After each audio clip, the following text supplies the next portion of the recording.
I moved into this crappy little apartment complex a few months ago. It was this rundown 1970s looking place on the edge of the city. No elevator, weird smells in the hallway, but whatever. It was quiet, and that's all I wanted. The only unwanted part was my upstairs neighbor, Samantha. She was an older woman, probably in her late 50s or 60s, but she kept to herself. She never made eye contact, even when we crossed paths on the stairs.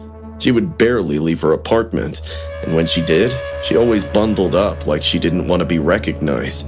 I thought she was just a basket case. Some nights I'd hear her pacing around for hours.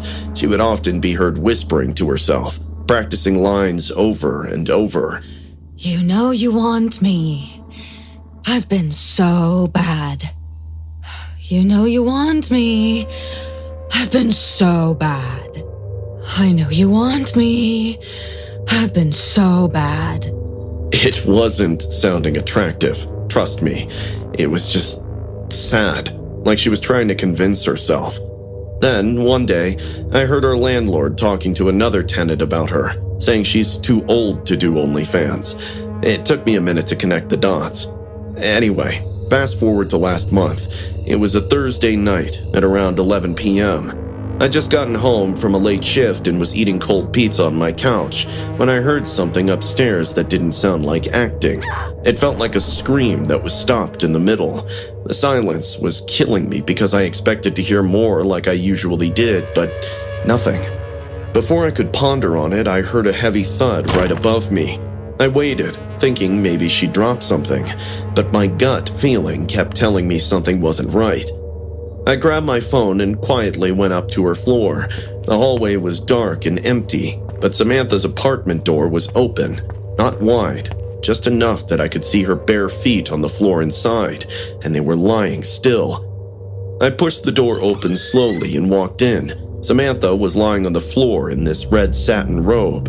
Her mouth opened in a scream with her eyes wide open. There was a weird bruise on her throat, dark and fresh.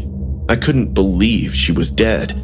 It took me a minute to start dialing 911 on my keypad, and as I was doing so, I heard her toilet flush. My heart stopped. Someone was still in there. I swiftly ducked behind this crusty old couch just inside the apartment. It reeked like cheap perfume and cigarette ash, but I didn't care. I dropped to the floor and held my breath. I heard the bathroom door open, followed by heavy footsteps coming out, and then the door closing softly. Whoever was in there didn't want to make much noise, but at the same time, that person had no idea of the existence of a third person.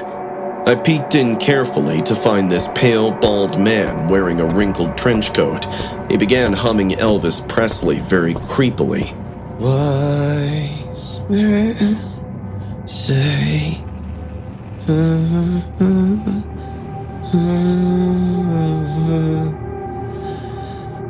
I can't help you. He slowly crouched beside her body and ran his hand down her face like she was still alive. You lied to me, said you were 20, acting like you were special. I then saw him pulling out this small blade from his coat pocket.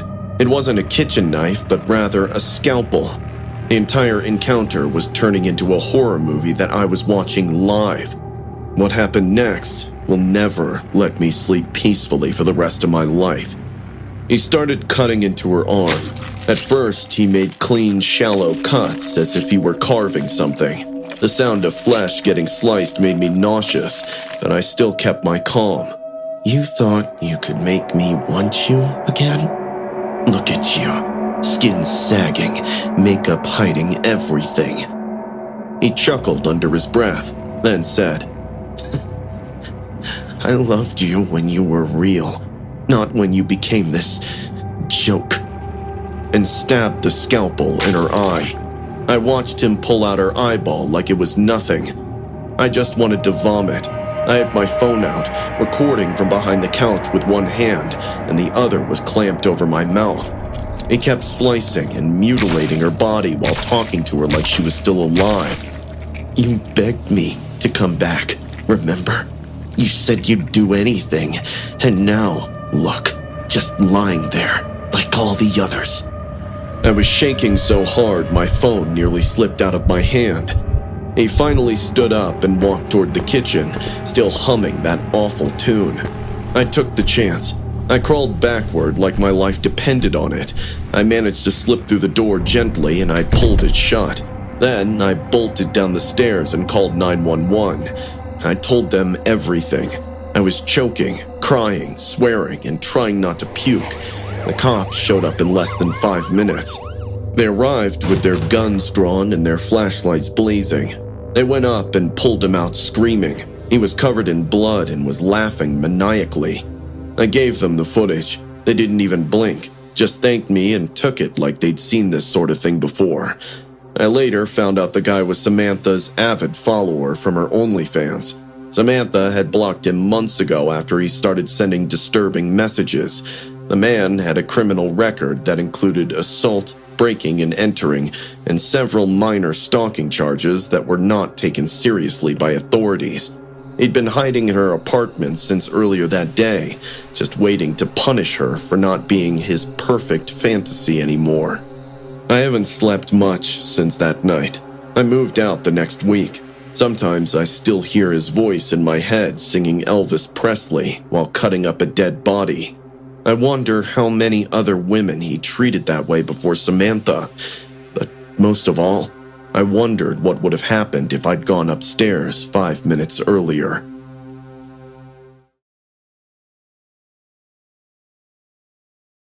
So this happened about 3 weeks ago, and I still haven't fully shaken it off. My name's Carl. I'm 35, recently divorced, and had to move back into the city after things fell apart with my wife. I landed a job working the late-night shift at a 7-Eleven in downtown LA. Not the nicest part, I'll be real with you. The area was rough and filled with addicts and thugs, but it was a job. I needed the money, and I figured I could handle it. I'd worked security gigs before. I'd dealt with my fair share of drunks, addicts, and weirdos. But nothing, and I mean nothing, prepared me for what happened that night. It was a Tuesday, around 1 a.m. The store was almost empty, with one customer every 2 or 3 hours. I was restocking the gum rack behind the counter when I heard the door chime. I glanced up and saw this woman walking in. She walked in slowly, lanky, maybe in her mid-40s, with greasy black hair tied in a messy bun. Her clothes hung off her like loose paper. She wore a puffy green jacket over a dirty tank top, and her jeans were soaked around the ankles like she'd been through dusty, muddy alleys. Her eyes were darting around, jittery but hollow, and she spread this reeking smell all around the store. From her appearance, it wasn't hard to guess that she belonged to the Skid Row area. She mumbled something I couldn't make out and wandered toward the snack aisle. I kept an eye on her. We got tweakers in all the time, usually harmless, sometimes loud, sometimes annoying. But this one felt off. She wasn't browsing, she was just grabbing random stuff. Candy bars, trail mix, even a frozen burrito, just shoving it all into her arms with this weird sense of urgency, like she was on a mission but didn't know why. After a few minutes, she approached the counter. She plopped the pile in front of me and started fishing through her pockets. They were empty. She looked up and muttered, I have no money, but they're hungry too. I was confused. Who are they? She pointed toward the door. My friends. Can't let them starve. I looked past her. There was no one outside, just the flicker of a busted street lamp and a pile of trash bags swaying in the wind. Look, I can cover one item for you if you're really hungry, but I can't give you all this for free. She didn't move, just blinked twice, very slowly, like an animatronic. But they're hungry too. There was a sudden shift in her voice. Look, I'm sorry. Like I said, I can give you only one thing for free. You have to pay for the rest. Her eyes twitched, and she moved her shoulder in such a way that her bones cracked. A bad feeling rushed through me. My instincts told me something was about to happen. She suddenly dropped her jacket to the floor. Jesus, Her arms were covered in rotting patches of skin that hung like wet tissue. Deep purple veins bulged out like thick worms, and there were old needle marks, hundreds of them. Some still oozed pus. But what truly messed me up was the way she smiled, like she was proud to show me what she'd become. I took a step back instinctively. "Ma'am, I need you to leave now." I never leave hungry. Saying this, she started scratching, hard, frantic, nails digging so deep into her arms that skin began to peel.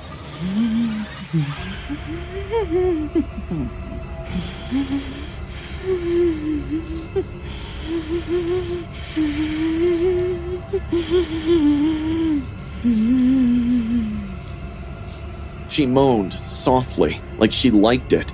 She scratched so fiercely that a flap of rotted skin ripped off. I'm not exaggerating. She literally tore off a strip of her own flesh, held it up like a slice of jerky, and put it in her mouth. She looked at me with this blank stare, chewing, blood dripping down her chin. The chewing didn't even sound right. It was wet and slow, like cartilage grinding between teeth. Her mouth opened a bit wider than it should have. I heard something snap in her jaw. I couldn't hold the bile rising in my throat. I puked. My legs went weak. All I could say was, "Jesus Christ." I grabbed the phone and called the cops. My hands were shaking so badly I could barely press the numbers. She dropped the rest of the food on the ground and began walking slowly toward the counter. Her voice turned low, not like a whisper, but like something underneath her voice was talking too. They said they'll come in if I feed them. I had no idea what the hell she was talking about, but I wasn't about to wait and find out. I grabbed the fire extinguisher from behind the counter just in case things got ugly. Right as I reached the register, I heard sirens outside. She stopped. Her head twitched violently to the side like a broken doll. She looked at the door, then back at me, then let out this guttural, animalistic growl.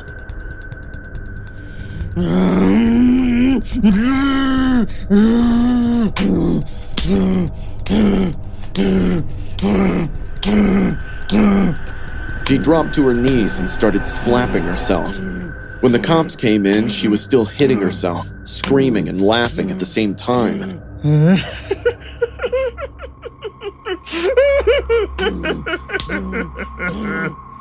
They had to restrain her to take her away. She fought like a rabid dog the whole time, screaming about the hungry ones in the dark and how she fed them enough to last the night. They sedated her and took her to a hospital. Later that morning, a cop came back to take my statement. He said she was likely in the middle of a severe drug-induced psychosis. They ran her prints and found out she'd been arrested before, years ago, for trying to bite a woman's face in a soup kitchen bathroom, but this was the worst episode they'd seen. She's currently in a psychiatric ward. Ever since that night, I've been locking the store doors at midnight and only serving through the glass window. I don't care what corporate says.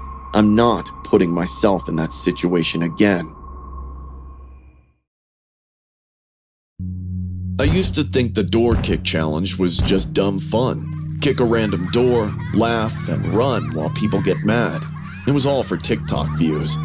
That summer, my friends and I treated it like a game, never stopping to think what kind of danger we were inviting. Looking back, I realized how stupid it was. You don't know who's on the other side of that door. Some people aren't just annoyed, they're violent. It was supposed to be just another dumb summer afternoon. Me, Jackson, and Hugh were bored out of our minds, hanging around our small town with nothing to do. That's when Hugh brought up the door kick challenge. It's freaking awesome, man. You just kick a stranger's door and run away while filming the reaction. It's hilarious. It sounded stupid, but we were teenage rebel-minded boys, so we went on with this idea. We started in the nicer neighborhoods, where most people just yelled or swore at us through their doors. One old lady shook her cane at us. Another guy came out shirtless and screaming. We were laughing so hard we could barely breathe. We decided to head toward the outskirts of town. There's this lonely stretch of road with maybe 3 houses, all pretty far apart. One of them, this small rusted metal roof place, looked ancient and isolated. I don't think anyone even lives there, I said, frowning my eyebrows. We should have stopped right there and gone home, but Jackson pointed at the door. Come on, let's get to it. The door was a heavy metal slab. Paint was peeling and the hinges were rusted. We walked closer and waited for a few seconds. Maybe we were all trying to make up our minds whether to kick it or not, but suddenly Jackson kicked it hard. The rusty door shuddered, surviving the kick, but its sound echoed like a gunshot. For all the other houses before, the owner took time to respond, but in this case, the door flung open immediately. A man stepped out as if he had been standing behind the door even before we arrived. He was a massive guy, with long hair that touched his shoulders. He seemed to be in his late 40s, dressed in a butcher's apron splattered with dark red stains. I swear, I caught the metallic smell of blood around him the moment he stepped out. He didn't say a word, just stared at us, then took a step forward. I thought it was some kind of joke at first. I kept filming, laughing nervously for the live stream. Yo, guys, check this out. He's really mad. All of a sudden, he started sprinting at us, his hands clenched into fists. The look in his eyes was devoid of any playfulness. We began to run. I was in front, Hugh right beside me, and Jackson trailing just a few feet behind. I could hear the man's footsteps pounding the gravel, getting closer. I thought maybe he would stop and scream at us like everyone else, but he just kept getting closer. We increased our speed and turned around for Jackson when he tripped. He was on the ground, scrambling to get up, and the man, he was already there. He grabbed Jackson by the back of his shirt and yanked him up like he was some toddler. Jackson screamed in panic. Hey, what are you doing? Guys, help me! Hugh and I froze. I was still live streaming without even realizing it. The man pulled a long, curved knife from under his apron. It glinted under the sunlight.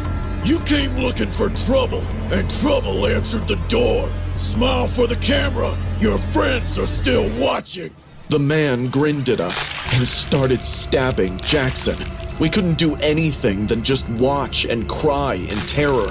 The scream that came out of Jackson didn't sound human. The man stabbed him again and again, fast and hard, until his body went limp. Blood sprayed across the gravel. I dropped my phone for a second, gagging. My legs felt like concrete. Hugh grabbed my arm, yanking me forward and shouting, "Run, Noah! He's gonna kill us!" We bolted down the road, screaming for help. My lungs felt like they were going to burst, but I didn't stop. I could still hear wet, heavy footsteps behind us. We reached the end of town and ran straight into a gas station, slamming the door behind us. The clerk jumped up when he saw us, and Hugh just shouted, "Call the cops! There's a guy! He killed our friend! Call 911!" He couldn't even finish the sentence without choking up. When the cops arrived, we told them everything. What happened, where the house was, and seeing our friend Jackson in his last few minutes. The officers went out there with a whole team. They caught him covered in blood, sitting in his dusty living room, while Jackson's mutilated body was placed on the floor.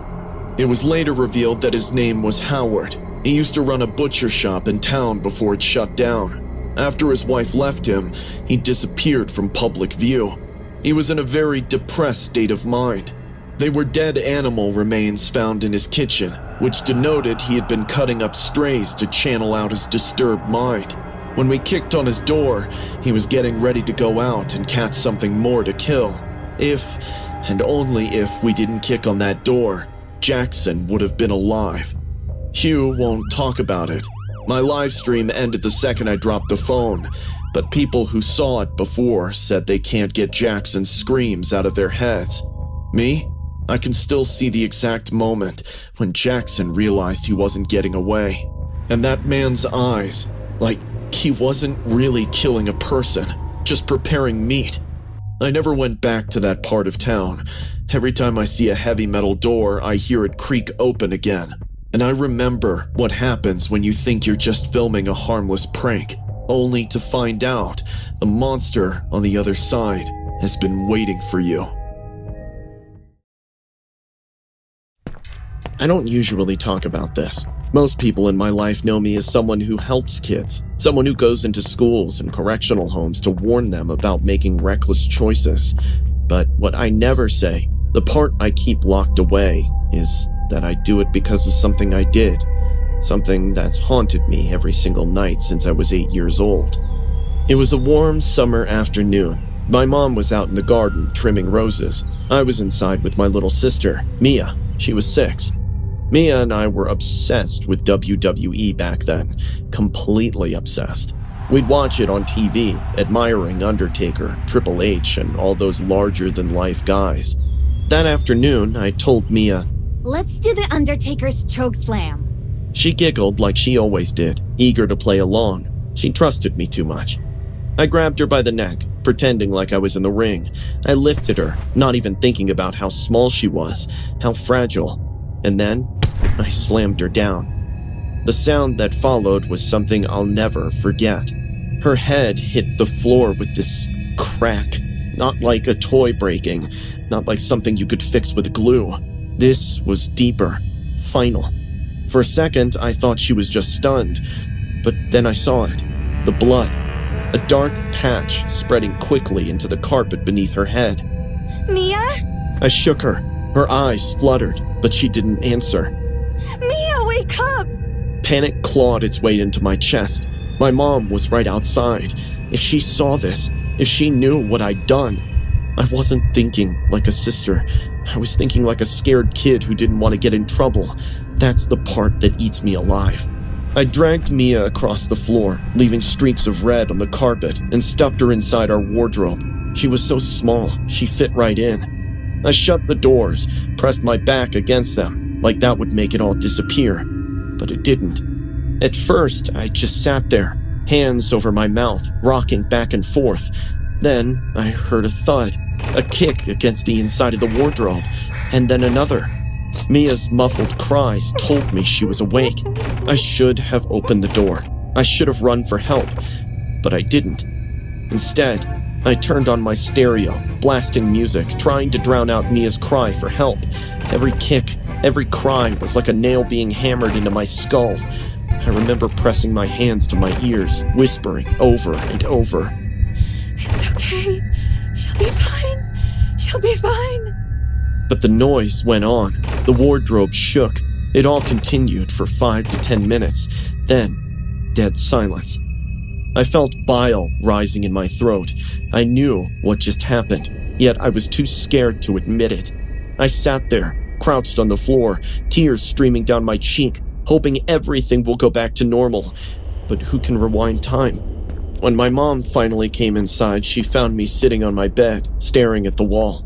She noticed the blood on the floor and called for Mia in full panic mode. She might have asked me, but I couldn't make out her words in my head. It was as if I were in a trance. I came back to my senses only when Mom opened the wardrobe. Mia! Oh my God, my baby! Her scream still rings in my ears. Mia was limp. Her lips were blue. The blood had dried in her hair. And I just sat there, frozen, while my mother's world collapsed in front of her. The next days were a blur. Police, questions, whispers from neighbors. I ended up in juvenile detention. They said it was an accident, but that didn't make me innocent. Years later, I built my life around that one afternoon. I studied child psychology. I became a counselor. I stand in classrooms now, looking into the eyes of kids who remind me of Mia, and I tell them not to copy stunts they see online. I tell them one wrong move can ruin lives. But here's the thing. I don't just remember that day. I relive it. Because every night, when I'm lying in bed, I hear it again. At first, it's faint. A shuffle. A soft knock. Then, it grows louder. The rattling of wardrobe doors. Shaking in the dark. Sometimes, I hear Mia's voice. "Nellie, let me out. I'm scared in the dark." I know it's not real. I know it's guilt and trauma playing tricks on me, but it doesn't matter, because when you've been the reason your baby sister stopped breathing, your brain doesn't care about logic. The rattling never stops.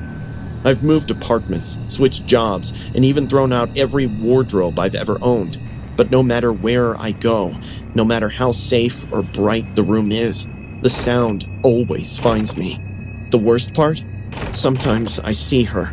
I'll wake up in the middle of the night, sweating, heart racing, and there she'll be, Mia, standing in the corner of my room, her little pajamas soaked in blood. Her head was tilted in that same unnatural way I last saw it, and her eyes, accusing. She doesn't speak when she shows up. She just watches me. Watches until I'm gasping for air, clutching the sheets, begging her to forgive me. Then, just as suddenly, she's gone. People tell me I've done good with my life, that I've redeemed myself by helping kids, but they don't know the truth. I didn't do it out of kindness. I did it because I'm trying to make up for something I can never undo. I know some people will say this is just guilt, that I'm punishing myself, but I don't think so. Because sometimes, late at night, when the wardrobe rattling gets too loud, it doesn't just stop like it used to. Sometimes, I swear, I hear the door creak open, and then the room goes cold, and I know Mia's not just a memory. She's still here, waiting for me to open the door. I still remember the exact sound the front door made when Annabelle closed it behind her that night. Soft, but with a little snap of finality. She called out, Don't wait up, Paul. in her usual sing-song tone. I shouted back. Text me if he's cute. That was it. That was the last time I ever heard her voice. She'd been so secretive about this guy. She only mentioned that his name was Chris, that he was a photographer who lived nearby, and that they had been talking on Snapchat for weeks. She never showed me his full face, only Snapchats with filters or cropped images. But she was glowing, suggesting she has totally fallen head over heels. I figured it was a harmless flirting phase and she would eventually get bored of it, but I wish it went out that way. That night, I was lying on my bed watching some videos on YouTube. The rain was tapping on the windows and Annabelle was out on her first date with her mystery Snapchat man.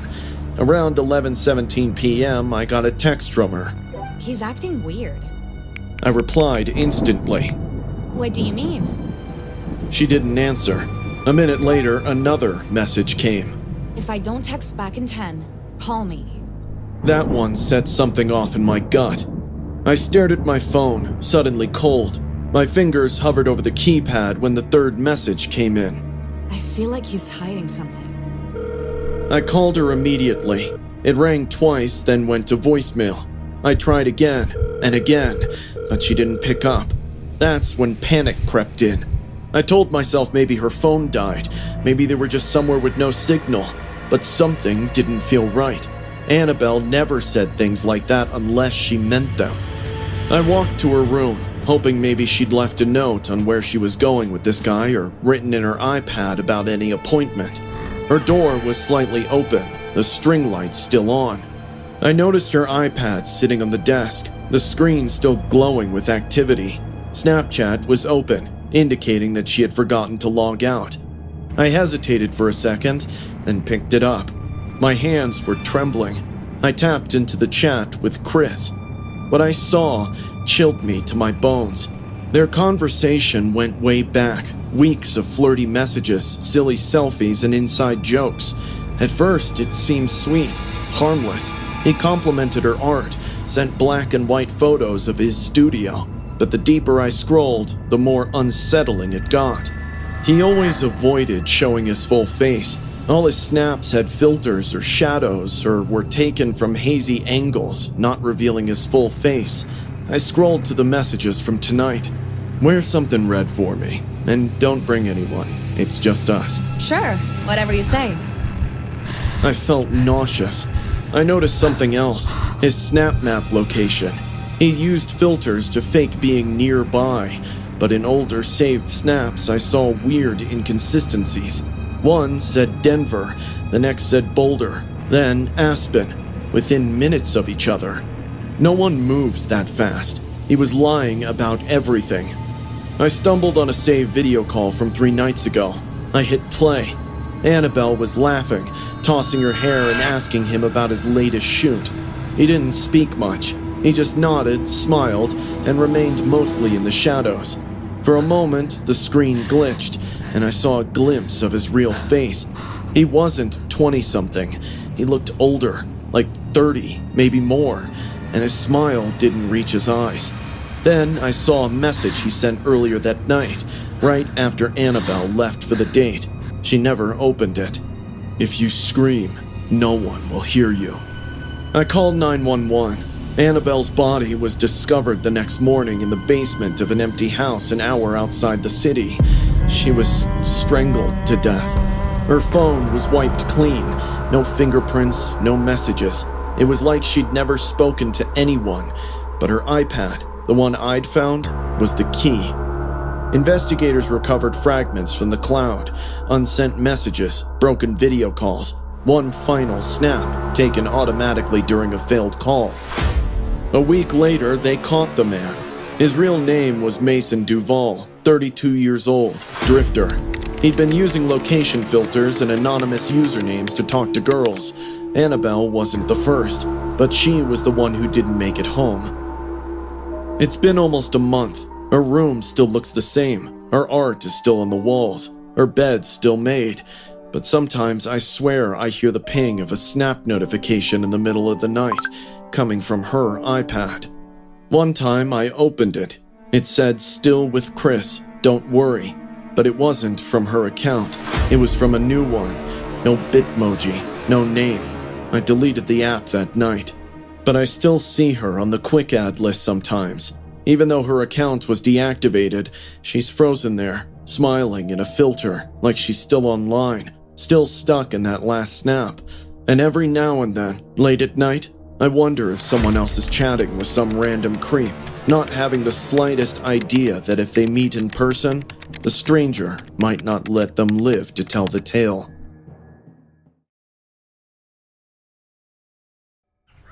I've been on Tinder long enough to know most matches lead nowhere. A few awkward coffee dates, some guy too obsessed with the gym, others still living with their moms.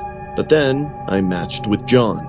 He seemed different. His profile mentioned he loved WWE, which made me laugh. I pictured him as one of those guys who rewatched old matches on YouTube, but otherwise was normal. We started talking. Within a few days, he asked if I wanted to come over for drinks. Against my better judgment, I said yes. I showed up around 9 p.m. His house was on the edge of town, the kind where the neighbors weren't close enough to hear if something went wrong. He opened the door smiling, and for a moment I felt lucky. He looked even better in person, tall, built, and clean cut. I brushed off all my worries, thinking I'd need to stop indulging too much in true crime. The night started off fine. We sat in his living room with a bottle of wine, and the conversation flowed. He was funny, attentive, and seemed genuinely interested in me. After a couple of glasses, he leaned in and kissed me, and it felt right. That kiss led to him tugging me gently toward the hallway. My nerves kicked in. I don't usually go to guys' bedrooms so quickly, but he made me feel comfortable, so I followed him. But as we stepped into his bedroom, my smile faded away. His bedroom wasn't a bedroom at all. It was a wrestling ring. I'm not exaggerating. A full-sized ring took up the entire room, completed with ropes, padded posts, and chairs hanging from the corners. The walls were plastered with WWE posters. John Cena, Undertaker, The Rock. A small TV sat on a stand, paused on a wrestling match. The floor around the ring was littered with weights, resistance bands, and half-drained protein shakes. My brain scrambled for an explanation. Is this some kind of a joke? You didn't tell me you're into cosplay. He laughed at me like I was being immature. "Come on, it'll be fun," he said, holding out his hand. "Step in the ring with me." I hesitated, but I didn't want to seem rude. I laughed nervously, slipping off my heels, and climbed in under the ropes. Weirdly, for a moment, I imagined this might turn out to be a bit kinky, but there's no harm in experimenting. We kissed again, but this time, something changed. His hands grew rougher, his lips pressed too hard. Then, without warning, he shoved me back. It wasn't at all playful, but rather very aggressive. I stumbled, catching myself on the ropes. Whoa, John! What the hell are you? Before I could finish, he slapped me, hard, making my ears ring. I started crying, holding my cheek. Stop it! Are you crazy? He didn't apologize. Instead, he slapped himself across the chest while howling like a werewolf. Not just once, he kept slapping himself like it was turning him on. His face turned red and his eyes went wide. Once you're in the match, you don't leave alive, and that's the bottom line, because John said so.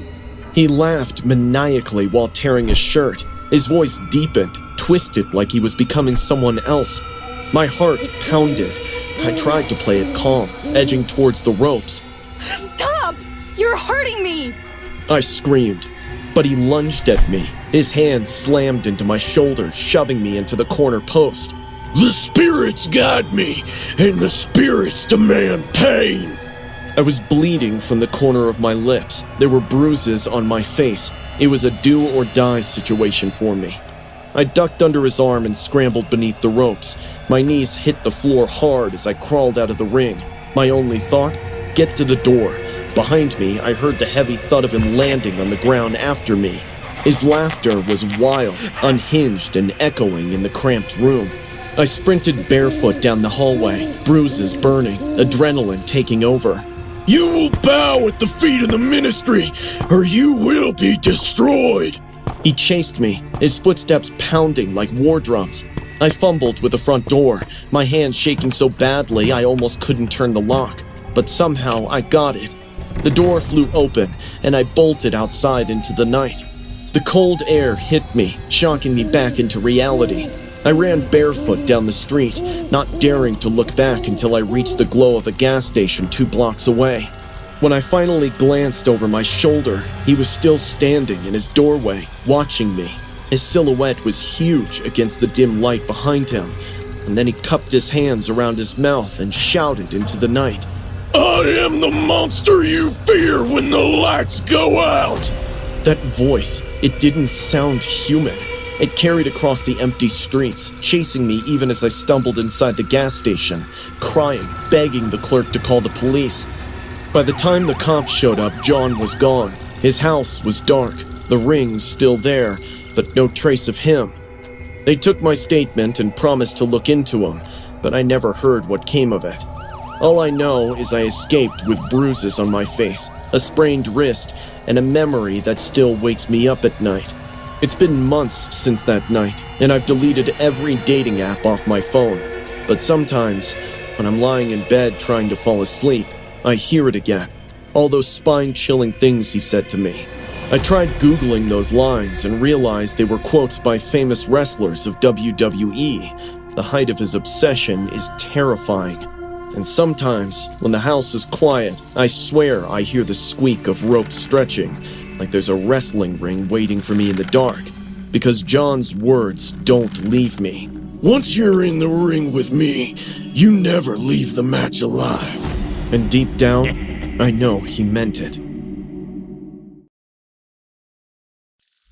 This happened when I was working the closing shift at a Starbucks just off the freeway. One of those weird locations where everything else around is already shut down by 10. It was about 11:45 p.m. on a Tuesday. The lights inside were dimmed, machines cleaned, and chairs stacked. I was the only one left, waiting to lock up and run home. Suddenly, I heard the low rumble of an engine. A sleek, black SUV pulled up to the drive-thru. I figured it was someone running late, maybe a trucker or a road trip couple. But the windows of the car were pitch black, like illegal black tint, and the engine stayed running with no movement. It stayed like that for a few seconds, and I thought I should serve this person and call it a day. "Welcome to Starbucks. How can I help you?" I asked politely. After a pause, the speaker crackled. "One tall caramel bloodbath." It didn't register at first. I actually laughed. "I think you meant caramel macchiato, right?" Silence. No answer. Only a faint, rhythmic breathing through the speaker could be heard. I thought for a while and figured it was probably some teenager messing around. I waited for the SUV to go away. just like it came. But it didn't. It just idled. 5 minutes passed, then 10, then 15, but the car was still there. I turned off the headset and tried to focus on finishing up, but every few seconds I'd glance at the drive-thru camera. The SUV never moved. No door opened, no window rolled down, just the purr of the engine lingered. By the time half an hour passed, I was genuinely freaked out. I decided to go outside and tell them we were closed. I stepped out into the parking lot, the cool air hitting me like a wall. I approached slowly. My nerves were spiking. As I got closer to the car, I noticed something on the glass. At first, I thought they were smudges, but then I realized what I was looking at. Bloody handprints smeared across the inside of every window. The back door window had the maximum amount of handprints. They looked like small hands, like a woman's, and some of the prints had dragged down. I was trying to make sense of all of that when all of a sudden, the SUV's tailgate popped open with a heavy thud. I immediately jumped back. My eyes went wide in shock and fear. I could feel the veins in my head boil up. There was a woman, bound in zip ties, duct tape across her face. Her body was covered in bruises. Her hands had no fingers. Her mouth was open in a scream, and her tongue had been cut out. She looked at me, eyes wide, tears streaming down her face. Never in my worst nightmare did I expect to come across a sight like that. She tried to say something, but the SUV's driver's side door opened, and a man stepped out. He was massive. He wore a long, dirty coat. His face, I'll never forget that face. He had a real human face stitched to his skin. Blood was streaming down his neck because of the poor surgery he performed on himself. You could literally see the seams. The lips were jagged and too wide. The eyes were black holes behind thin slits. He screamed at me, "Where's my order?" Before I could react, he grabbed my collar and yanked me toward the drive-thru window. I tried to fight back, but he slammed my head against the brick wall. Stars exploded in my vision. He shoved my face into the window, trying to force it through the narrow opening like he was trying to crush me between steel and glass. I used every ounce of panic-fueled strength I had to twist sideways and wriggle halfway inside. I got in somehow, grabbed the window lever and tried to close it when he made another attempt to grab me. But this time, I trapped his arm between the frame. He screamed in rage. "What are you doing? Let me go! You don't know who you're messing with!" "I'm dialing 911. His hand was stuck, fingers jerking wildly, nails scratching the walls. He was putting all of his effort into freeing himself, but it all went in vain. I backed away and grabbed my phone, locking eyes with him as I talked to the emergency dispatcher. He was snarling, spitting through the window.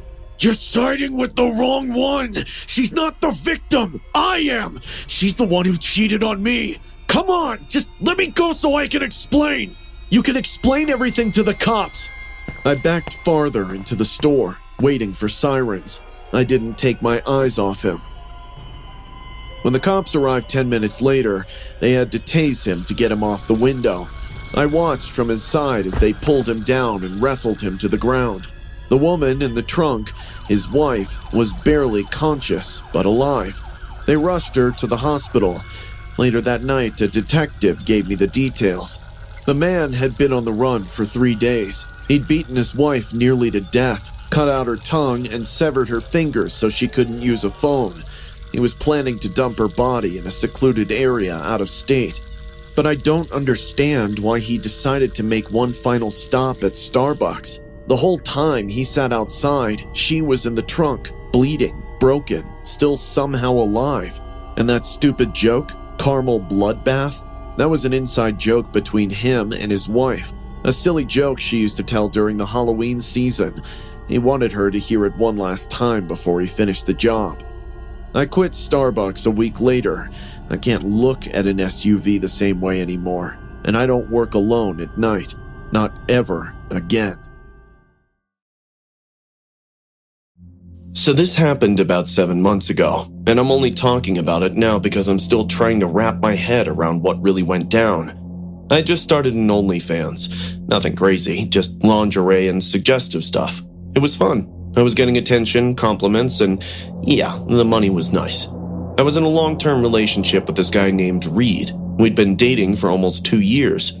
From the second I told him I started the page, he was unhappy about it. He'd be like, "This isn't you. You don't need validation from randoms." He even gave me warnings like everything bad was going to happen because of me using OnlyFans. One day some creep is going to show up at our door. He kept calling it a mistake, but I brushed it off. I wasn't posting my address or anything. Plus, it's 2025. Girls are allowed to feel themselves online, right? Anyway, one night we were driving back from my friend's birthday party, and we stopped at this old stranded gas station off the highway. It was past midnight. I stayed in the car while Reed went inside to grab an energy drink and some smokes. I was on my phone, scrolling through DMs. A lot of it was trash, but I had a few loyal subs who were sweet. I was totally engrossed in it, so I didn't notice someone was watching me. When I looked up, I nearly screamed. A man was standing right outside my window, only inches away. He was filthy. He wore these mud-caked pants, had a dreadlock beard, and cracked lips. He looked completely gone mentally. I instinctively locked the doors. He started tapping on the window. Tap, tap, tap. I yelled. But he just smiled. And then he took out his phone and showed me my OnlyFans page. A feeling of dread rushed down my spine. My eyes kept searching for Reed, begging him to be back as soon as possible. The crazy guy started rambling. "It's really you, the angel from the screen. Can I touch your hair? Please, just one touch." I screamed and honked the horn. The man brushed his dirty hands on the window like he was imagining how it would be to touch me. "I knew you'd be prettier in person." I was on the verge of crying when Reed sprinted out of the store, and I swear I've never seen him move that fast. He tackled the guy in the middle of the parking lot and punched him. I watched him knock 3 teeth out of that guy. We got in the car and sped off. I told him everything while sobbing like a 9-year-old. Reed was breathing heavily, knuckles bleeding. "See? I told you this would happen." That night, I deleted my OnlyFans. I didn't even hesitate. I felt exposed and extremely violated, like I had been shoved into a trash can. I began questioning my self-worth. It was the worst night ever. For weeks, I kept thinking back to that man's eyes, how he looked like he truly knew me, how he begged for a touch like he thought I was real-life property. I couldn't sleep. I jumped every time someone walked by the apartment. Reed took care of me, but kept reminding me every day how he saved me. He'd constantly say, "Imagine if I hadn't come out. What would have happened? Now you understand why I didn't want you doing that stuff." And honestly, I felt grateful. Like, yeah, he was right. Maybe I had invited danger. A month or so later, Reed was at work, and I was cleaning out our junk drawer looking for a spare charger cable. I was bored, organizing old receipts and junk mail. Suddenly, I found an old beat-up prepaid flip phone. It was hidden under expired coupons and a dead flashlight.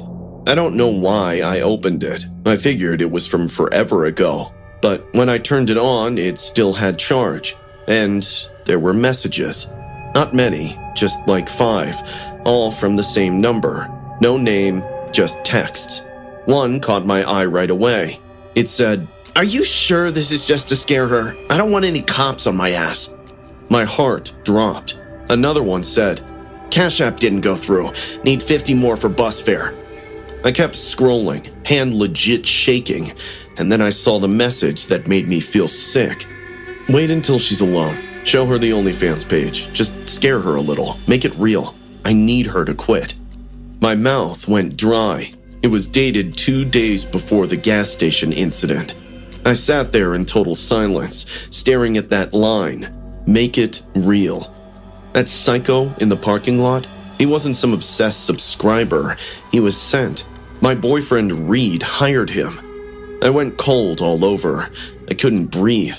I kept asking myself, why? Why would someone do that to the person they love? And the worst part? Reed played the hero. He staged the entire situation to scare me into deleting my account, and then he rescued me from the very scenario he created. He staged the whole thing so that he could say later, "I told you so." I packed my stuff the next morning and left while he was at work. I didn't confront him. I didn't even give him closure. I went full ghost mode. I changed numbers and blocked him on everything. I still think about what would have happened if that man had gone too far. If Reed hadn't saved me in time. If his plan had spiraled. I haven't posted anything online since, not even on IG, and I've been in therapy trying to untangle all this twisted crap thrown my way. But here's the thing that keeps me up at night. That man at the gas station, he knew my name, but he also said something I can't forget. He said I'd be prettier in person. I wonder if he said that to himself or Reed told him to say that. It terrifies me to think that the real stalker wasn't the man at the window. It was the one sleeping in my bed.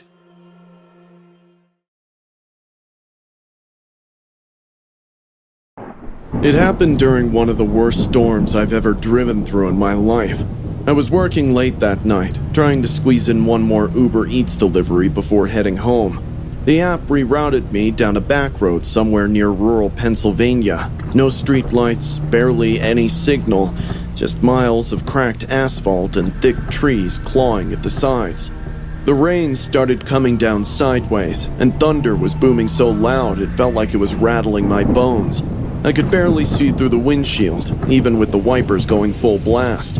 When the GPS froze and the phone blinked off, I panicked and looked for shelter to pull over and wait it out. That's when I saw a small, rotting wooden structure just off the road.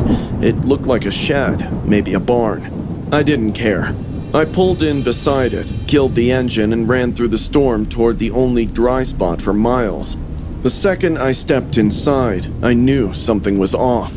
The smell of wet hay, mold, and something else, like decay, hit my nostrils. The air felt thick, almost difficult to breathe. The inside of the shed was dark except for the occasional flicker of lightning slicing through the gaps in the wood. I flicked my lighter to see around a little more clearly, and I almost had a heart attack. Someone was inside the barn already. "Who's there?" An old woman hunched over in the corner, scattering handfuls of moldy oats on the dirt floor. She wore a ripped shawl over her shoulders, soaked and clinging to her skin. Her gray hair hung in tangled ropes down her back. I nearly jumped. "Sorry," I said. "I'm just taking shelter for a few minutes. I'll leave once the rain eases up." She didn't look at me. She just kept mumbling. The horses hate going hungry. I glanced around. The shed was empty. No animals, no stalls, no hay bales. But the floor was covered in deep, fresh-looking hoof prints. Some still had water pooling in them, like they'd been made just minutes ago. But there were no horses. I told myself maybe this woman was just mentally unwell, maybe a squatter. I decided to stay near the entrance and not get involved. That's when she started coughing. Not a normal cough, something wet and gagging. She dropped to her knees, clutching her throat. "Ma'am?" I took a step forward, unsure what to do. "Are you feeling all right?" She continued coughing. She could barely speak. Just when I thought she was going to faint, she started pulling something from her mouth. It was long, black hair, strand after strand, like it had been stuffed deep inside her throat. Her eyes welled up with tears as she gagged and whispered. They said I was possessed. I was just sick. Her body convulsed once, twice, then everything stopped. She slowly turned her head toward me, and I swear to God her eyes rolled back completely white, and her voice, it wasn't hers anymore. It was as if something else was speaking within her. You brought them back. Her jaw slowly stretched to a wide hollow, and I screamed into the night. The shed groaned as thunder cracked overhead. I didn't wait to understand what she meant. I turned and sprinted into the storm, not even looking back. I jumped in my car, fumbled with my keys, and peeled off that property like my life depended on it. It probably did. Even after getting home, I couldn't shake it. The voice, the hair, the hoof prints. I kept thinking about what she said. They said I was possessed. I spent half the night looking it up. The shed, I learned, was part of an abandoned property tied to a story from 1994. A woman had lived there, young, schizophrenic, reportedly hearing voices and harming herself. Her family didn't trust doctors. Instead, they called in a group of rogue priests to perform an exorcism. It got out of hand. They tied her to a wooden beam and beat her with Bibles, starved her, and forced her to drink holy water until she choked. They said she was possessed by demons. She died 3 days later, bruised, broken, and disfigured. There were photos from the police investigation. One of them showed her body. Her face was smeared with moldy oats. After that, no one touched the property. Locals say her spirit still fed the horses. Sometimes, if you got close enough, you would see hoof prints circling the shed, but you would never see any actual horses. They said anyone who heard her say, "The horses are hungry," would eventually start hearing it too. That line chilled me because she didn't just say it once. When I tried to sleep that night, every time thunder rumbled outside, I swear I heard a dull clop, clop, clop coming from my driveway. The next day, I went to check my car, and there were muddy hoof prints on the hood. I moved apartments within a week, threw out the car, and changed numbers. I don't drive Uber Eats anymore, but occasionally, when it rains, really rains, I'll wake up in the middle of the night and smell oats. Wet, rotting oats. And faintly, just faintly, I'll hear them. Clop, clop. She wasn't feeding imaginary horses. She was keeping them from starving. I work for WWE as part of the production crew. Most people think it's all bright lights, roaring crowds, and fireworks, but someone has to stick around long enough after the fans leave to clean up, pack the gear, and lock up. That someone is often me. This incident happened after a late-night live show in one of the biggest arenas I'd ever worked in. By the time the last semi-truck rolled out, it was well past 1 a.m. The place felt eerie when it was empty. All the noise and energy abruptly ceased, replaced by a silence so heavy that you could hear the lights buzzing above. I was doing my rounds, checking doors, when I heard a distant crying. At first, I brushed it off as my imagination, but a few seconds later, the crying grew louder. It was the voice of a woman. Her sobbing suggested that she was in a lot of pain. I came out into the hallway. At my right, there was no one, but once I looked at my left, I saw her. She was standing in the middle of the hallway, maybe 15 to 20 feet away. The only thing visible on her face was her eyes, wide and still. The rest of her face was covered by a dirty, stained cloth. I thought maybe she was a lost fan or something who got stuck inside. Hey, no need to cry. Do you need help? She tilted her head slightly, then uttered in a muffled voice, I live here. Down in the basement. I frowned. What? You mean you live here? In the area? She nodded. I tried to laugh it off, but then controlled myself, thinking she must be mentally unwell. Look, I'll call the cops. They'll help you get somewhere safe, okay? She didn't respond, just kept staring. I pulled out my phone and called 911. I told them there was a trespasser inside the arena and they needed to send someone. But when I looked back up, she was gone. The hallway stood vacant. I tried to tell myself she slipped out through one of the side exits. Still, my intuition kept telling me she's still around. I decided to give it a check to be extra sure. I was almost at the end of the hallway when I heard the sound of running water from the men's washroom. Ma'am, you can't stay here. The officers are on their way. They'll help you, okay? Please come out. But she didn't come out. I had no other choice than to escort her out. The fluorescent lights flickered as I pushed the door open. She was standing at the sink, washing her face. The cloth was crumpled on the counter, and I saw the stains on it were of blood. My eyes darted back to her. Water poured from the faucet, but the drain was clogged, and the sink was filled to the brim. But it wasn't water. It was blood. I staggered back, my stomach flipping, but my eyes locked on her feet. Her toes. My God, they were curled unnaturally against the tile, blackened, swollen, and rotting. I shifted my eyes slowly from her feet to her face. She was just staring at me now, with no cover on her face. It was the most horrible face I've ever seen in my life. Her mouth was stapled shut with pins. The flesh around her lips was torn and swollen, jagged from infection. I fell onto the floor, shaking in fear and disbelief. Ah! Who are you? She stood still for a second, then began to smile. The skin around the staples stretched as she forced her lips into a grin. One by one, the pins started snapping loose, popping out of her flesh with wet, sickening sounds. Blood spilled down her chin as the smile widened far beyond what was human.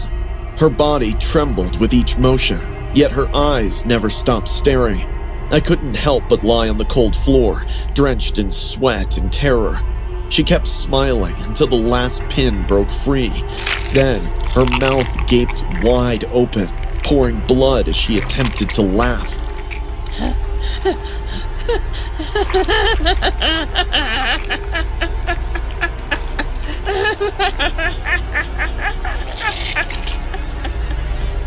I never screamed louder than I ever had in my life. I finally got up and bolted for the exit. My shoes pounded the arena floor. I didn't dare look back. I swear, I could feel she was following me. I crashed through the lobby doors and nearly slammed into two uniformed cops rushing inside. Gasping for air, I grabbed one of them by the arm, blurting out everything. The woman, the sink full of blood, the staples. The officers exchanged a look, thinking I was mad, but still they went in, guns drawn, while I followed at a shaky distance. We didn't find her in the bathroom, or the hallways, or anywhere else I'd seen her. But when we got to the basement, the part of the arena fans never see, that's when the smell hit us. We found a hidden storage room beneath the wrestling ring area, and inside was a body of a woman. Her mouth had been stapled shut. Her skin was bloated and gray, like she'd been dead for days or weeks. The cops looked shocked. They told me to wait outside while they called for backup. As I stood there, my mind kept replaying the sight of her rotten feet, the way her eyes glared into mine, and that grin splitting wider and wider as the staples tore free. It was later confirmed through an autopsy and investigation that someone killed her and left her body in the basement, thinking no one would ever find her. I can evidently say that whoever is responsible for this brutal murder has no conscience. The way her body was left, hidden under the auditorium, mouth stapled shut so she couldn't scream, tells me someone didn't just kill her, they wanted her silenced forever. And maybe on that night, I didn't see a living woman. Maybe I saw whatever was left of her, whatever refused to stay hidden in that basement. It was meant to be a chill sleepover at Nora's house with me and Paige. Her parents were away for the weekend, so she had a comfortable attic room filled with pillows, fairy lights, and scented candles. We were eating popcorn, scrolling TikTok, and laughing at ridiculous memes. Normal Friday night activities. But about midnight, the electricity took off. Nora lighted some candles, and everything seemed spooky. The glow flickered off the walls, and the room became very eerie. We all stared at the flames when Nora said, Let's do something creepy. Like what? Paige asked. A seance or something. We didn't have a Ouija board, and none of us knew how to conduct a proper seance. But then I opened my large mouth. I smirked and asked, What if we use Snapchat to summon Morwenna? What? Snapchat for planchette? Yeah. I saw this post on Reddit where some people use snaps of a recently dead person to summon his spirit. It totally works. By doing it on Morwenna? I don't know. The room froze. Morwenna was a senior at our high school. She perished in a horrific vehicle accident only a month ago. She was driving at 93 miles per hour and used Snapchat's speed filter to prove it. She slammed into a divider, dying instantly. People claimed her head was twisted at an abnormal position, and the worst part? Her phone kept broadcasting for hours. Some people watched the footage before it was removed. They said you could see her reflection in the window after she died, as if she was still watching. Not funny. Paige muttered. However, Nora was already holding up her phone. We were curious and at the same time bored, a poor combo. We sat in a circle. The only sources of light were 2 candles and the glow from our phones. Each of us opened Snapchat and pointed our cameras toward the attic's darkest areas. Shadows spread strangely across the walls. We whispered in unison. Nora, show us through here. We continued like this for a few minutes when Paige let out a gasp. Guys, my filter is acting up. We stared at her screen. The dog filter flickered across the empty space behind her. Then it vanished. Then sprang up again. But the ears were too long this time. The tongue was gray. Nora's screen captured a second face. A thin and pale outline lingered behind Paige. Nora turned around. Nothing's there, she said hastily, but her voice was trembling. I pointed my camera at the mirror by Nora's bed. It was cracked at the top, only a hairline split, but I swear I saw something move behind my reflection. A thunderous crack echoed throughout the room, and the window sprang open, letting in a gush of wind. Suddenly, my phone snapped its own photo.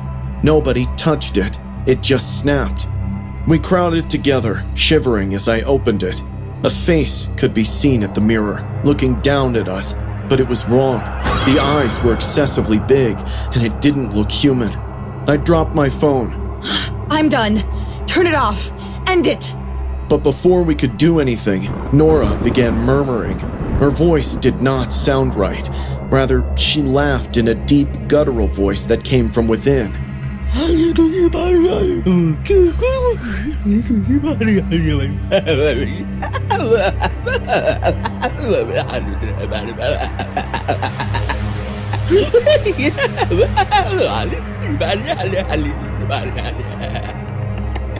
She rocked back and forth. Her eyes had rolled so far back that all we could see was white.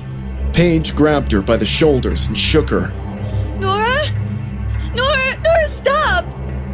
Nora did not stop. She continued babbling, faster now. Her lips moved, but the noises didn't match, as if her mouth was on hold. Her entire body trembled. We panicked. I blew out the candles. Paige grabbed her phone, turning on the light, thinking if we flash it on Nora, she'll break free from this trance or whatever it was. But it didn't stop. Nora fell to the ground. Her body started to contort at impossible angles.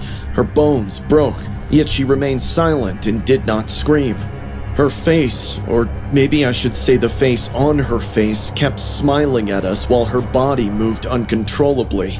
Her head struck the floor with a dull thump. We continued. I'll never forget how her body looked, like a puppet with its ropes cut. We phoned her mother and the police. She was rushed to the hospital, and to our shock, she survived. Nora woke up the next day with no recollection of what had happened. She looked pale and unwell. She claimed she felt watched, but brushed it off. And in the doctor's report, not a single fracture or scratch was found on her body. We all promised to never discuss it again. Nobody at school would understand. But 3 days later, we received the news. Nora was found dead in her bedroom. Her mother stated she appeared to have died in the middle of a scream, her face frozen with dread. There was no evidence of a struggle. There was no sign of foul play. It was just her lying there, rigid and chilly. Her phone was found next to her. They said her Snapchat was still open. The camera had been pointing at the ceiling. In the final photo, a face was just apparent among the static. We spotted the same face behind Paige that night. I wish it was the end, but 2 nights ago at 3:14 a.m., my phone buzzed with a Snapchat notification from Paige. There was no message, just a photograph taken in a dark bedroom focusing on a particular corner, and I could see something standing there watching me. I removed it. I threw my phone across the room, but I continued to hear voices in my sleep. I see glitches on my screen. Sometimes I notice a filter flicker in the air next to me. I don't use Snapchat anymore, but I haven't deleted it either, because deep down I believe she wants that. Maybe none of this would have happened if we let Morwenna rest in peace. Did we just bring her back? Or does she want us to join her wherever she is? I'm 14, and this happened on a warm Saturday afternoon last month in my small town. While we were bored and chilling at the park, my best friend Layla proposed that we do the door kick challenge for TikTok. We spotted a house across from the park. It was old, but not abandoned. It had a big front porch, pale blue paint peeling off the wood, and blinds drawn tight over every window. Perfect target. Layla said. I walked up, took a deep breath, and slammed my foot into the door. The kick was so loud it startled me. "Frank!" I yelled, turning around and walking away like nothing happened. The door didn't open until Layla and I reached the sidewalk, but when I glanced back, I saw a woman wearing a faded gray dress standing at the house porch, watching us. She didn't say anything, didn't yell, she didn't even move. She just stood there, staring at us. I turned the corner, trying to laugh it off, but something about the way she stared had left an impact on my mind. 5 minutes later, Layla and I were 3 blocks away, planning to go for ice cream when we heard a rumble of the clouds. Looks like it's gonna rain. Oh yeah, let's head home and watch something. We both turned at the same time, and we both froze. Standing across the road, leaning against the streetlight, was that woman. Her gray dress was moving with the rusty wind. I stopped walking. Layla noticed her too. How did she... Was she following us this whole time? Dread sent a shiver down my spine. An alarm bell of danger had started ringing in my mind. Let's hurry, I said to Layla. We increased our pace while keeping an eye on the woman. She stood like that for a few seconds, and then suddenly crossed the street. The hair at the back of my neck stood up. We turned back, choosing not to go near her. We were practically speed walking, yet she was following us. Her demeanor was still calm, which terrified me even more. Every time we took a turn, we met her at the end of the sidewalk waiting for us. This happened 3 to 4 times, and Layla was on the verge of crying. I was all set to wet my pants because I had no idea what she was up to, or did she have a weapon or something. At one point, I shouted, "We're sorry, okay? Stop following us!" She stopped. She tilted her head slightly, then, without a word, crossed the road again and walked under a streetlight. Behind her were 3 trash cans. I remember that detail vividly. A raccoon had climbed halfway out of one trash can. It was pawing at a pizza box, but suddenly the woman reached into the trash can, grabbed the raccoon by the scruff, and lifted it into the air. The animal squirmed, screeching. She looked straight at us, as if to make sure we were watching. Then, she reached into her pocket and pulled out a screwdriver. Before I could even process what I was seeing, she drove it into the raccoon. I'll never forget the wet sound of the screwdriver stabbing into the raccoon's flesh, accompanied by the dying screech of the poor animal. She kept wriggling the screwdriver inside its body, churning all the flesh and blood. The raccoon kicked its legs frantically, but she held it up like some kind of trophy. Blood dripped at first, then poured, pattering against the pavement beneath her. The gash she made on the raccoon ripped so big that its entrails hung out. It was a scene straight out of a horror movie. Layla screamed. The woman stopped, but kept the dead raccoon in her hand. She stared at us for a moment, then tossed the dead animal in our direction. It landed a few feet away from us with a wet slap. This could be you next time. Her voice was loud and clear, like she had done worse things than this in life. Layla didn't wait. She bolted, but I couldn't move. My legs locked up, my brain completely blank. I just stood there, staring at her. She laughed. Not a cackle, not a giggle, just this horrible, deliberate chuckle, like she'd just confirmed something she'd suspected about me.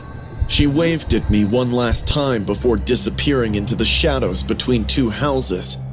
I heard Layla calling my name from halfway down the block.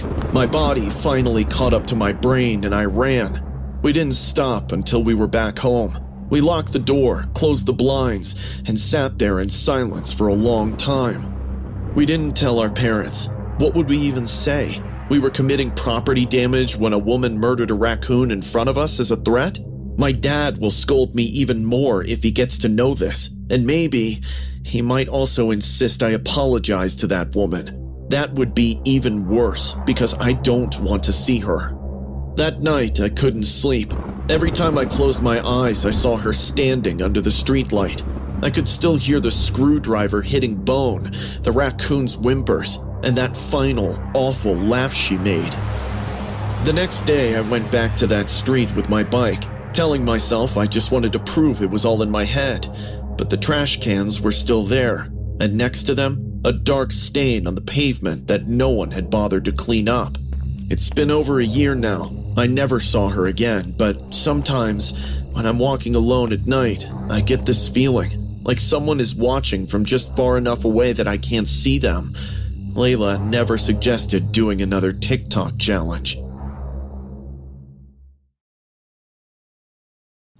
It was a Saturday afternoon in early October when my mom finally agreed to let me go into Starbucks by myself. I was 13, and while I usually waited in the car, that day she handed me her card and said, Go ahead, Ryan. Grab your usual. Just be quick, okay? It felt like freedom. I stepped inside, immediately welcomed by the familiar smell of coffee and pastries. The place was busy but calm. A few people on laptops, a couple having quiet conversations, soft music playing. I was charmed by the place. As I made my way to the counter, my eyes stretched to the far corner. Seated perfectly still near the trash cans was a man in a cake pop costume. At first, I thought it was some sort of promo. The costume was round, pink, and oversized like a lollipop with fake sprinkles on top. But something was off. The pink coating was cracked and crusted in places. The stick end of the costume was frayed and dirty, and the sprinkles, they looked like they were sewn on with what I swear were strands of hair. No one else seemed to notice him. I looked at the baristas. They smiled at other customers, chatted. Not a single glance toward the man in the corner. It was like he didn't exist. I shuffled forward in line, trying not to stare. When it was my turn, I ordered a cake pop and a hot chocolate. I found a table near the front window and sat down. That's when I realized the man was waving at me. His gloved hand moved sideways, slowly.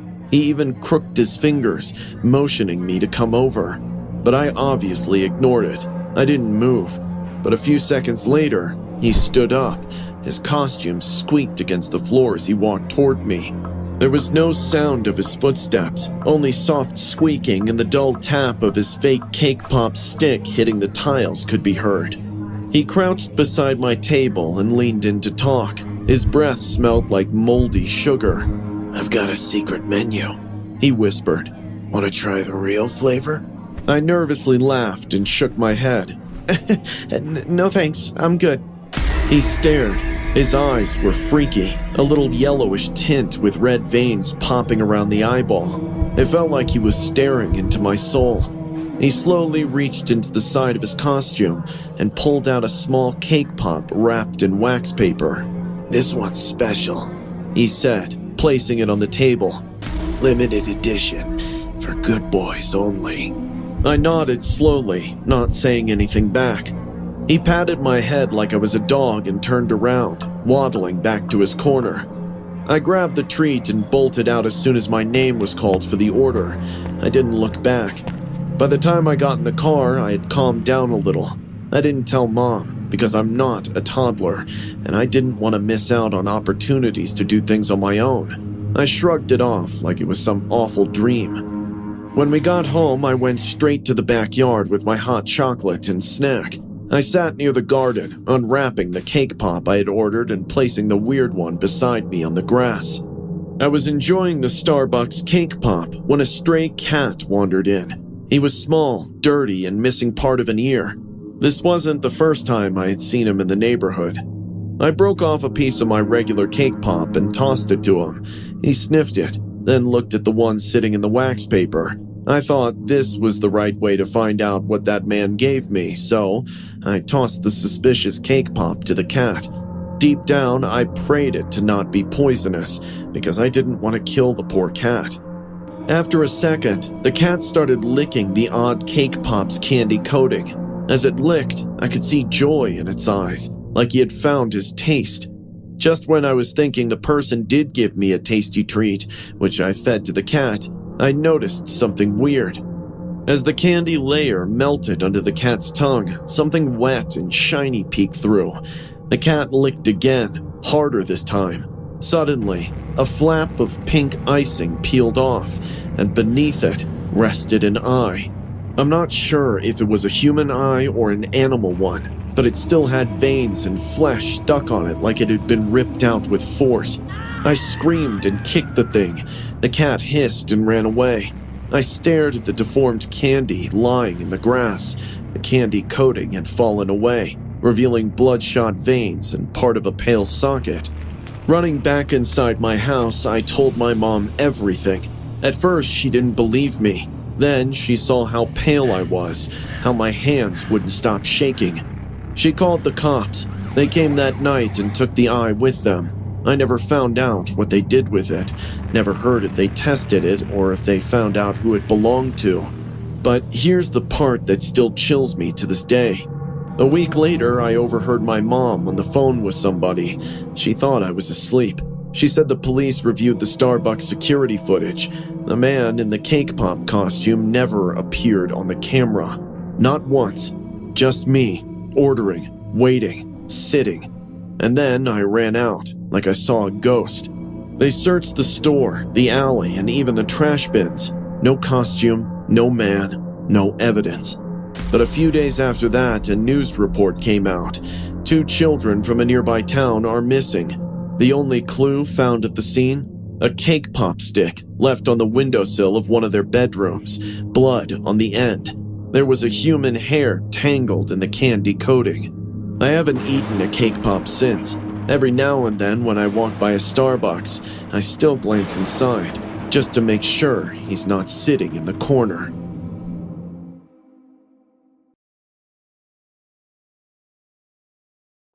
It was a rainy Thursday night, the kind where thunder rumbled through the windows and the lights flickered just enough to make you uneasy being home alone. I'd been living alone for years now, renting this 1-bedroom house a bit outside the city. I had just finished preparing dinner when I received the notification. Your Uber Eats driver is on his way. I assumed it was a mix-up or that someone nearby had typed the wrong address. Still, I locked my door and waited. I thought I'd politely decline the delivery and the driver would understand. 2 minutes later, a car pulled up. It was an ancient white sedan, not the usual Uber Eats vehicle. The individual who stepped out didn't quite seem like a delivery guy. He had no uniform or badge. Seeing him in a soaking brown hoodie and jeans soiled at the knees sent me into alert mode.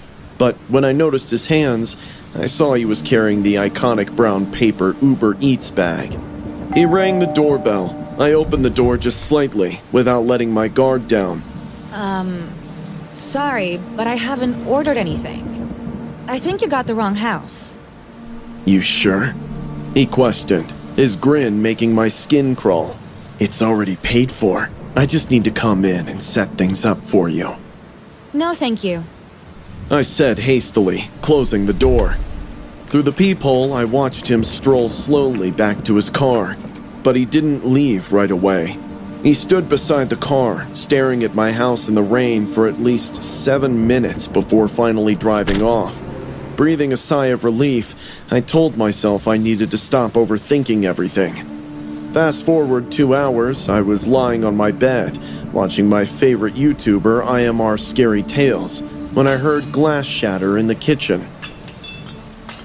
I thought I'd check it out, but almost immediately I heard footsteps in the hallway. I locked my door and backed cautiously into my bedroom, my heart thumping. I slid beneath the bed, trying to calm my breathing. The footsteps were heavy, wet, and slow. I was shaking, wondering who it could be. when I heard the intruder speaking to himself in the dimly lit hallway. Gotta feed her. She needs to eat proper. Peeking through the keyhole, I saw it was the Uber Eats driver. He still carried the brown paper bag. The hallway light buzzed, flicking with every gust of wind battering the house. He was standing maybe 10 feet from my door, completely drenched, his soaked hoodie clinging to his gaunt frame. His head tilted like a confused animal, staring at the brown paper bag as if it were alive. Then, without a word, he reached inside. What he pulled out made my stomach drop.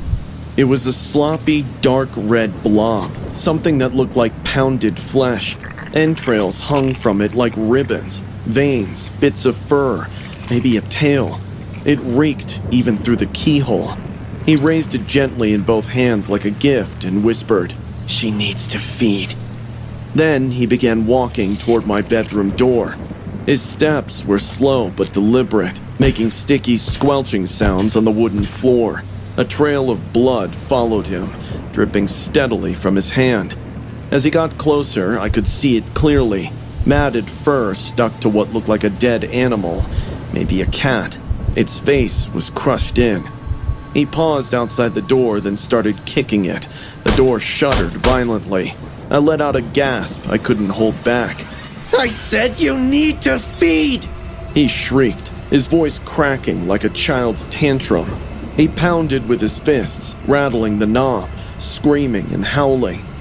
I grabbed my phone with trembling hands and dialed 911, whispering in a frantic rush. Someone's in my house. He broke in. He's trying to get into my room. He's not normal. Suddenly, the lock gave way with a loud pop. The door slammed open so hard it dented the wall, and there he stood, eyes wide with feverish excitement, teeth stained, the rotten mess still in his hands. I tried to run, but he was too fast. He grabbed my hair and yanked me backward so hard I hit the ground with a thud. I screamed and flailed, but he straddled me, forcing the cold, furry mass into my mouth. It tasted like rot, bile, and cat fur. I could feel the texture against my tongue, the bones, the matted whiskers, and something sharp that cut the inside of my cheek. I vomited all over the floor, choking and gasping. He clapped like a child at a birthday party, laughing with glee. She ate it! She did! I sobbed and spat fur and blood onto the ground as he knelt beside me. His eyes were huge and glassy, lost in a world of their own. "Uber Eats fired me," he muttered. "Said I was too slow, that I couldn't finish deliveries. So now, I deliver personally. No one goes hungry if I can help it." His smile dropped and he started reaching into the bag again. I don't know what came over me, but adrenaline kicked in. I sprinted into the bathroom and slammed the door shut, locking it just as he began pounding on it again. "Let me in! You haven't finished your meal!" He screamed. I backed into the corner, holding a curling iron like a weapon. The cops were on their way. They had to be. Within minutes, I could hear sirens. The man must have heard them too, because the pounding stopped. When the officers finally broke down the front door and found me, shaking in the bathroom, I ran into their arms, sobbing. But the man was gone. The only signs of his presence were the muddy footprints leading from the shattered kitchen window. He had entered through it earlier, shards of glass scattered across the floor. On the kitchen counter sat the same brown paper bag. Inside it was another offering, the rotting body of a dead possum, twisted like roadkill, with a fork stabbed through its back. I don't live alone anymore. I moved cities and got a roommate, and even then, I still sleep with a bat next to my bed. Every time I hear a knock at the door or the chime of a food delivery notification, I freeze. I'm not a writer. I don't even consider myself a conversationalist, but I figured someone should hear this. Maybe it'll make you look around the next time you're outside after dark. I'm 50, ex-military.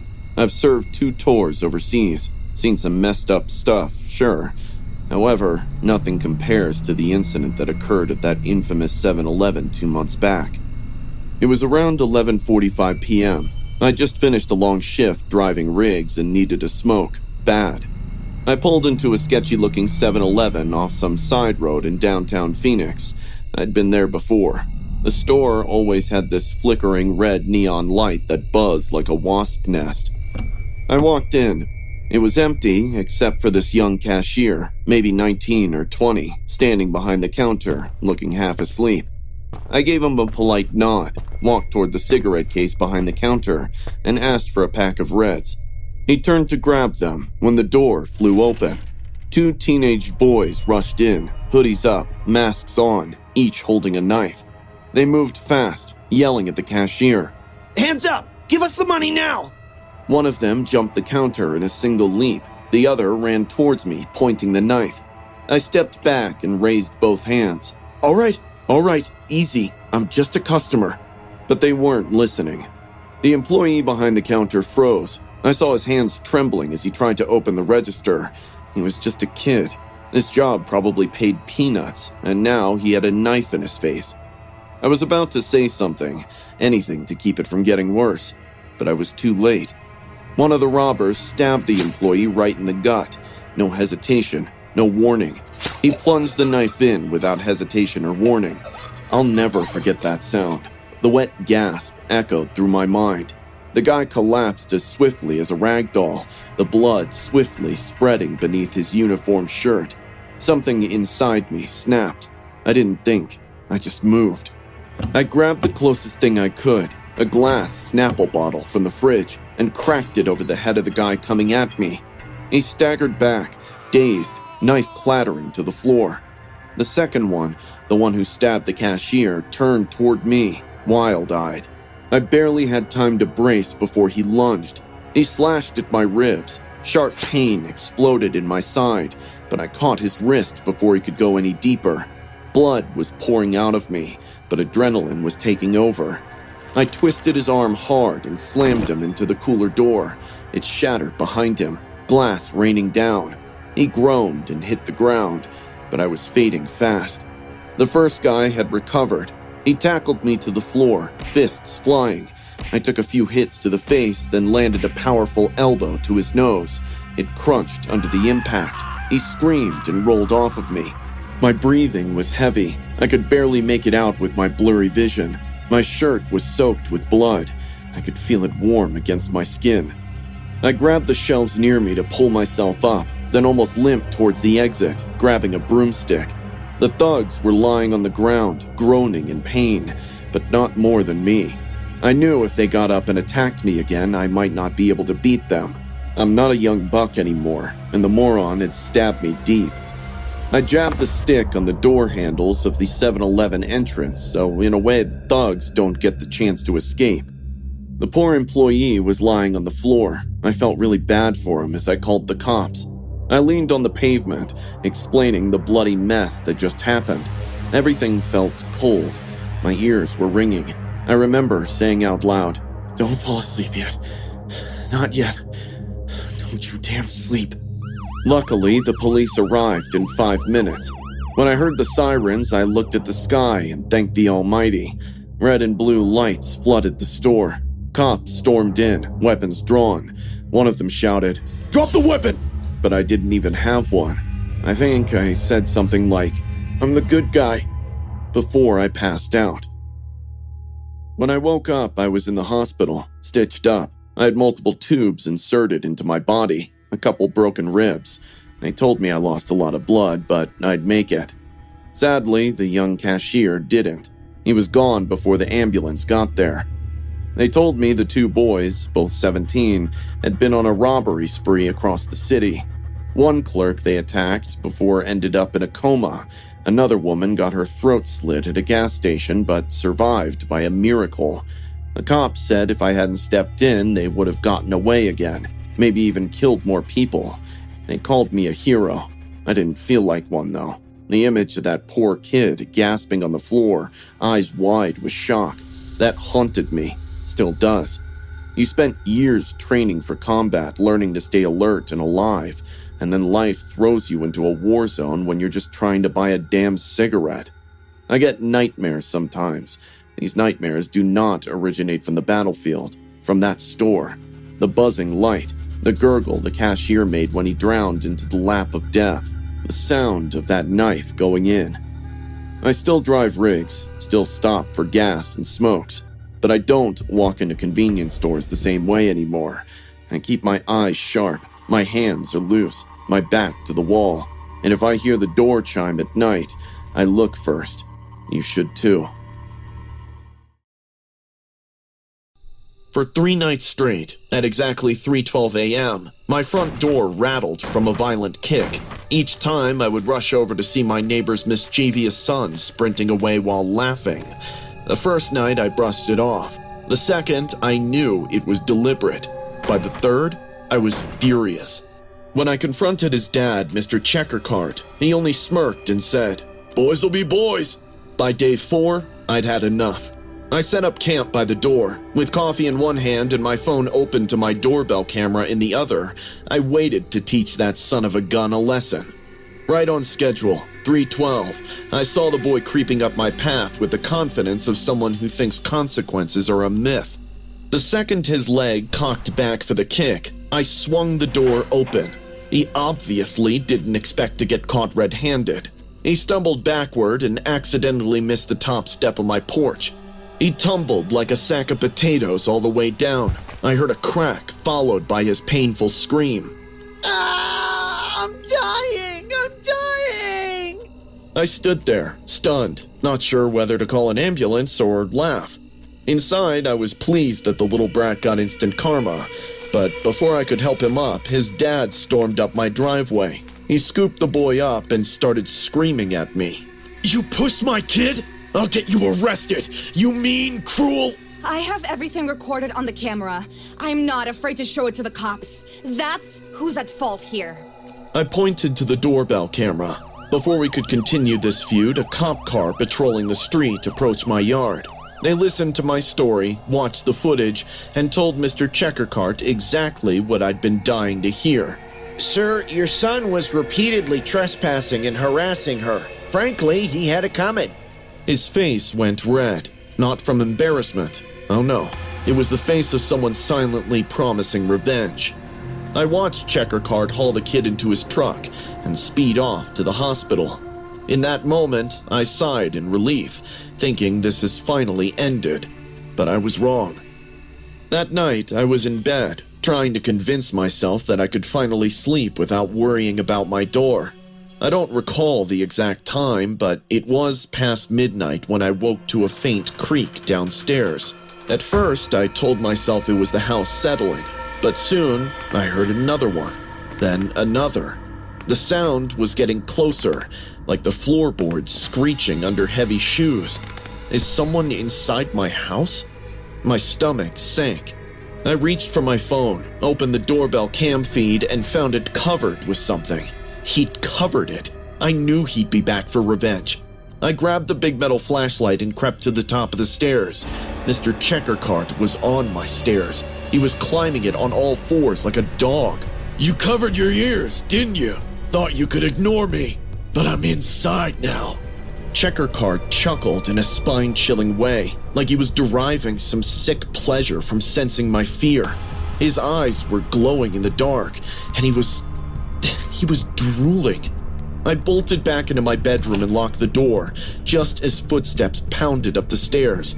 I called 911, my hands shaking so hard I almost dropped the phone. He started banging on it like a rabid madman. My bedroom door rattled with every hit. The cops are on their way. Leave right now or I'll... I don't care who's coming to save you, because they won't be here in time. I was shaking, thinking about what he would do to me if he got in. The cheap frame was starting to splinter. The dispatcher told me to stay on the line, but I knew it'd be minutes before help arrived, and by the sound of the wood cracking, I had less than one. The flashlight wasn't enough. I scanned the room and saw my bolt cutters. I'd been doing some DIY work earlier that day and left them leaning against my desk. I grabbed them like my life depended on it. Within the next few seconds, the door gave out with a crash, and there he was, red-faced, eyes wild, holding a hammer. He charged, swinging wildly. I dodged one blow, but the second clipped my shoulder. Pain shot down my arm. Adrenaline took over. I swung the bolt cutters, catching him right in the temple. The sound was sickening, a dull thunk, and he dropped like a puppet whose strings had been cut.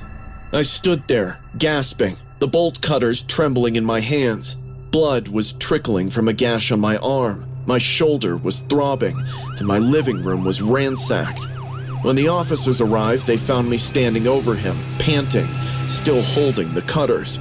Mr. Checkercart was driven to the hospital, ironically the same one where his son was recovering from a hairline fracture.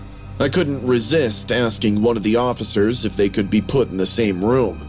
It'd save the nurse a trip. I said. He actually laughed. Our local newspaper printed the incident as self-defense against a home invasion. I call it karma clocked in for a double shift. Now, my door's reinforced with a metal security gate. My cameras have backups, and I keep those bolt cutters right by my bed. I also may or may not have started a rumor in the neighborhood that the kid's dad got beaten by the crazy cat lady next door. I don't own a cat, but I like the way it sounds. Sometimes, late at night, I think about the look he gave me that afternoon, the one that promised he'd come back, and then I remembered the way his head bounced off my floor. I sleep just fine now, but a few tips for those watching. If you ever have a neighbor's kid kicking your door for days, here's my advice. 1. Record everything. 2. Never underestimate how far bad parenting will go. And 3. For the love of God, keep something heavy within reach. I work a desk job at a finance firm, and every day at 12:30 p.m. I take my lunch break. I just go for a walk, enjoy the fresh air, and order something from the Starbucks across the street. This practice has become a routine that makes me feel good. Mostly, I take lots of almond milk in my big vanilla cold drink with a spinach, feta, and egg white wrap. Yes, I like to stay healthy because I hardly get the time to hit the gym. Anyways, this routine was continuing smoothly until last Wednesday. When I walked into the Starbucks, I found the barista had already prepared my order, and it was ready on the counter. I was pleased to see that for once. The staff had spelled my name right. I paid, and just as I was about to grab my food, I heard a voice from behind. It was the voice of a male in his late 30s. The man said, "Hey, I'll have what she's having." I turned around and saw this tall guy in worn-out jeans and a pink hoodie that was all creased up. He looked odd. His rough beard hinted that he hadn't shaved in a while. I wondered if he had bathed in days because a reeking smell hit my nose as soon as he got closer. And above all that, his smile creeped me out because it never reached his eyes. He kept staring at me. I frowned and turned away, thinking it was just a malicious attempt to pick me up. As I walked past him, he said something that made me very uncomfortable. You smell like fear and cinnamon." I didn't answer. I left right away, quickly. There weren't many people in the parking lot outside. When I opened the door to my car and turned the corner, I saw him again. The same man was now standing 5 feet away from me with 2 brown paper bags in each hand. He didn't say anything, just had his head tilted like a curious dog and watched. Then he yelled, "Don't be scared, you have such lovely skin," and they started smiling. I was so stunned that for a minute my body forgot to respond to this upcoming threat. I should have gotten into my car and locked the door, but occasionally when you're too scared you end up freezing. Your mind stops thinking straight, and you just surrender to danger, thinking you've no way to survive. That's exactly what happened to me. I could see him walking towards me. My body screamed. Get in! He's coming! But I couldn't move. I could feel my palms sweating and my legs numbing as he looked me in the eye and kept coming closer. When he was just inches away, I heard a car horn from a distance. I sprinted into my car and locked the door. I was shaking while trying my best not to cry. He crouched down to my window and said, "I'm not gonna hurt you. I brought you a gift." I screamed at him. Leave me alone! But he still stood there. Then he reached for the paper bag he was holding and grasped a handful of something. I couldn't see what it was until he placed it on my windshield. It was a thumb, a severed thumb with red nail paint on it. I screamed and began calling the cops when he spoke to me one last time. "Don't you feel lucky? This could have been you." Saying this, he walked off. When the cops came and took the thumb as evidence, they told me I might have come across a very dangerous person. I couldn't sleep for a few days after that. I kept going back and forth between the curtains and the locks. I even moved to a different Starbucks across town. But my chest got tight every time someone stood behind me. I couldn't get rid of the thought that he let me live on purpose. A few days later, the story hit the news, a story that just broke on Channel 5. A man was caught at a rest stop in a different state. There were brown paper bags in his trunk. Each one had body parts in it. They named him the Copycat Killer. He stalked women at cafes. He would order exactly the same thing as them, follow them, and then attack. Investigators revealed that a total of 5 women were killed. One had her eyes gouged out. Someone else had a thumb chopped off. They showed his face.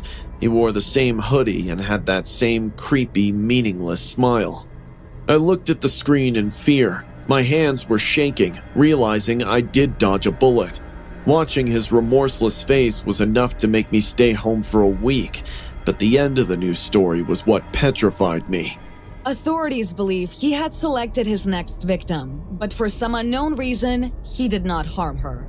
He had my drink in his car with my name printed on it. I should have been dead that day, but then why did he let me go? The nightmares haven't gone away to date. His voice keeps roaming in my head. "You smell like fear and cinnamon." I tried to make sense of it, but nothing comes to my mind. The police say he never brought me up while being questioned. Even if they asked him about me, he would just smile.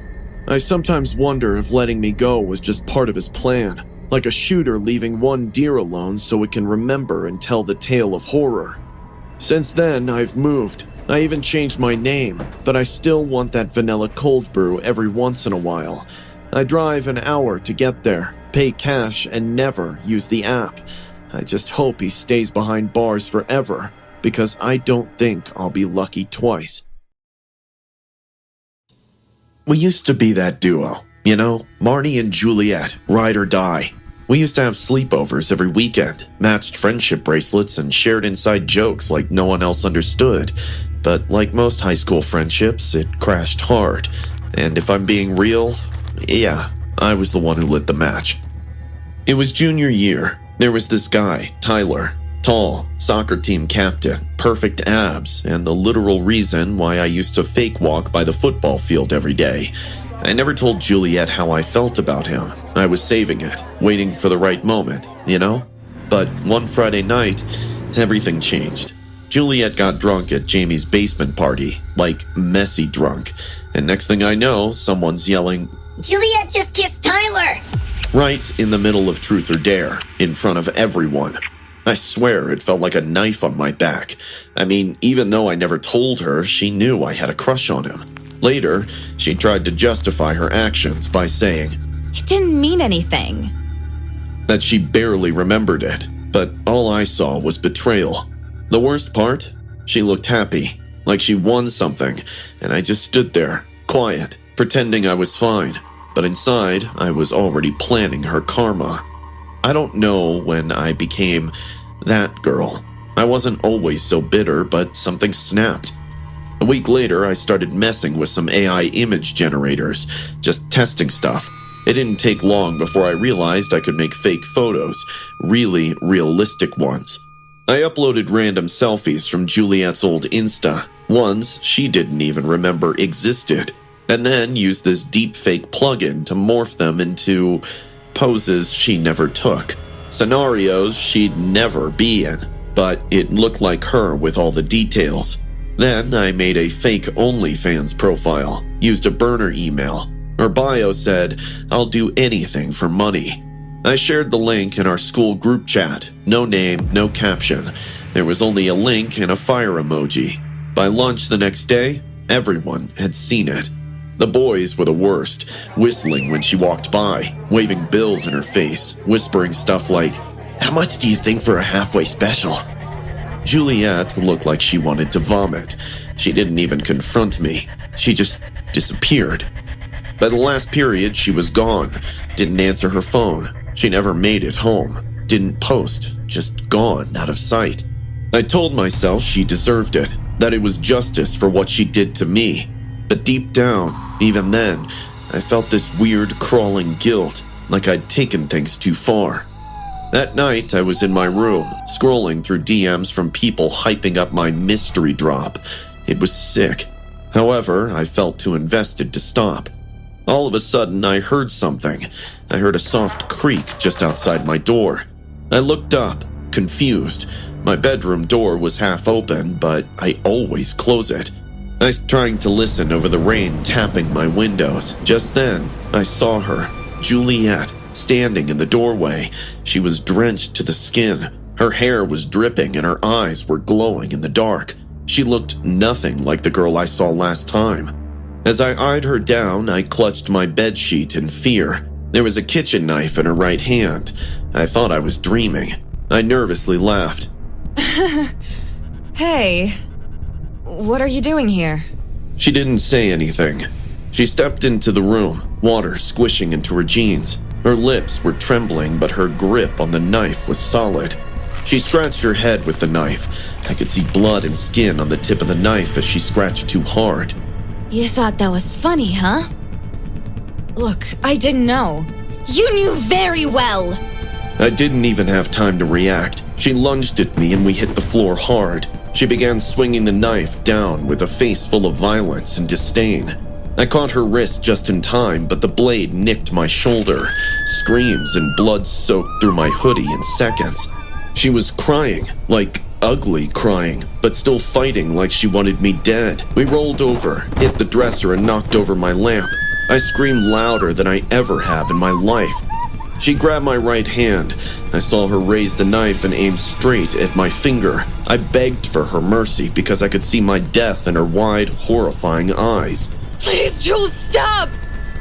She didn't. I felt the blade slice my knuckles. A crackling sound of my bones breaking was followed by excruciating pain that turned me numb on the spot. In my blurry vision, I saw her holding my index finger and showing it to me like a trophy. Her hysteric laughter echoed in my room. I could feel myself fainting when my dad busted in. He saw the blood, saw Juliet with a knife, and just lost it. He tackled her off me, screaming like an animal. She kicked and thrashed, trying to reach the knife again, but he pinned her down and yelled for my mom to call 911. Until the cops arrived, my dad held her on the ground the whole time. Juliet accepted defeat after a few minutes of struggle. She just went limp. Cops took her away in cuffs. I was rushed to the ER, finger gone, shoulder slashed, mentally destroyed. That one night changed everything. I confessed to the cops, telling them the whole truth. There's no point in lying. They didn't charge me since I was technically the victim of the attack, but I got expelled. And yeah, my parents look at me differently now. It's been 5 months. I still wake up at night hearing that creak, feeling the knife on my skin, seeing her face. So this happened about 2 weeks ago, and I still get chills thinking about it. I swear I'm never stopping at a 7-Eleven that late again. It was around midnight, possibly a little later.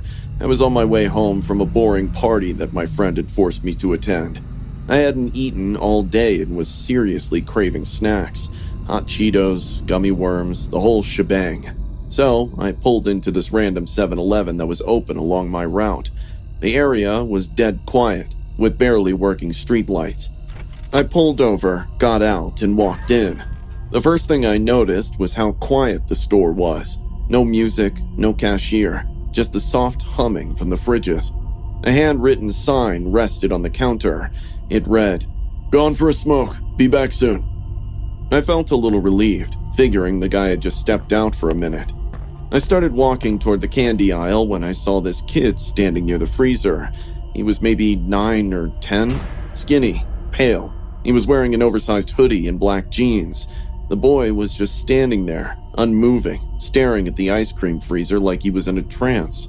I kind of smiled at him, thinking, poor dude, must be waiting for his dad or something. Suddenly, he noticed me and smiled back. But I don't know. Something about it made me uncomfortable.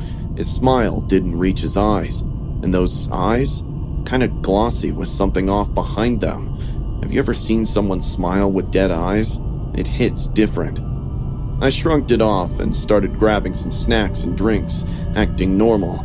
But every time I looked back, I saw him taking slow steps toward me. His eyes were following me around. At first, it was subtle, like I'd be in the chip aisle and he'd be standing 2 feet away. I'd move to the drinks, boom, he was right behind me again, not saying anything, just watching. At this point, I was like, okay, what the hell is this kid doing? Then, out of nowhere, he said, "Do you live alone?" I paused, turned slowly.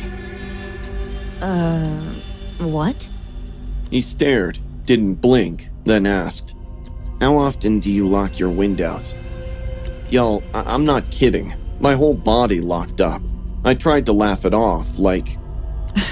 Dude, that's kind of a creepy thing to ask. He just kept staring. "Your bedroom faces the street, right?" Now I was panicking inside. I pretended to text someone on my phone, trying to make it look like someone was waiting for me, but he was still standing there, still watching. So I started walking toward the door, fast. I figured I'd just dip and hit a different store, but before I even reached the exit, I felt something wrap around my wrist. The kid hugged me from behind, and tightly. I straight up screamed and yanked myself away. His grip was too strong for a 10-year-old. My whole body went ice cold. My skin crawled like I'd just touched something foul.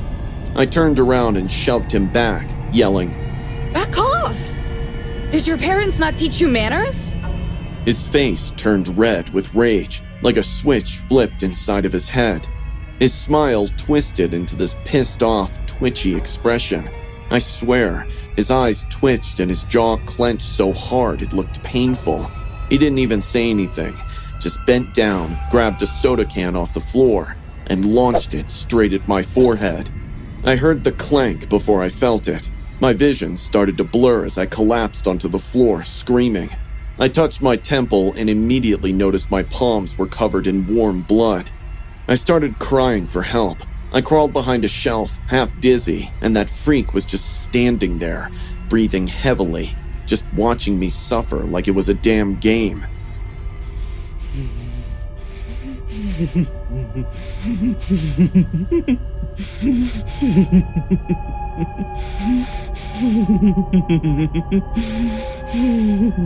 Right then, the front door swung open and the cashier bolted in. He was a guy in his 40s who looked winded and terrified. He must have heard me screaming. He froze when he saw the kid. The boy didn't wait another second. He ran off into the dark highway. The cashier helped me get up and I kept crying. I don't know what's wrong with that kid. He just behaved so badly and then threw this. But the cashier cut me off with a shocked face and said, "That's not a kid. He's a dwarf. He's been lurking here for hours." My heart dropped. That explained why he had so much strength. It took everything I had to free myself from his grasp when he hugged me.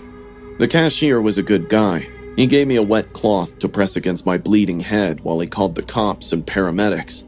When the cops came, I was dizzy from blood loss. They sent me to the hospital and questioned the cashier for every bit of detail they could get about that terrifying man.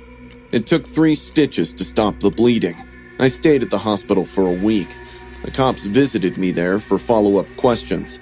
On the 4th day, when I was feeling a little better, the cashier came to see me. He apologized for what had happened and said he felt responsible for leaving the store unattended. I told him none of it was his fault. 2 weeks have gone by, and that man still hasn't been caught. I keep my windows locked at all times now. I even installed a doorbell camera just in case. Sometimes, when it's raining out at night with thunderstorms and lightning, I get nightmares. I see myself lying in bed, and the man is standing over me, sucking blood from my wound.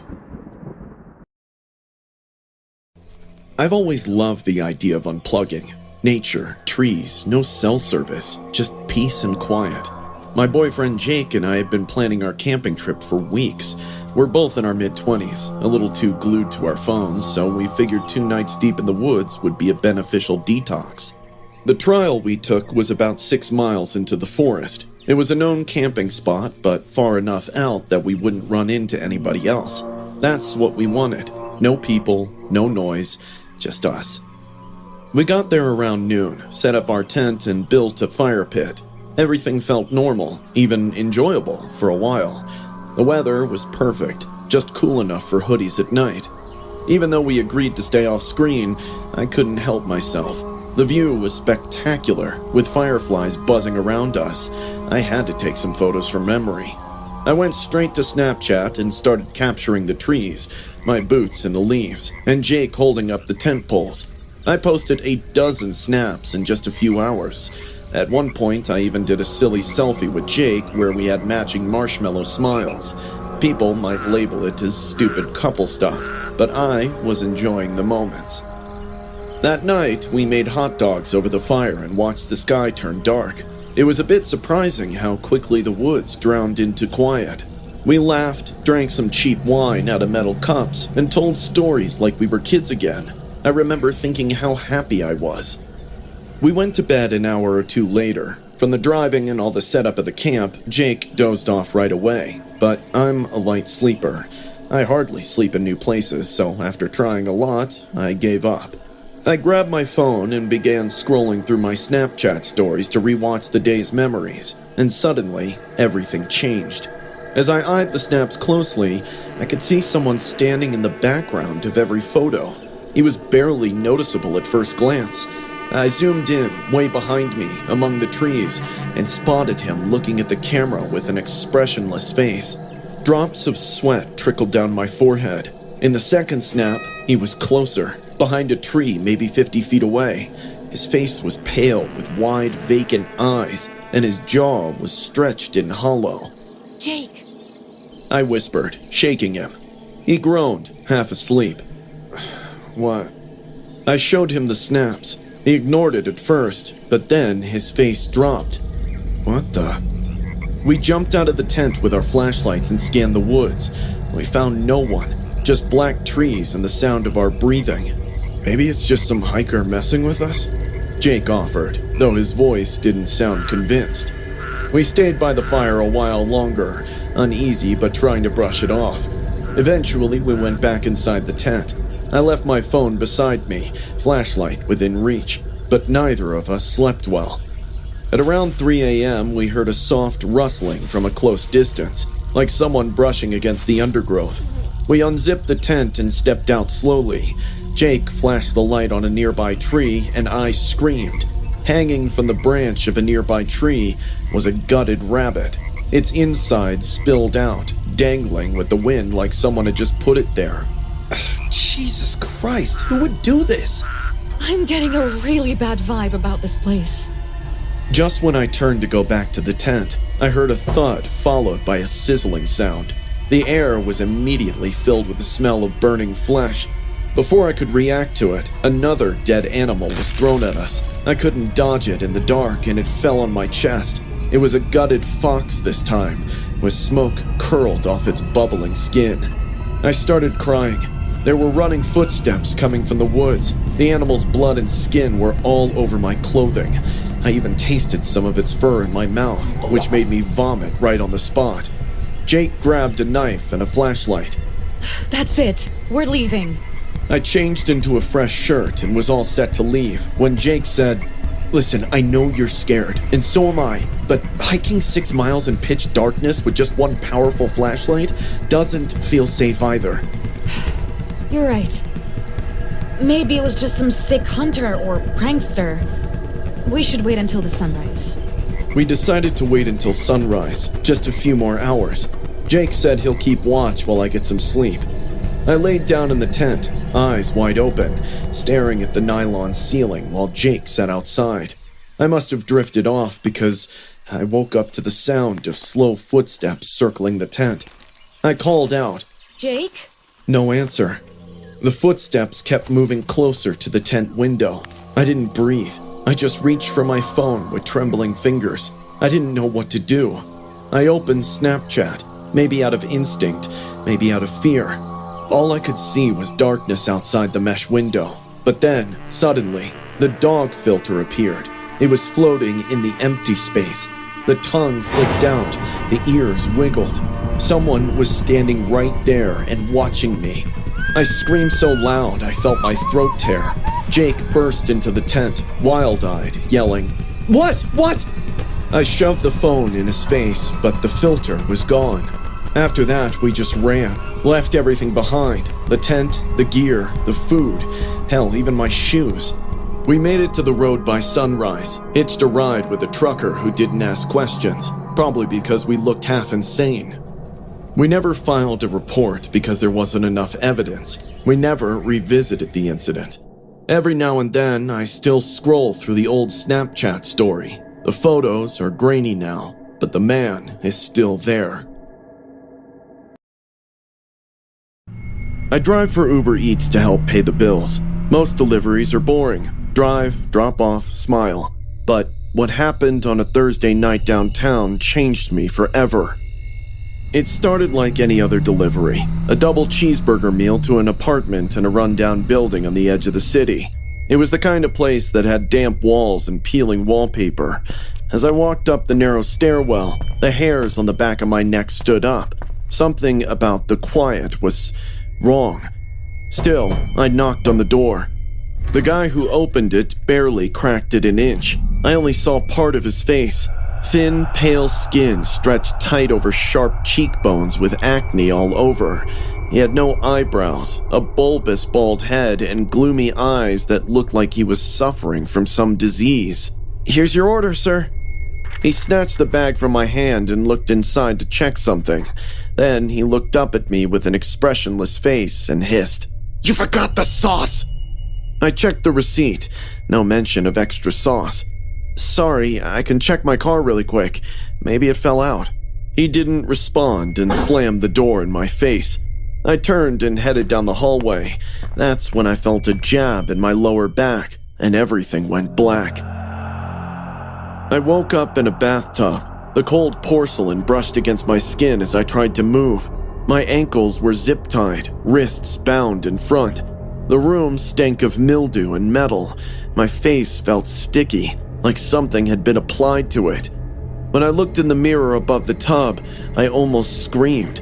Someone had smeared sauce across my face like war paint. It was a mix of ketchup, mustard, and something else. I started panicking because everything about my situation screamed death. "Hello? Anyone here? What's happening?" My screams were interrupted by a distant humming. It was off-key and tuneless. All of a sudden, the bathroom door creaked open and the man stood there, holding a large kitchen knife in one hand and a rusted meat cleaver in the other. He wore a plastic apron and that same blank expression. Sharpening the knives by rubbing them against each other, he spoke to me. "Rise and shine! Slow-cooked or raw? You decide." He set the knives on a towel beside the tub and walked to a nearby counter where I saw cleaning supplies. There were bottles of drain cleaner, bleach, and ammonia resting on the counter. My mind raced. Was he going to eat me? He kept talking as he paced, humming and muttering. Whatever he said made no sense. One moment he spoke about people always rushing food, never appreciating flavor, and the next he ranted about his mother and how she made him eat cold meals. "It's time to fix things now. I've been dreaming about this moment for so long. A feeling of harvesting fresh meat and then savoring it. Yum." He was salivating while speaking. In my mind, my gut whispered, "Get out or he's going to kill you!" I shifted, slowly testing the zip ties.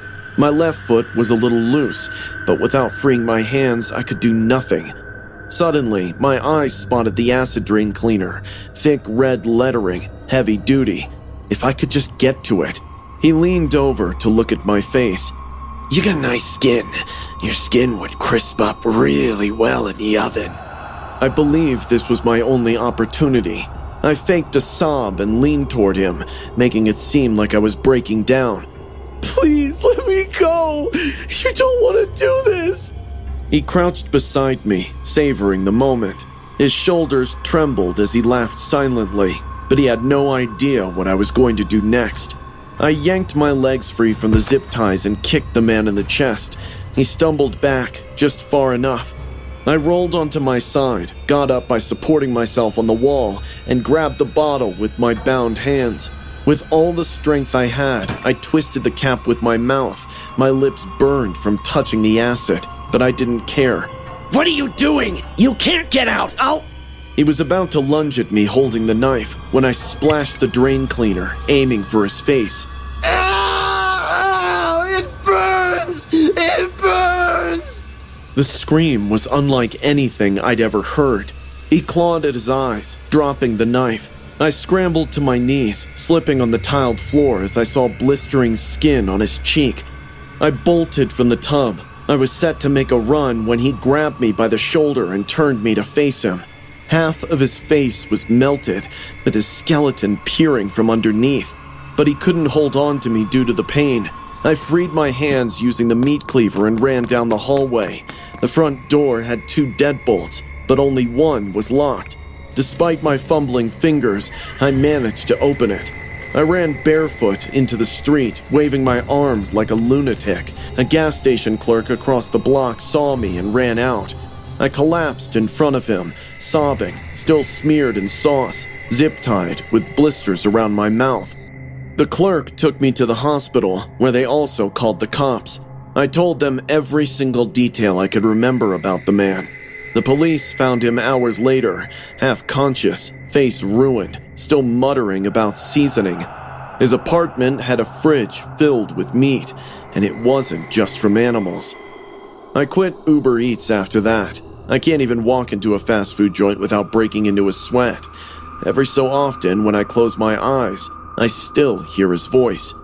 I often get nightmares where I see him next to my bed, wearing the plastic apron splattered in blood, holding 2 knives and sharpening them by rubbing them together. He grins ear to ear and then asks, Slow cooked or raw? You decide.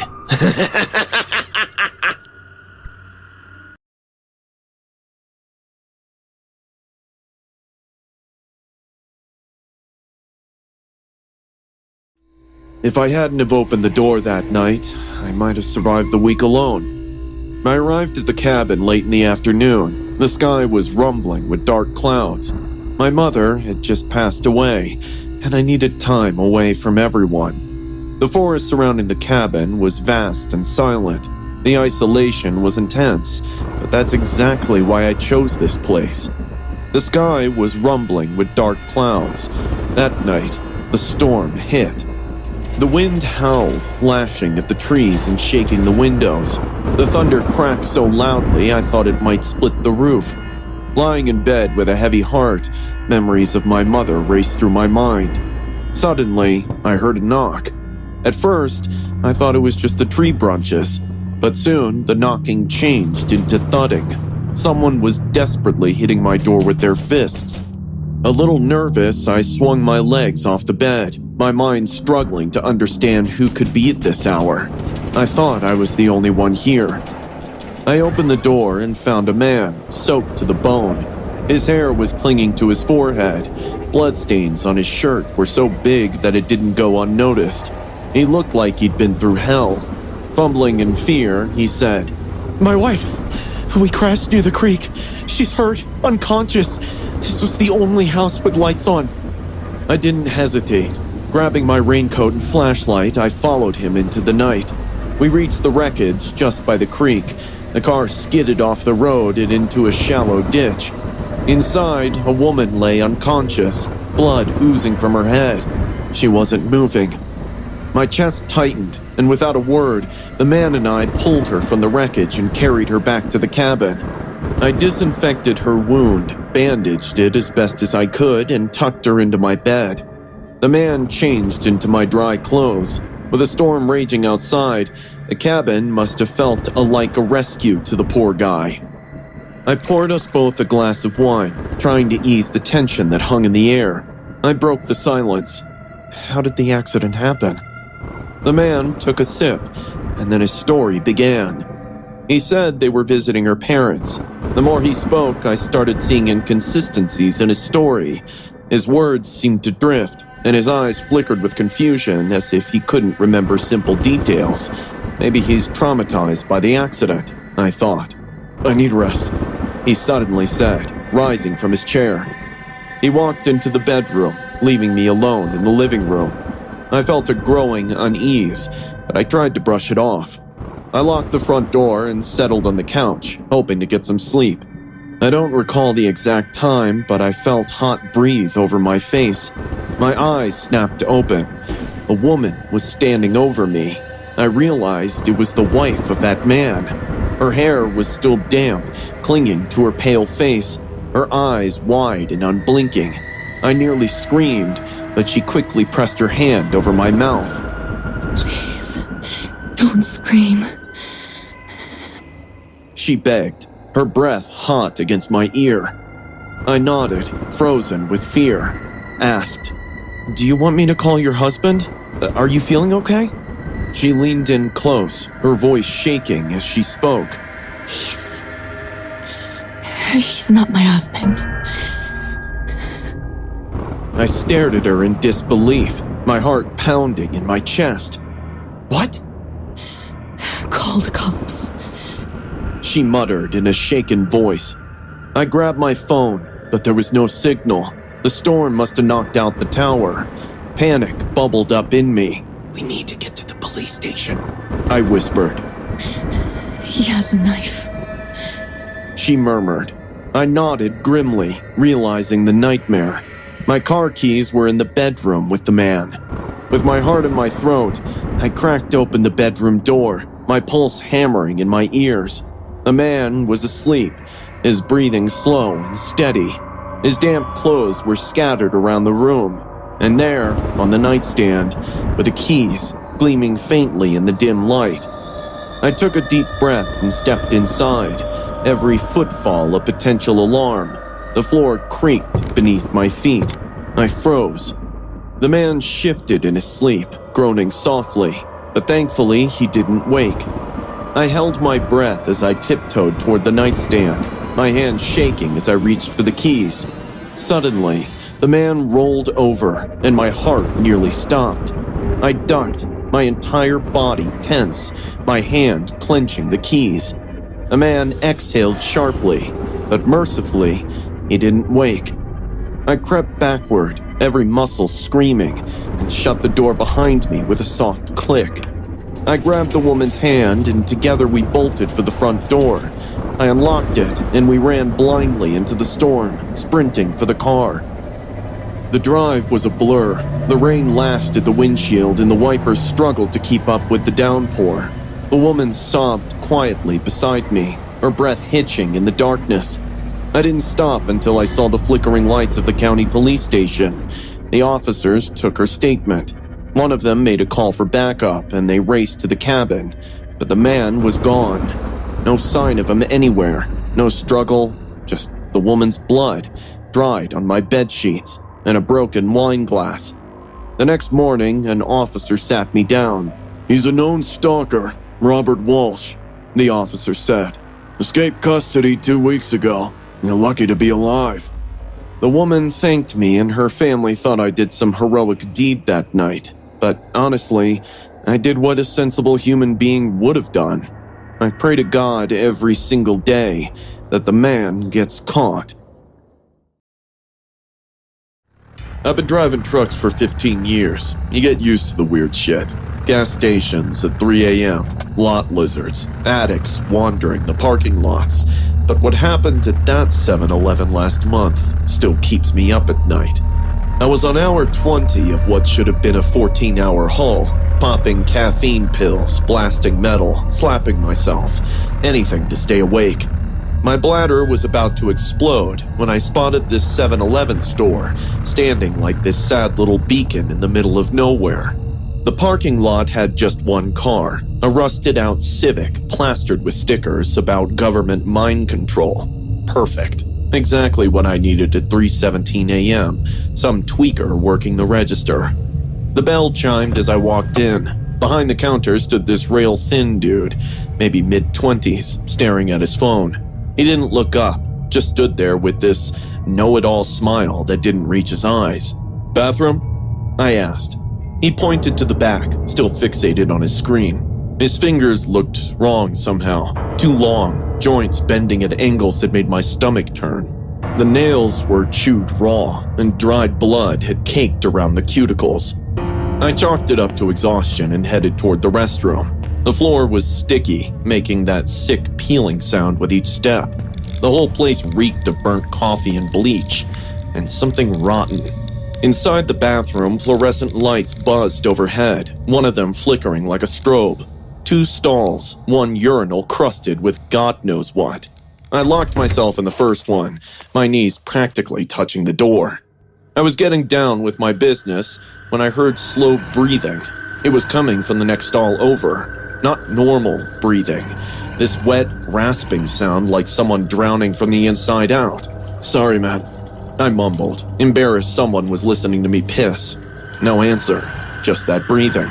For a second, everything went quiet. "Hello?" I called out. The breathing has stopped. The silence that followed was worse.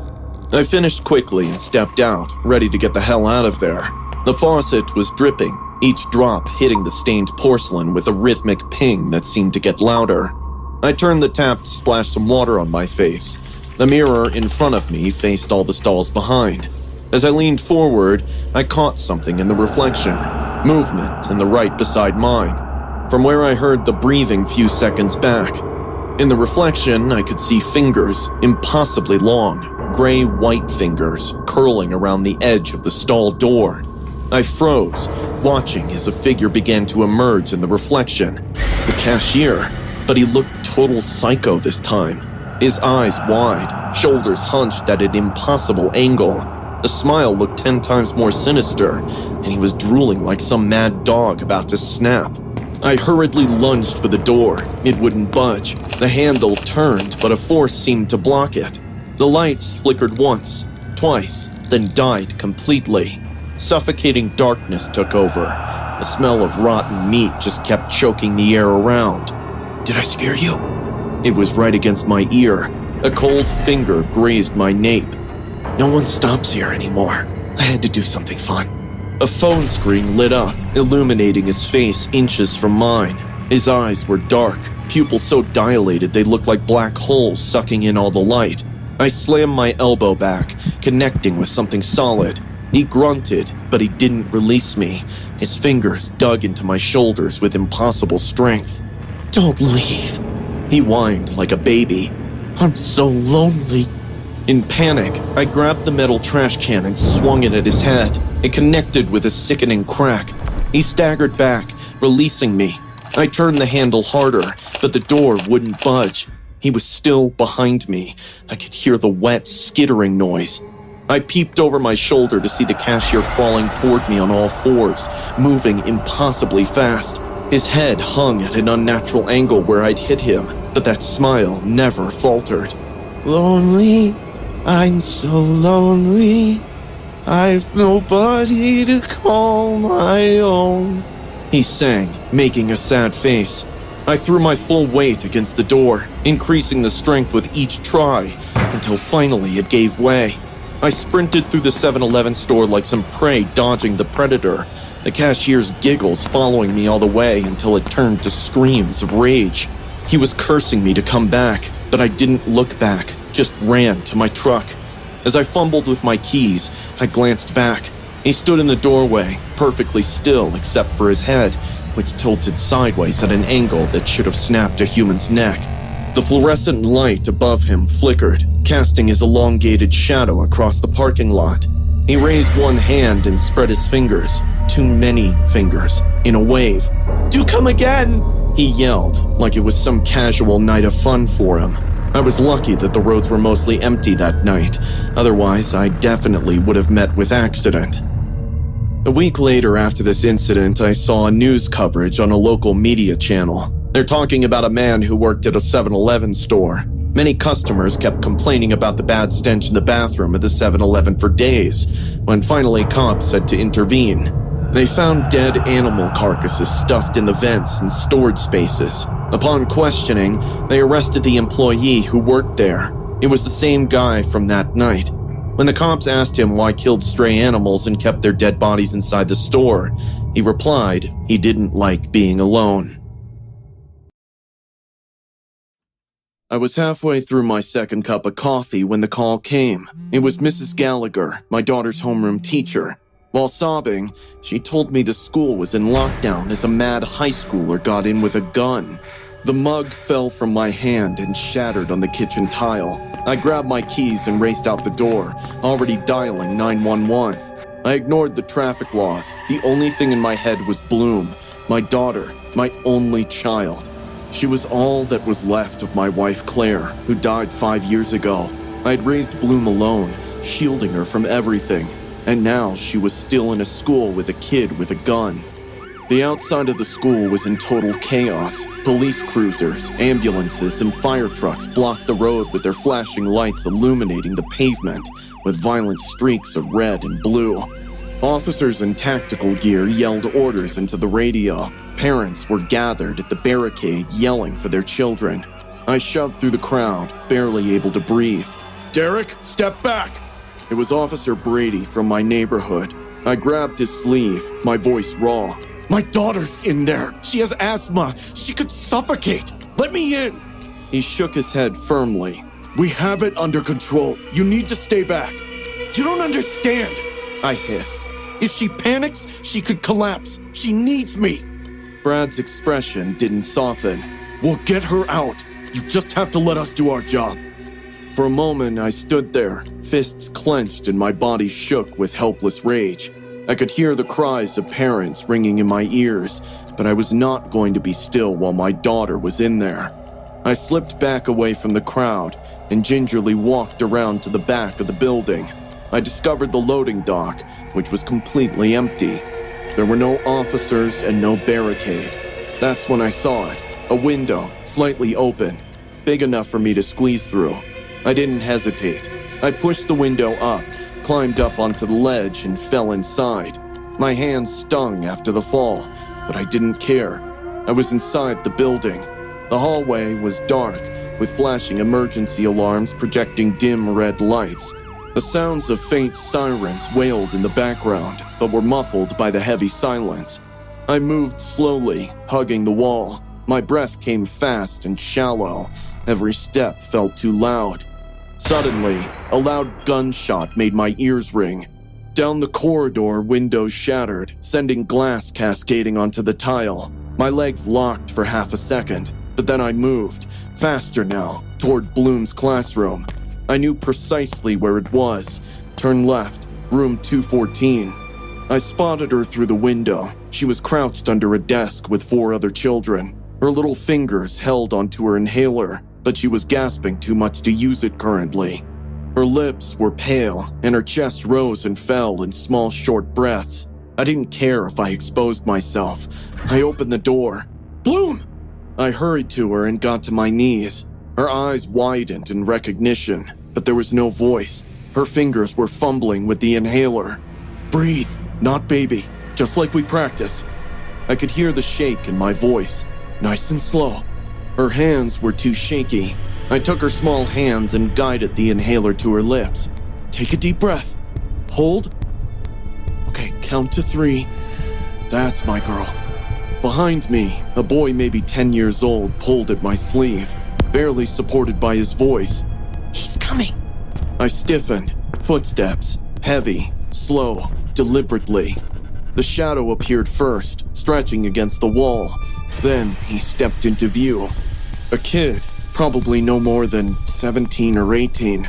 His face was still a mess of zits, but his eyes were empty. He was carrying a shotgun in his hands. His eyes were flicking to the classroom door. He couldn't see me yet. Move, Derek. Now. I shoved Bloom into the wall, leaning against her. He lifted the gun and fired. The tube lights overhead shattered, exploding glass. The kids screamed, crying under their desks. Bloom was holding on to me, squeezing my arm with her fingernails. I didn't think. I lunged. Hey! I yelled. grabbing a chair and throwing it at him. The metal leg smashed into his ribs and he stumbled backwards, the shotgun falling out of his hands. Run! I screamed. The children took off, gripping one another, sobbing and finding their way to the hallway. Bloom's legs weren't holding her, and her air was short, but she still moved, breath short and quick. Go, baby! Don't stop! I shouted. The assailant regained his footing, charging me into the wall. I hit my head on the plaster and my eyesight blurred. He was on top of me, fists flying. I could taste blood.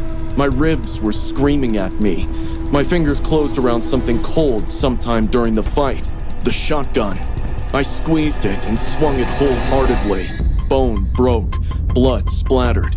He sagged onto the tile, moaning.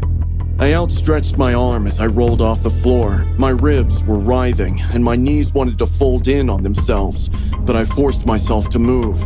As I staggered out of the building, the first thing I saw was Bloom in Officer Brad's arms, crying uncontrollably with her face buried in his chest. Bloom! I yelped, my voice cracking. Her head snapped up. She broke free from Brad's hold and ran toward me, arms outstretched. I held on to her, gripping her so tightly. I worried that I might break her. I felt her tears soak my shirt. I kissed her forehead, again and again, swallowing back my own tears. I'm here, baby. I have you. You're safe. She was alive. She was safe. And so was I. The Carters' house was the kind of place you'd see in a magazine. Glass walls, sharp angles, perched on a hill like it was looking down on the rest of the world. It was beautiful, sure, but cold, empty. The kind of place where you'd feel like a ghost even when you were alive. I took the job because I had no choice. Tuition was due and my bank account was a joke. When they offered triple my usual rate, I didn't ask questions. I should have. Ethan's already fed and bathed. Mrs. Carter said, her diamond earrings catching the light as she tossed her purse over her shoulder. Her smile didn't quite reach her eyes. We'll be back by midnight. And then they were gone, leaving me alone in that glass castle with their 8-year-old son. Ethan was quiet for a kid his age. He didn't argue when I told him it was bedtime, just climbed into bed, pulled the covers up to his chin, and stared at me with those big, unblinking eyes. He always comes when they leave, he whispered as I reached for the light. He likes girls like you. I froze. Who? No matter how much I prodded, Ethan didn't answer. Instead, he simply laid there, closing his eyes. Somewhat anxious, I returned to the living room and tried to focus on my textbook, but every creak of the house made me jump. At exactly 9 p.m., the doorbell rang. My heart slammed against my ribs. On the security monitor, a man stood at the door. Tailored suit, perfect hair, smiling directly into the camera like he knew I was watching. "Hi, Lisa," he said when I pressed the intercom. His voice was smooth, too smooth. "I'm Daniel, Ethan's uncle. I've already told Rachel. Would just grab some files from the study and leave." My stomach churned. I wasn't told anyone would be coming. "Call her if you want," he said, still smiling. "She'll tell you it's fine." I did. Mrs. Carter answered on the second ring. Oh, Daniel. He's family. It's fine. She said, laughing, but her voice was tight. I opened the door against my screaming instincts. Daniel was taller than I expected. "Thank you," he said as he brushed past me, arm grazing mine. "This won't take long." But it did. Minutes stretched into an eternity. When I finally went to check on him, he was sitting in the study, not really doing anything, just staring. Found everything you need? I asked, my voice shaking. Daniel slowly stood up, stalking closer. "That's a lovely scent you're wearing." He sniffed, grinning. "Reminds me of someone." My blood ran cold. "You must be a student," he said, taking a step closer. "College is expensive, isn't it?" I nodded, backing away. He reached into his jacket and pulled out a thick stack of cash, tossing it onto the desk. $15,000, he said, licking his lips. "All for a night with me." I couldn't breathe. I think you should leave. "Don't be difficult," he said, stepping closer. "We both know you need the money." Get out, or I'll call the police. I said, reaching for my phone. His hand shot out, grabbing my wrist with crushing force. "No, you won't," he hissed. I tried yanking my arm back and screamed, but his grip tightened. "Scream all you want, Lisa. No one's coming. They never do. You're mine." I didn't think. I couldn't. I drove my knee up hard, aiming for anything, and bolted. The front door wouldn't budge. The security panel blinked red. Wrong code. Behind me, Daniel laughed, low and terrible. I ran to the kitchen, yanking open drawers until I found a knife. His footsteps were slow, deliberate, like he was enjoying the chase. "7 girls before you," he boasted. "None of them were missed for days." I pointed the knife at him, my hand shaking. Stay back! He smiled, stalking forward. The last one had dark hair too. I threw the knife, not to kill, just to distract, and bolted up the stairs. Ethan's room was empty. Ethan? I cried, terrified. A small hand grabbed mine from the closet.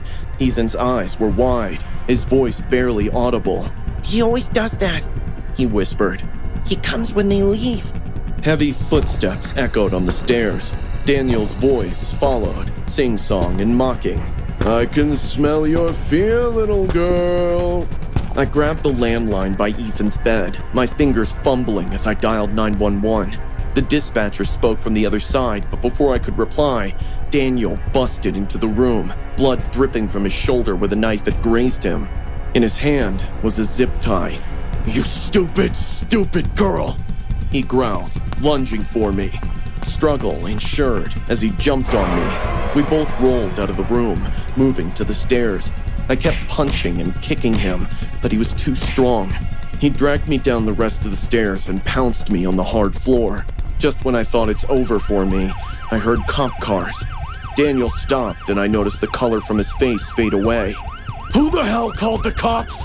He screamed in pain mixed with anger. I did. I hate you, and I hate Mommy, Daddy too. I saw Ethan standing on the stairs. He was crying, but when the police dragged Daniel away, he kept yelling how he'd get bail in no time. 6 missing babysitters over 3 years. The Carters were arrested as accomplices. Little Ethan was allotted to foster care while Daniel was given life imprisonment. But the real justice was served when he was found unconscious in a cell a week into his sentence, brain hemorrhaging from an undetected injury. He survived, but doctors say he'll never walk again. I visit Ethan time to time. He still doesn't understand that he saved my life. One day when he gets older, I bet he'll be proud of himself. I still remember the sun spilling through the windows as I straightened the guest room, folding the last of the freshly washed sheets. My hands were trembling slightly, a mixture of excitement and nerves. Today was the day. My first foster child was arriving. I stared at my reflection in the hallway mirror, brushing down my shirt. My mother would have been so proud of me for taking in a child in need. After she passed, I felt lost, alone. But helping a child was supposed to be healing, right? When the knock came, I exhaled sharply and opened the door. Ronnie Bateman stood on the porch, holding a tattered plush bear with a missing eye. He was smaller than I expected for a 10-year-old, pale and thin, with unkempt brown hair falling over his eyes. The social worker introduced us, but Ronnie never spoke a word. He simply stared at me with unsettling stillness. The moment the door shut behind us, he finally spoke. You have pretty hair, he said softly, his voice barely above a whisper. It should have been a sweet compliment, but the way he smiled afterward made me feel strangely cold. I made grilled cheese sandwiches for lunch, something simple that most kids would enjoy. Ronnie didn't touch his food. Instead, he stared at me, unblinking, dragging his knife across his plate slowly, making a faint scraping sound that set my teeth on edge. Not hungry? I asked, forcing a warm smile. Without a word, he suddenly shoved his plate onto the floor, sending shards of ceramic and crumbs skittering across the tiles. He glared at me with a flash of something dark in his eyes. I don't want this, he muttered coldly. I knelt beside him, trying to keep calm. Hey, it's okay. You don't have to eat it. What do you want to do? His lips curled into a grin, a slow, deliberate smile that didn't reach his eyes. Let's play hide and seek. Thinking it would lighten the mood, I agreed. Okay. I'll hide first. I said, masking my unease. I tiptoed through the house and slipped into the hallway closet, grinning slightly at the stillness of it all. For a moment, it felt almost normal, but as I pressed my ear to the door, I heard something that sent a chill through me. Soft, deliberate footsteps, but there was something else, the faint metallic scrape of a blade dragging across the wall. Caroline, His voice sing-songed through the house. I'm gonna find you. I held my breath, willing myself to believe I was imagining it, but when I peeked through the narrow crack of the door, my stomach turned to ice. Ronnie was holding a large kitchen knife. His small hands clutched the handle tightly, his knuckles white. Come out, wherever you are. He crooned softly, dragging the tip of the knife along the hallway wall, leaving shallow scratches. I slowly pressed the closet door open, creeping out barefoot, careful not to make a sound. My heart slammed against my chest as I moved down the hallway toward the back door. Suddenly, a tiny hand grabbed my wrist from behind. I spun around, and Ronnie's face was inches from mine, his grin wide, his teeth bared in a grotesque, almost animalistic snarl. Gotcha! He giggled and slashed at me. The blade missed my stomach by mere inches, but it tore through my shirt, grazing my skin. I gasped in pain and sprinted into the kitchen. My bare feet skidded across the floor as I yanked open drawers, searching for something, anything I could use. But Ronnie was fast, too fast. He came barreling around the corner, slamming into me with surprising force, knocking me into the counter. The knife sliced into my shoulder, making me cry out. You're not fast enough! He sneered, his eyes wild. I stumbled backward, gripping my bleeding shoulder. My hands shook as I grabbed the heavy ceramic fruit bowl from the counter and swung it at him. It smashed against his arm, making him drop the knife. But instead of crying out in pain, he laughed. You're fun, he whispered, blood trickling down his arm. Wanna play again? I bolted for the front door, but he was right behind me, his small footsteps slamming against the hardwood floor. I yanked the door open, only for him to slam it shut with shocking strength, nearly crushing my hand. No leaving, he hissed, his face only inches from mine. Desperate, I shoved him back and sprinted toward the laundry room. I barely managed to slam the door shut and lock it. I panted against the wall, my heart threatening to explode out of my chest. Through the crack in the door, I could see his small, bloodied hand running over the handle. You can't hide forever, he whispered.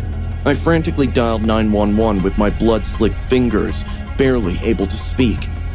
Please, my foster son, he's trying to kill me.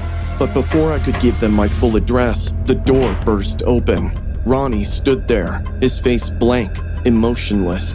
He cocked his head slowly and strolled toward me. I scrambled backward, throwing whatever I could at him. A detergent bottle, towels, anything. He lunged on top of me, his small hands shockingly strong, pinning me to the floor.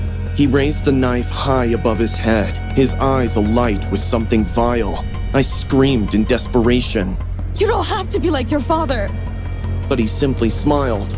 I'm not like my father, he whispered, his lips curling into a sinister grin. He didn't kill anyone. I froze, my breath caught in my throat. I did, he sneered. Every time he brought home a woman after Mom died, I didn't like them, so I played with them, with knives. He only confessed so they wouldn't take me away. His eyes glimmered with triumph, feeding on my horror. He swung the knife downward. I twisted my body just in time, the blade barely missing my throat, instead slicing into the floorboards. I kicked him hard in the chest, sending him flying backward. His head slammed against the wall, but he scrambled back to his feet, giggling. You're good at this, he taunted. Blood poured from my shoulder, and my limbs trembled from exhaustion, but I managed to grab a broken lamp base and swung it. It cracked against his skull, sending him crumpling to the floor. I stumbled to my feet, my vision swimming, and kicked the knife away from his hand. I sprinted to the front door just as the police arrived. The officers tackled Ronnie to the ground. He didn't struggle. He simply smirked at me from the back of the squad car, his eyes wide with glee. See you soon, Caroline. He whispered, lips curling into a grin. You're my favorite playmate till now. The paramedics wrapped my bleeding shoulder, but I barely noticed the pain. I stared into the distance, the weight of the horrifying truth sinking in. The wrong man was going to die for the murders, and somewhere deep down, I knew Ronnie would find another game to play. It was my first day in Western Hill medical care, and I drove up the mountain, reaching minutes before dawn. The hospital looked like it had seen it all. The head nurse showed me around and briefed me on my responsibilities. She was showing me the different wards when another caregiver came rushing. He looked young but very frightened. Catching his panting breath, he told the head nurse about some patient who had just had an episode of incontinence. The head nurse asked the name of the patient, and the minute the caregiver uttered her name, I could see lines forming on her forehead. Both of them discussed for a minute who will attend to this patient, because the one who takes care of her is on leave. Thinking it was my chance to shine on the very first day, I recommended myself. Are you sure? The head nurse asked me. I chuckled as if it was a very silly question. I've had training on attending old and disabled patients, so I know what I'm doing. The head nurse gestured for the caregiver to take me to the patient so I could give her a bath and a change of clothes. As I started to follow the caregiver, the head nurse called out to me and warned me. She told me to be careful. On our way to the patient's room, I casually asked the caregiver about her, and he said the patient is a bit weird.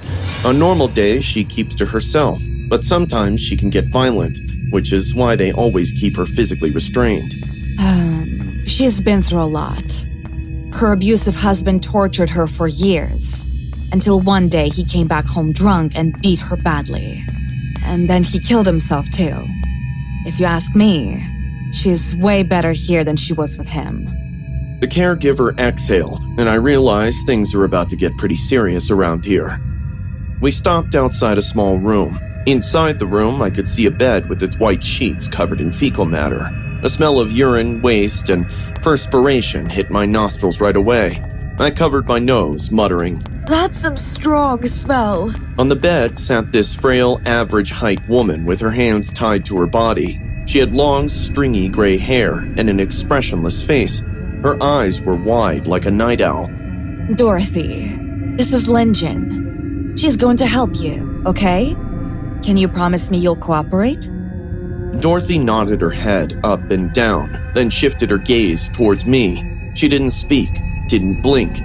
The caregiver pulled out this wheelchair and I placed a towel on it. Together, we helped Dorothy get down from the bed and take a sit on the chair. I was instructed to unlock her handcuffs only during the shower. Once done, I shouldn't wait a second to put her back in restraints. I've dealt with violent patients in the past, so I was confident I would handle it. Also, Dorothy was very skinny, and I'm stronger than her in every aspect. I watched the caregiver leave to attain other duties. When I looked down, my eyes met with Dorothy's. She was staring at me. I gave an awkward smile and took her to the shower room. I turned on the warm water and began gently rinsing her arms. You'll feel better after this, Dorothy. Nice and clean, okay? No answer.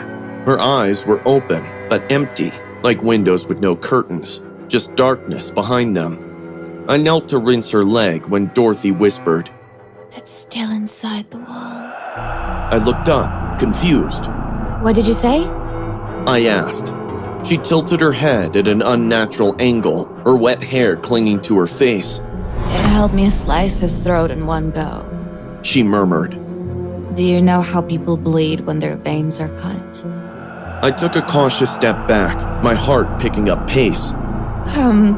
Dorothy? Are you alright? She smiled, blinking her eyes like a robot, but it wasn't a smile of relief. It was something sinister. If I had it with me, I would have cut you all open.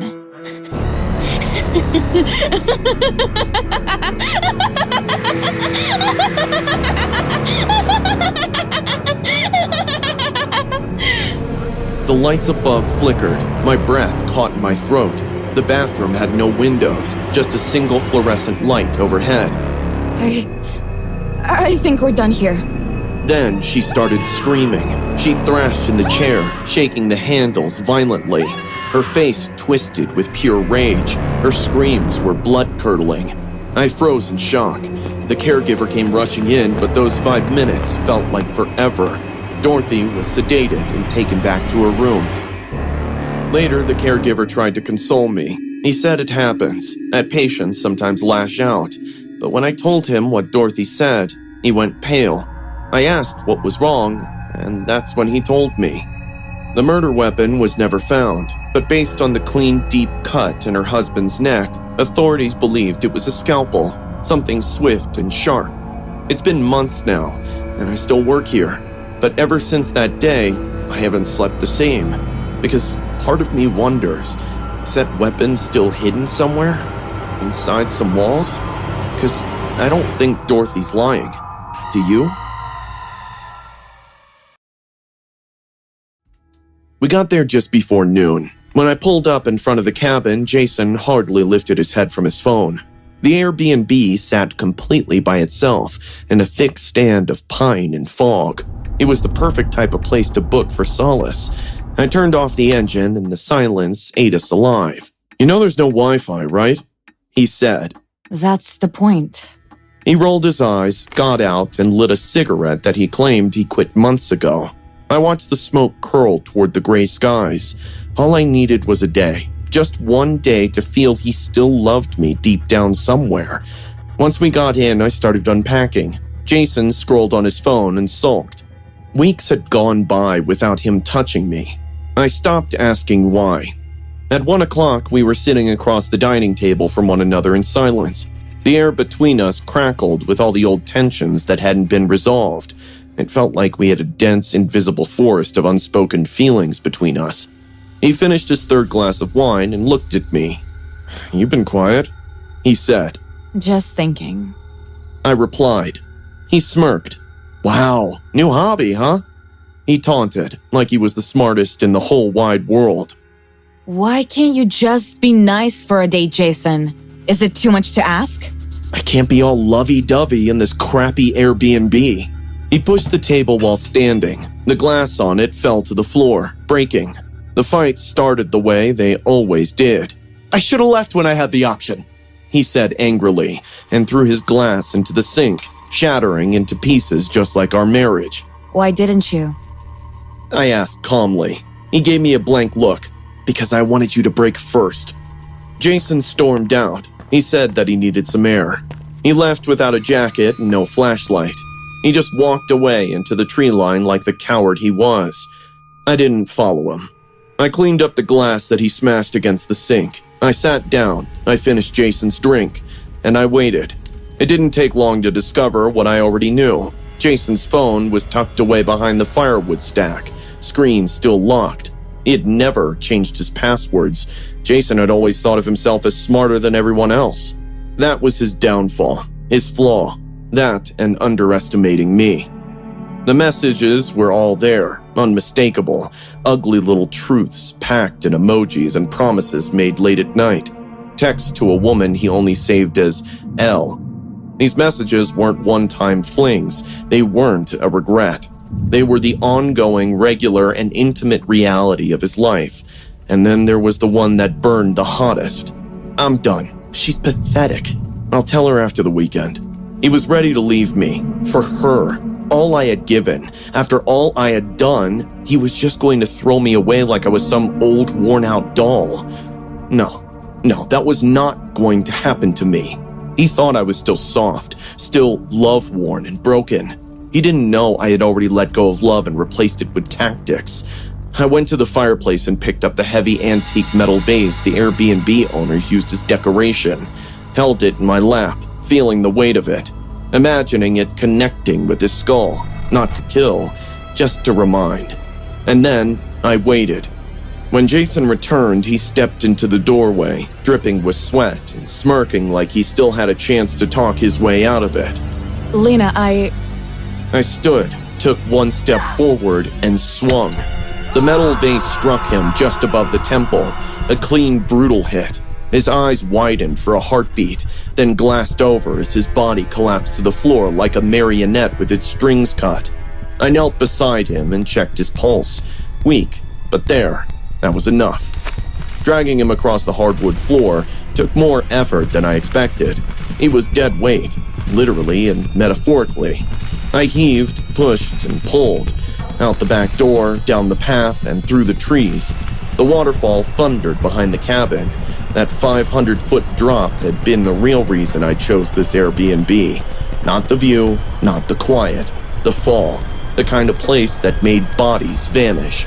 I dragged Jason right to the edge, where the moss turned slick and the spray hit my face. He groaned, dazed, starting to stir. Perfect timing. I leaned down, brushed his damp hair from his forehead, and whispered into his ear. This is what you get for betraying me. Goodbye, darling. Then I pushed. There was no scream, just a wet, brutal silence as his body disappeared into the roaring white below. When it hit, I didn't flinch. The current would carry him for miles. The rocks would strip his face of features. The cold would keep him preserved, unreachable. They'd never find him. I walked back to the cabin, peeled off my soaked clothes, and began the rest of my work. I sliced a neat line across my palm, bruised my shoulder on the corner of the counter, smashed the mirror, and scattered blood across the tile. Then I picked up the phone. Only one call needed to be made. I didn't care that there was barely any service. No Wi-Fi. This place had always been perfect for what I needed. My husband. My voice shook, just enough. He snapped. He said he couldn't take it anymore. He hit me. He ran into the woods. I think he's going to hurt himself. They believed me. Of course they did. I sent officers and paramedics. A blanket was draped around my shoulders while I cried into it on cue. I told them about the cheating, the threats, the bruises I'd hidden for months. They promised they'd search for them. They're still searching. When Trevor invited me on a camping trip, I was ready to decline. Trevor and I had been dating for approximately 2 years now, but I'm ready to walk away now. Why? Because he's sleeping with my best friend Cassie. I figured this had to be my moment, the moment I called them both out and broke up with Trevor while still having Cassie and Jordan watch. It was the beginning of summer in Alabama, and while it was warm, it was still a proper temperature for outdoor activities. We got to the campground shortly before sunset. Trevor picked a spot that was slightly back into the trees. All I could think about was it being like a horror movie where the unsuspecting campers are murdered. No one cared about location, but everyone was happy. When the sun set after we had set up camp and everyone began drinking, Jordan turned the speaker he brought to the max volume and started playing songs by Post Malone. Cassie danced like she was auditioning for a rap music video, and Trevor, he barely looked in my direction. I was sitting on a log, gnawing on chicken wings, feeling like a ghost. Then it happened. A soda can rolled into our circle. Clink, clink. Before we could react, it burst open, releasing a thick cloud of smoke. Yo! What the? Jordan coughed. Is that a smoke bomb? Cassie shrieked. All went dark. I woke up in a dimly lit room. We four were seated in a semicircle, with our hands tied back with rough, scratchy rope. My head throbbed. Dude, what the hell just happened? Jordan groaned. God, my head's still spinning. Trevor muttered. And then we heard it, the clapping. A figure stepped out from the shadows, a man standing like an unhinged robot, with a wide grin plastered on his face, as though he had just stepped out of Friday the 13th. Hello, hello, he said gleefully, arms extended outward. Welcome to my little party. Cassie immediately began to cry. Please, please, just let us go. We didn't do anything. He cocked his head to one side. Oh, princess, that's the problem. You haven't accomplished anything good yet. Out of nowhere, he revealed a hunting knife and cut Jordan across the arm. Jordan shrieked, jerking against the ropes. Blood soaked into his shirt. Whoopsie! The man chuckled. Silly me. Trevor squirmed in his seat. You're insane, bro. Let us go. The man locked eyes with him. He smiled, walked over, and slowly pressed the tip of the blade against Trevor's cheek. He plunged the knife into Trevor's thigh. Trevor let out a scream that could have woken the entire neighborhood. I simply observed, unperturbed. Cassie now in hysterics, wailing and pleading for mercy. The man turned to me, tilting his head. And you? You just sit there. You're not scared, sweetheart? I stared the man down, expressionless. No. He blinked, somewhat surprised. Huh. I let out half a smile. My life is already a joke. You might as well put me out of my misery. The man's eyes narrowed with interest. He crouched in front of me, assessing my face. Ho ho ho! Go on, you've piqued my interest. He wiped the blade against Trevor's jeans again and moved closer. What's your story, pretty thing? I turned my gaze towards Cassie and Trevor. You want to know why I'm not scared? My voice was low but steady. I looked directly at them. Because my boyfriend and best friend are screwing each other behind my back. Trevor's eyes widened. What? Cassie's face went pale. No, she's lying. She's... Save it, bitch. I spat. The man whistled. Wow, plot twist. Didn't see that one coming. He stood up and clapped his hands once more. You know what? You're fun. I like you. He pointed his knife toward Cassie, then Jordan. Tell you what, I'll let you live, but you gotta help me bury your friends. Deal? I didn't hesitate. Deal. I looked at Jordan. You knew too, but kept it a secret. Cassie screamed. What? No, please. Oh my God, please, I'm so sorry. I'm sorry. I didn't flinch.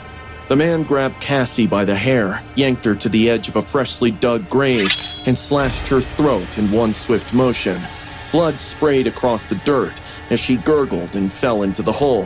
Her eyes locked onto mine as she choked out her last breath. Next was Jordan.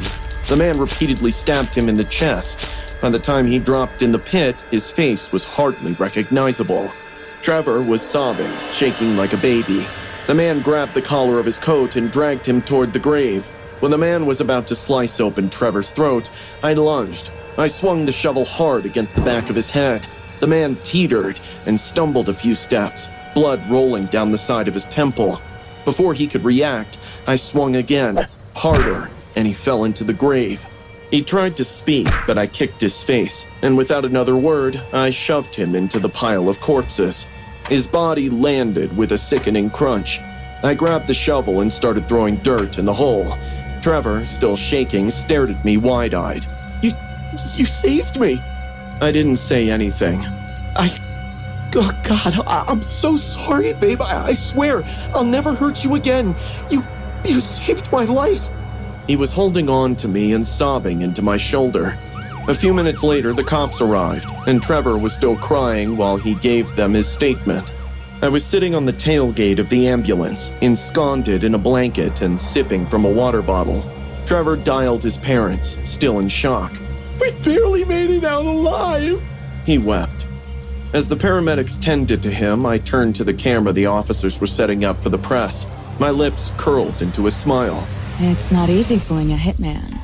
I whispered, my voice barely above a breath. I let out a dark chuckle. But I passed with flying colors. I keep replaying that moment in my head, the moment when Liam let go of my hand, the moment I should have held on tighter. It was supposed to be a normal Friday. Mr. Carter droning on about quadratic equations while I texted Liam about weekend plans. Just 2 more periods until freedom. No one saw it coming. Ryan had always been strange, quiet, lurking in corners, staring at people for too long. But he was just another weird student at our high school. People made fun of him, but I tried my best to be nice to him. We exchanged smiles a few times in the hallway until Liam told me that he was getting creepy vibes from him, and I stopped looking his way. Then, he was lost in shadows. Until that day, the school intercom came to life. Attention, this is a lockdown. This is not a drill. Please go to the designated safe areas immediately. At first, no one moved. Then I saw Ryan sprinting past our door, a huge knife in his hand. His hands were dripping red. The hunting knife in his grip glistened under the neon lights. But his eyes, they were completely empty. Black pools that seemed to soak up the light around them. His lips were curved into a smile that gave me goosebumps. Someone was screaming. Mr. Carter rushed to the door. "It's jammed!" he shouted, panicked. Bang! Ryan slammed against the door, laughing, a high, childish giggle that didn't match the blood smeared across his face. Let me in! He sang, voice lilting like a twisted nursery rhyme. Let me in or I'll blow your pretty little heads off! Liam grabbed my arm. "Noah, help me!" he yelled, dragging a heavy desk toward the door. We slammed it against the frame, just as Ryan's knife slipped through the gap, narrowly missing my eye. I can smell your fear, Noah, baby. Ryan sniffed through the crack, inhaling deeply. It's delicious. His eye pressed against the small window in the door, bloodshot and unblinking. I've been practicing for this day, Noah. The others didn't scream enough. I know you'll shriek. A chill ran down my spine as his tongue darted out, licking blood from his lips. Suddenly, we heard shouts in the hallway. Teachers and security dashed in, momentarily distracting the monster. Ryan stepped back, tilting his head like a curious animal. Hide and seek, he whispered. Ready or not. Now! Liam hissed, and we yanked the desk away and fled. The hallway was a nightmare. Sprinklers drenched everything, making the floor slippery with pinkish water. Bloody handprints smeared one wall where someone had dragged themselves away. 2 freshmen huddled by the lockers, clutching bleeding wounds. He cut us and then just watched, one whimpered. Said something about loving our pain. Halfway down the hall, I saw Ryan standing motionless at the other end, knife raised, head tilted at that unnatural angle. He removed his hoodie, revealing a vest covered with wires and bulging packages. No more running, he called, voice echoing. Then softer, almost intimate. I need to see inside you, Noah. We ran. Liam slipped, crashing into the lockers. Before I could help, Ryan was there, moving unnaturally fast, knife slashing. I swear his feet barely touched the ground. I ripped a fire extinguisher from the wall and swung it, connecting with Ryan's shoulder. He didn't even flinch, just smiled wider. That tickles, he giggled, eyes dilating. Want to see what real pain looks like? He lunged at Liam, who barely dodged the blade. By then, we had reached the emergency exit. Through its window, red and blue lights flashed. Help was waiting. Liam turned to me, face pale with terror. You go first, he said, voice shaking. No, we're going together. I grabbed his wrist and he shook his head. Don't waste time, hurry! I stepped through the door, cold night air hitting my lungs. I turned back, reaching for Liam, our fingers connecting. That's when I saw Ryan behind him, appearing like a shadow. His eyes met mine as his arm plunged forward. No! I screamed. The knife entered Liam's back. His eyes went wide, mouth opening in a silent gasp.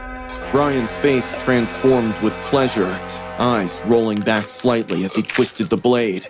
His tongue darted out again, tasting the air like a snake. Beautiful, he sighed, as if witnessing something transcendent. The cops were running toward us now, but Ryan wasn't done. The blade flashed again, driving into Liam's side with a wet sucking sound. I couldn't let go of his hand. I couldn't. Just hold on. Don't let go. I begged. Blood bubbled from Liam's mouth, but somehow he managed to smile. Live your life, mate, he whispered, his fingers going slack in mine. And then he let go. I screamed as his hand slipped from mine, as his body crumpled onto the concrete. The cops tackled Ryan, who didn't resist. He just stared at me over their shoulders, smiling that unnatural smile. I'll see you in your dreams, Noah, he said, voice carrying impossibly over the chaos. Hours later, I sat on the curb outside the school, wrapped in a shock blanket. Someone had washed Liam's blood from my hands, but I could still feel it, sticky between my fingers. The paramedics couldn't save Liam. He was gone before they even closed the ambulance doors. As dawn broke, I stared at his bloodied school ID, trying to focus on his smile rather than Ryan's words. Sometimes at night, I still feel Liam's hand slipping from mine. I wake up grasping at air, trying to hold on tighter this time, but I can't. And somewhere, in juvenile detention, Ryan waits. The guards report he doesn't sleep, just sits perfectly still, staring at walls, smiling. Sometimes, in the darkest hours of the night, I swear I can feel him watching me through the miles between us. And in my dreams, he whispers that he's coming for me, that he wants to finish what he started, that he needs to see inside me. As a solo hiker, I finished the last mile with a sort of breathless excitement. The trail wound up through the trees, opening at the top into a desolate, beautiful quiet.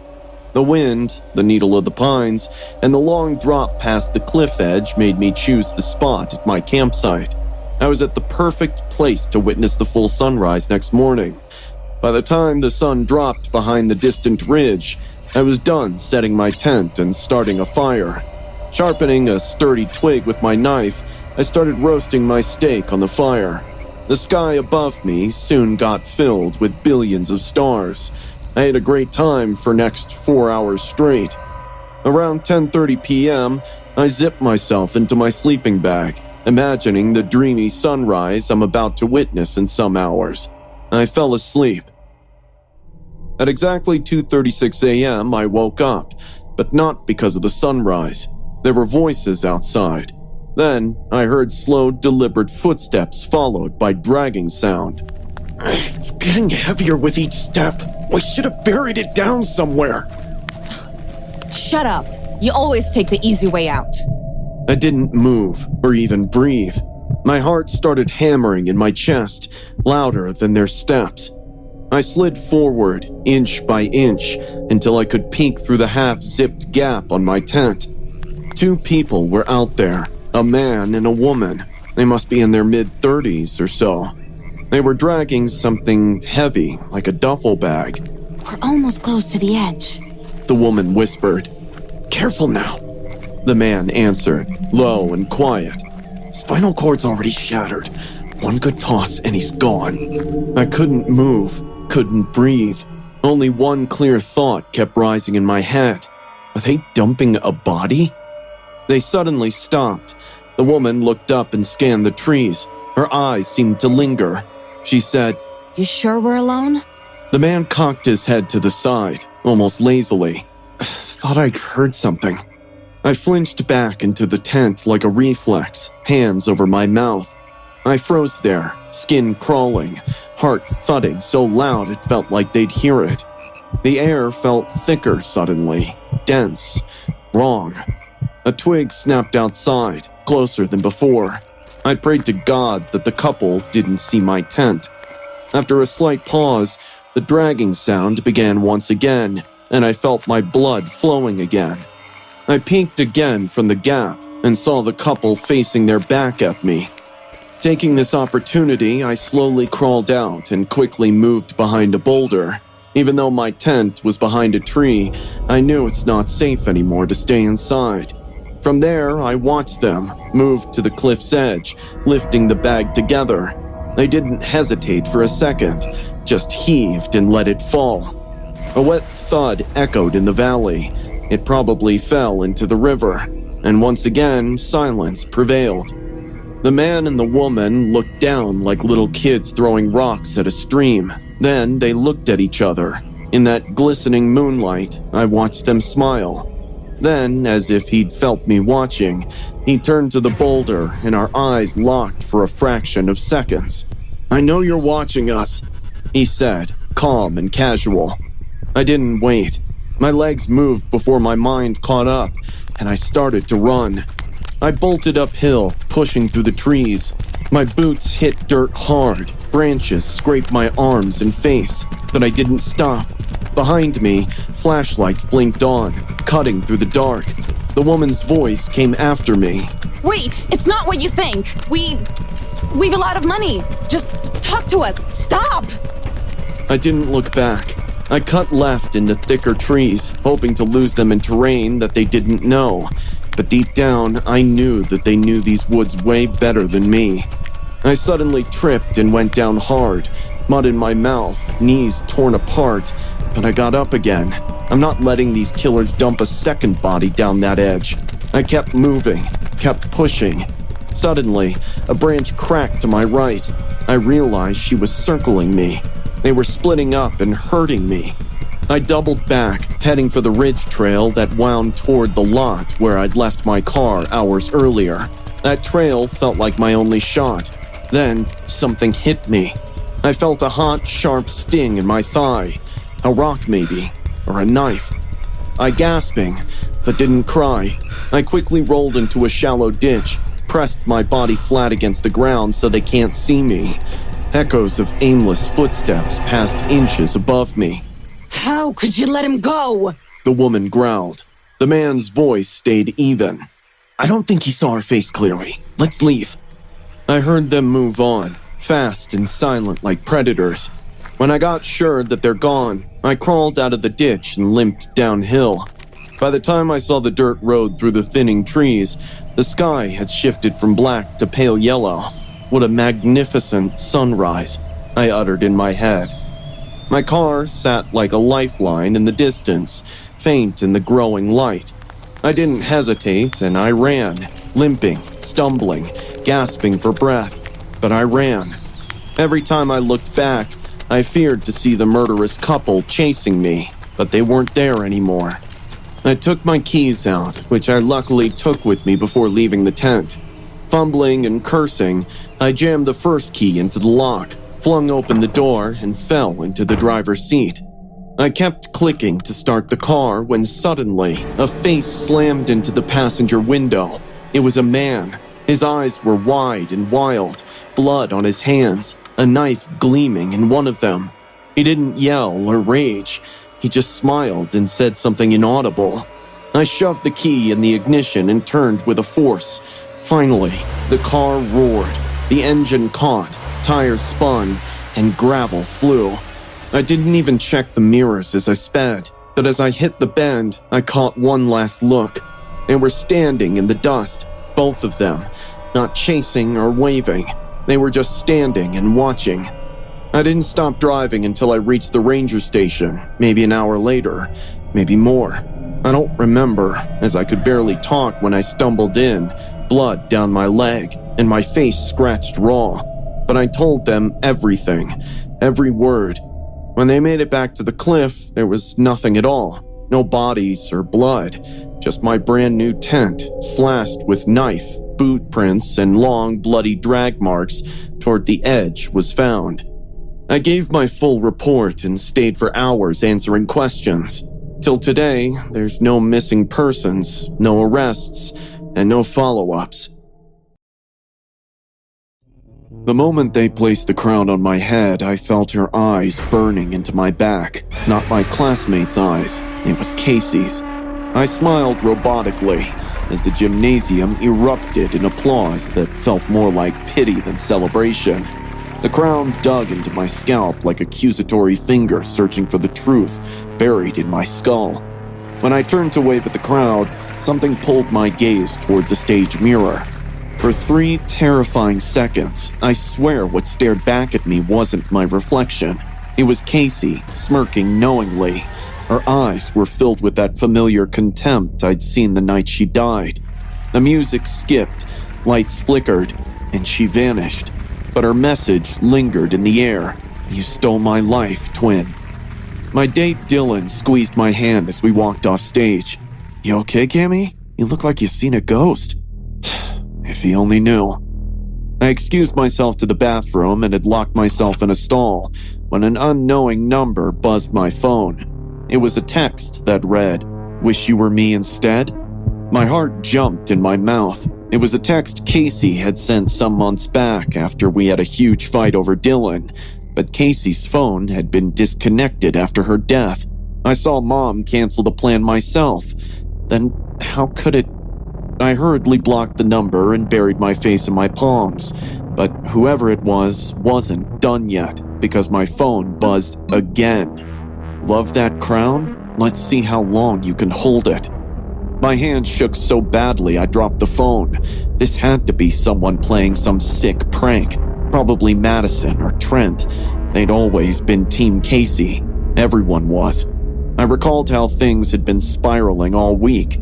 First, Alicia, who'd organized my prom queen campaign, fell down the bleachers during assembly and broke her wrist in 2 places. She swore someone pushed her, but no one was near her.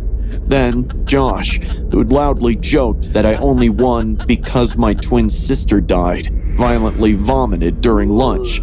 Food poisoning, supposedly, though he'd eaten the same cafeteria slop as everyone else. I had been seeing Casey everywhere, her blue dress disappearing around corners, her laugh echoing in empty hallways, the coconut scent of her shampoo lingering in bathroom stalls. I remembered the last few moments I spent with my twin sister at the lake. It had been our special place since childhood. We celebrated victories and nursed defeats there. And on that cold October night, it became the place where I finally snapped. Casey had been unusually cruel that evening. God, imagine if you'd been born first. You'd still be the second twin. Always the echo, never the sound. I remember how angry I was when shoved her. I didn't want her to lose balance and stumble or slipped on the moss-covered rocks. I never knew her skull would crack against stone with a sound that would forever haunt my nightmares. But I had watched her body slide into the black water. I had watched ripples spread across the lake's surface until they disappeared. And I walked away. Suddenly, the loud music echoing from the gym pulled me back to reality. I'm not spending my prom in this filthy school washroom.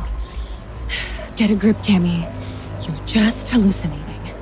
I told myself, splashing water on my face. When I went back, the night was in full swing. The Queen's dance was already announced, and Dylan had been waiting for me. Hey! I was about to break into the bathroom had you taken a moment longer.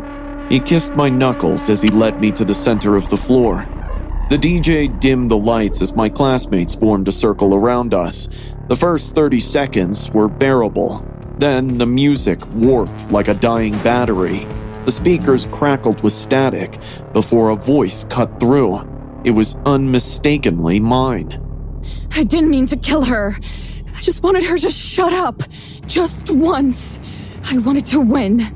The recording from my therapy session with our school counselor, Mrs. Green, played clear as day through the speakers. Students gasped around me. Phone cameras appeared like weapons. Dylan's hands dropped from my waist as if I was contaminated. You killed your own sister? I collapsed to my knees, the crown rolling across the floor. I didn't do it! I didn't do it!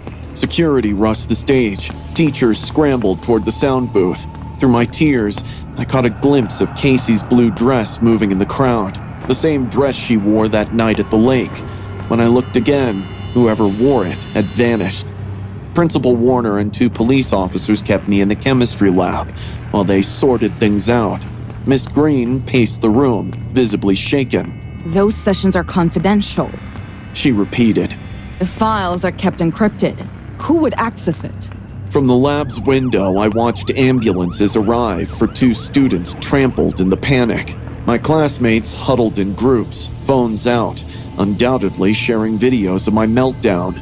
An officer stepped outside to take a call. Through the cracked door, I overheard broken fragment. Yeah, Checking surveillance. Nope, no sign of a break-in. That's when I saw her again. Not a flash or a glimpse. It was unmistakably her. Casey stood across the parking lot under a street lamp, wearing that blue dress, soaking wet. She raised her hand in a mocking wave, and suddenly, everything clicked. I understood what Miss Green had been trying to tell me all along. There was no ghost. There was no haunting. There was only me. Me with the therapy recordings I'd secretly copied weeks ago. Me who'd created the fake number. Me who'd staged the accidents. Because part of me died with Casey that night at the lake. That was the good part. What remained was dark and hollow that wanted everyone to know and understand the horror of my sins. I smiled at Casey's hallucination as the officer returned. "We found something," he said grimly. "A video on the school server, uploaded from your account." As my world collapsed around me, I heard Casey's voice whisper clearly in my ear. Checkmate, loser. She giggled, and so did I. Lily and I have stayed at this foster care for only a week. Our parents, the old Martin, were leaving for dinner, leaving us home alone. When their tires rolled out, Lily jumped on the couch with a tub of popcorn to watch the TV. The house was quiet, except for the faint hum of the TV. Around 20 minutes later, Lily was half asleep on the couch. I was scrolling through my phone when the lights flickered off. Huh? I frowned. The TV screen was black, except that nothing was on. Total silence. "Lily?" I called as I stood up. She stirred. What the hell? She said groggily. Then I heard it. A faint click from down the hallway. The front door creaked open. I froze. My stomach twisted inside me. For a second, I wanted to believe the Martins had come back early. But then I heard the heavy footsteps. Not slow, heavy steps or familiar. No, heavy boots. Lily shot upright, her eyes wide open all of a sudden. I looked through the curtain. 2 men, masks, crowbars, duffel bags, all slipping inside. I saw one of them twist a screwdriver roughly in the lock until the doorframe cracked. Lily grabbed my arm, whispering, Max, we need to hide. We sprinted down the hallway. In here! Lily hissed, yanking me into the coat closet. I could barely breathe. My heart was hammering in my chest so loudly, I was sure they'd hear it. We crouched low, huddled beneath a pile of jackets, trying to stay as still as possible. From outside, I could hear them moving through the house, shattering glass, tossing furniture. "Grab the silverware," one of them muttered. "Find the safe," the other growled. Lily's fingers dug into my arm, her knuckles white. And then my phone buzzed, a stupid spam notification. I fumbled to silence it, but it was too late. The footsteps stopped. "You hear that?" one of the men whispered. "Yeah, closet." I felt Lily's entire body tense against mine. My stomach turned cold. The door creaked open slowly, and for a brief, horrifying moment, my eyes met one of the robber's eyes. He grinned. "Gotcha!" Before he could grab us, Lily yanked me out of the closet. We tore down the hallway. The robber's heavy footsteps thudded behind us, closing in fast. Faster, Max! Lily screamed, pulling me toward the stairs. We scrambled to the second floor and slammed a bedroom door shut behind us. Lily shoved the dresser against the door, her hands trembling violently. I remained there, gasping, with my heart pounding in my ears. "We need to get out! The window!" I shouted, but before we could even move, the other guy kicked the door down. The dresser screeched as it moved across the floor, but it didn't stop him. Where do you think you're going?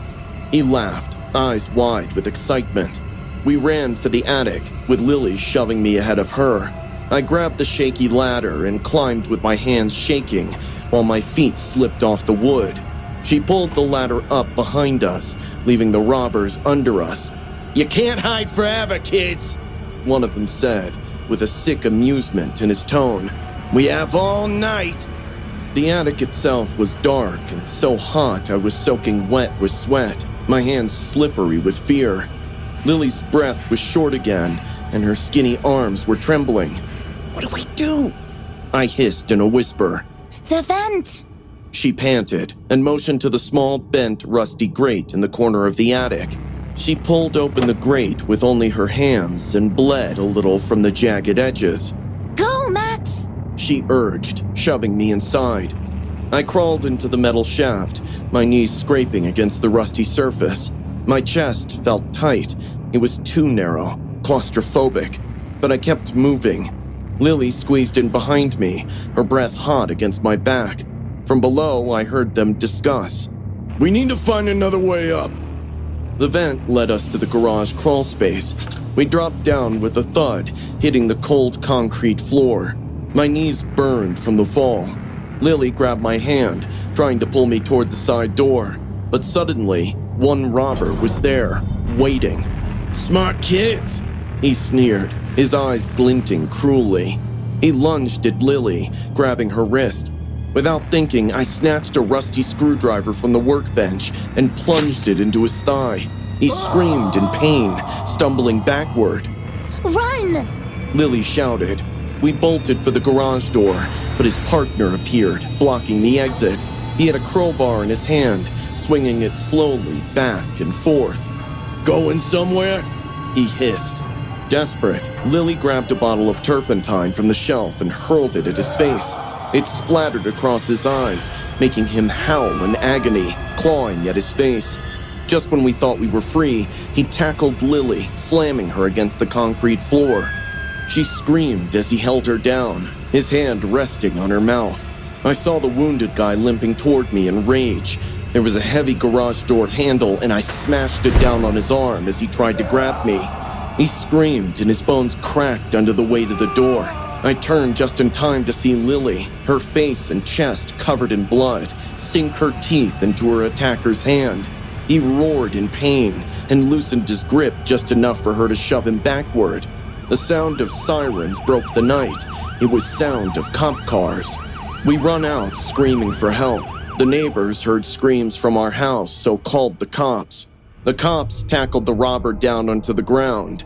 Lily and I settled into the back of an ambulance, trembling under silver-thin blankets.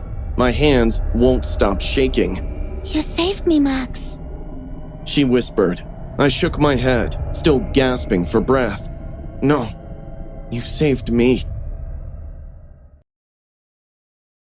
I squatted on the carpet, its fibers worn and frayed between my fingers, picked at the edges. A faint scent of pine-scented cleaner and old wood permeated the air, a huge change from the thick dampness that greeted me at the group home just a week ago. I'd only been with Roy, a middle-aged foster father with soft eyes and a friendly smile, for 5 days. At first, I felt thankful. He brought me some new clothes, allowed me to choose my own meals, and even said that I didn't have to have a fixed bedtime. Everything felt safe. Still, I'd been in foster care long enough to tell when things didn't feel quite right. It started with the rules. You want to keep the basement door locked all the time. It's just storage. Nothing there you want. He said. You can't use the landline, it's not working. So if you need to call someone, just let me know. The landline thing was odd, but I didn't ask any questions. Until tonight. The moment Roy left the house at 8 p.m., I heard it. Thud. A heavy, dull bang from somewhere down the hall. I ripped the earbuds from my ears and sat up, straining to listen. Bang. Bang. It was coming from the locked hallway closet, the one Roy was always locking. I hesitantly approached the door, my palms sweaty. I pressed my ear to the door and listened closely. Soft, uneven breaths. Shallow. Desperate. My heart skipped a beat. I tried the handle. It was locked, of course. But I wasn't a rookie at this. I had run away from enough foster homes to know a thing or two. I pulled out a bobby pin from my pocket. My hands were shaking, but I jigged it into the lock. My hands were sweaty, making it difficult to keep a steady hand. A couple of shaky attempts later, I felt the lock click. Slowly, I pulled the door open, super slowly, until my stomach dropped. Huddled in the corner was a young girl, no older than 10, with matted brown hair and filthy pajamas. Her wrists were raw from the shackles clamped around them. Her wide, terrified eyes locked onto mine. Please, help me. She whispered, her voice hoarse and cracked. For half a second, I just stood there, my brain frozen. What the hell? I choked out. I knelt down, fumbling with the shackles. Her small arms were trembling, sticky with blood and grime. She clung to me with what little strength she had left. But before I could even breathe, I heard it, the click of the front door unlocking. Roy was back. I slammed the closet shut, but I wasn't fast enough. The door creaked open. Our eyes met across the hallway. For the first time, I saw the kindness drain from his face, replaced by a cold, calculating fury. "What are you doing?" His voice was low and measured, but I could hear the edge of it. I took a step back, pulling the girl behind me. You lied! I stammered, my voice cracking with fear. He sprang into action. His hand covered my mouth and jerked me backward. The girl screamed, an awful shrill wail that pierced my ears. I kicked and flailed, but Roy had more strength. He dragged me down toward the basement, his nails digging into my arm. I thrashed. I bit down on his hand, tasting blood. He let out an enraged snarl, but didn't lose his grip. He tossed me back against the basement stairs, and briefly, everything was a blur. I saw stars circling my head as it made contact with the wood. A girl was sobbing from the hallway, the sound raw and terrible. Please, don't leave me. She cried. Roy grabbed a coil of rope from the corner, his face twisted with rage. "You shouldn't have opened that door, Clara," he growled, his voice eerily calm. I thrashed and kicked, my fingernails dug into his face, leaving red welts.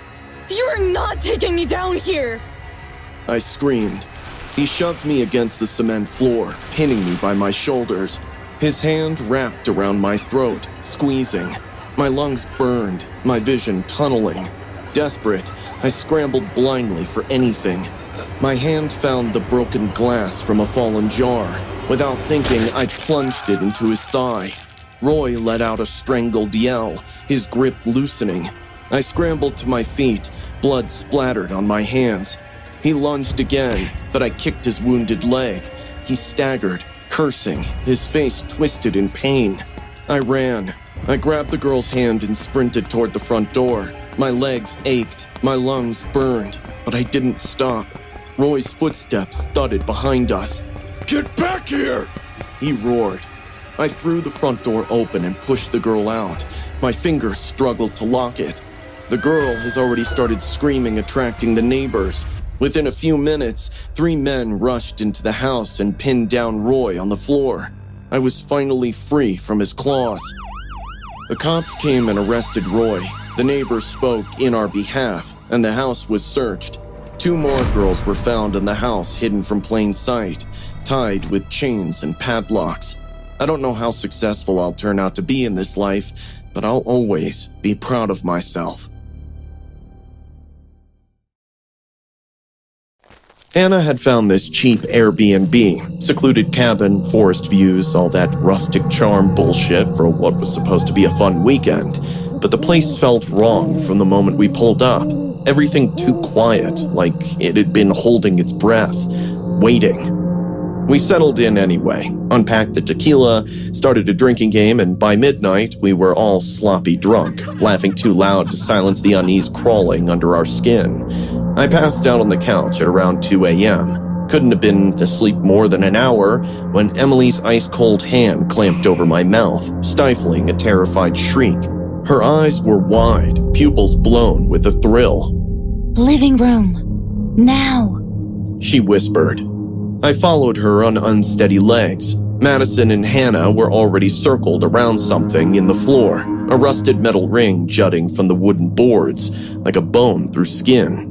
Open it, Madison whispered, excited. I knelt down, gripped the cold iron ring, and pulled. The hinges groaned like an animal dying. That smell hit me so hard I gagged. damp earth and something sickly sweet, like meat gone bad. My phone's flashlight caught rough stone steps disappearing into darkness. Guys, we shouldn't. The owners hadn't mentioned a basement. Hannah whispered, backing away. But Emily was already descending, giggling that high, tight laugh she got when she was scared but wouldn't admit it. Don't be such a fucking baby, Han. The basement wasn't built, it was excavated. Just raw boulder walls like one of those Game of Thrones dungeons. The ceiling pressed down, forcing us to stoop as we scurried deeper. In the corner sat a child-sized table with a single chair. Scattered around it were toys no child should own. Dolls with mouths shown shut, a rocking horse with what looked like real teeth embedded in its mane. Behind the table, hundreds of tally marks scratched into the dirt wall. Some looked decades old, others looked relatively fresh. Madison picked up a half-burned book from the table. Morale was carved into its cover. Listen to this. She said, reading from the last page. Mommy thinks burning me will make me go away. Stupid mommy. Fire just makes me angry. I'll wear someone new every night. Guys, I think someone did rituals down here. Emily pointed at a circle of blackened candles in the corner. Madison's eyes lit up. We should do a seance. Are you freaking kidding me? My voice cracked. Come on, Tyler. Don't you want to meet little Muriel? Emily teased. But that night, after too many beers and shots, there we were, sitting in a circle in the suffocating basement. The candles we'd found cast flickering shadows across the dirt walls. We call upon the spirit of Muriel. Madison intoned. Come forward and speak to us. Hannah fidgeted beside me. This is stupid and disrespectful. Shh. Emily snapped. Muriel, if you're here, give us a sign. Suddenly, the candles flickered, all at once. Very funny, I said. Who blew on them? No one answered. The air had gone completely still. Then the trapdoor slammed shut with a bang so loud it made us all jump. What the fuck? I scrambled up, rushing to the steps. The door wouldn't budge. Guys, it's stuck! A horrible choking noise cut me off. I turned to see Emily convulsing on the floor, her back arched at an impossible angle. Her eyes rolled back as her limbs jerked violently. Emily!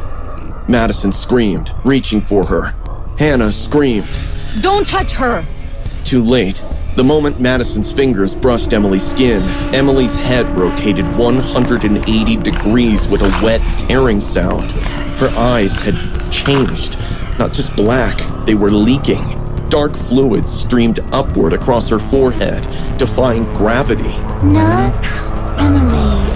The voice from her mouth wasn't human. Multiple tones layered over each other, like a child's voice stuffed. Muriel is here. Emily's body snapped upright with a sound like kindling breaking. Her head remained backward with that terrible grin splitting her face literally ear to ear. The skin tore at the corners. I know all your secrets. She sang, neck twisting further with each word. Hannah screws her professor while her boyfriend sleeps. Madison steals dead people's jewelry at funerals. Hannah gasped. Madison went white. She crawled toward me, moving like a spider. And Tyler, good sweet Tyler, you watch your roommate shower through the crack in the door. My stomach dropped. Stop it, Emily, I said, shaking. She was inches from my face, her breath sour and cold. Not Emily, she shrieked, her voice splitting into multiple tones. Then she lunged at me.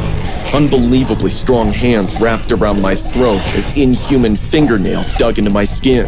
My eyes rolled back in my head, while Emily twisted with inhuman speed, throwing Madison across the room when she tried helping. Hannah screamed. Mommy tried to lock me away. Emily... Morris whispered, face inches from mine. Just like you'll be locked away. Suddenly, Hannah smashed a porcelain doll against Emily's head. She collapsed, releasing her grip. We dragged Emily up the stairs. This time, the trap door opened easily. Too easily, like it wanted us to leave. We burst into the living room. The morning sun was streaming through the windows. Emily was bleeding from her temple, still unconscious. Again, her eyes snapped open. We scurried away while she groaned and blinked. However, this time, her normal brown eyes, confused, scared, stared at us. She started screaming, raw animal sounds of terror. Then she vomited, a thick black liquid that smelled like rot. We didn't wait, just drove to the hospital, Emily still screaming, her voice going hoarse. The doctors diagnosed her with a psychotic break. They didn't believe our story about the basement, about the voice that wasn't hers, and we were too much of a chicken to revisit the dungeons. I visited her yesterday at the psychiatric hospital. She doesn't talk anymore, just sits by the window, drawing the same thing over and over. A circle of candles, a child's table, and when no one was watching, she looked at me and smiled. Once again, her eyes, just for a second, went completely black. I'd been driving for 23 hours straight that night, cross-country trip after my mom's funeral. Too broke for a hotel and too numb to care. My eyes burned, the road blurred. When the 7-Eleven sign appeared like some neon mirage, I nearly wept with relief.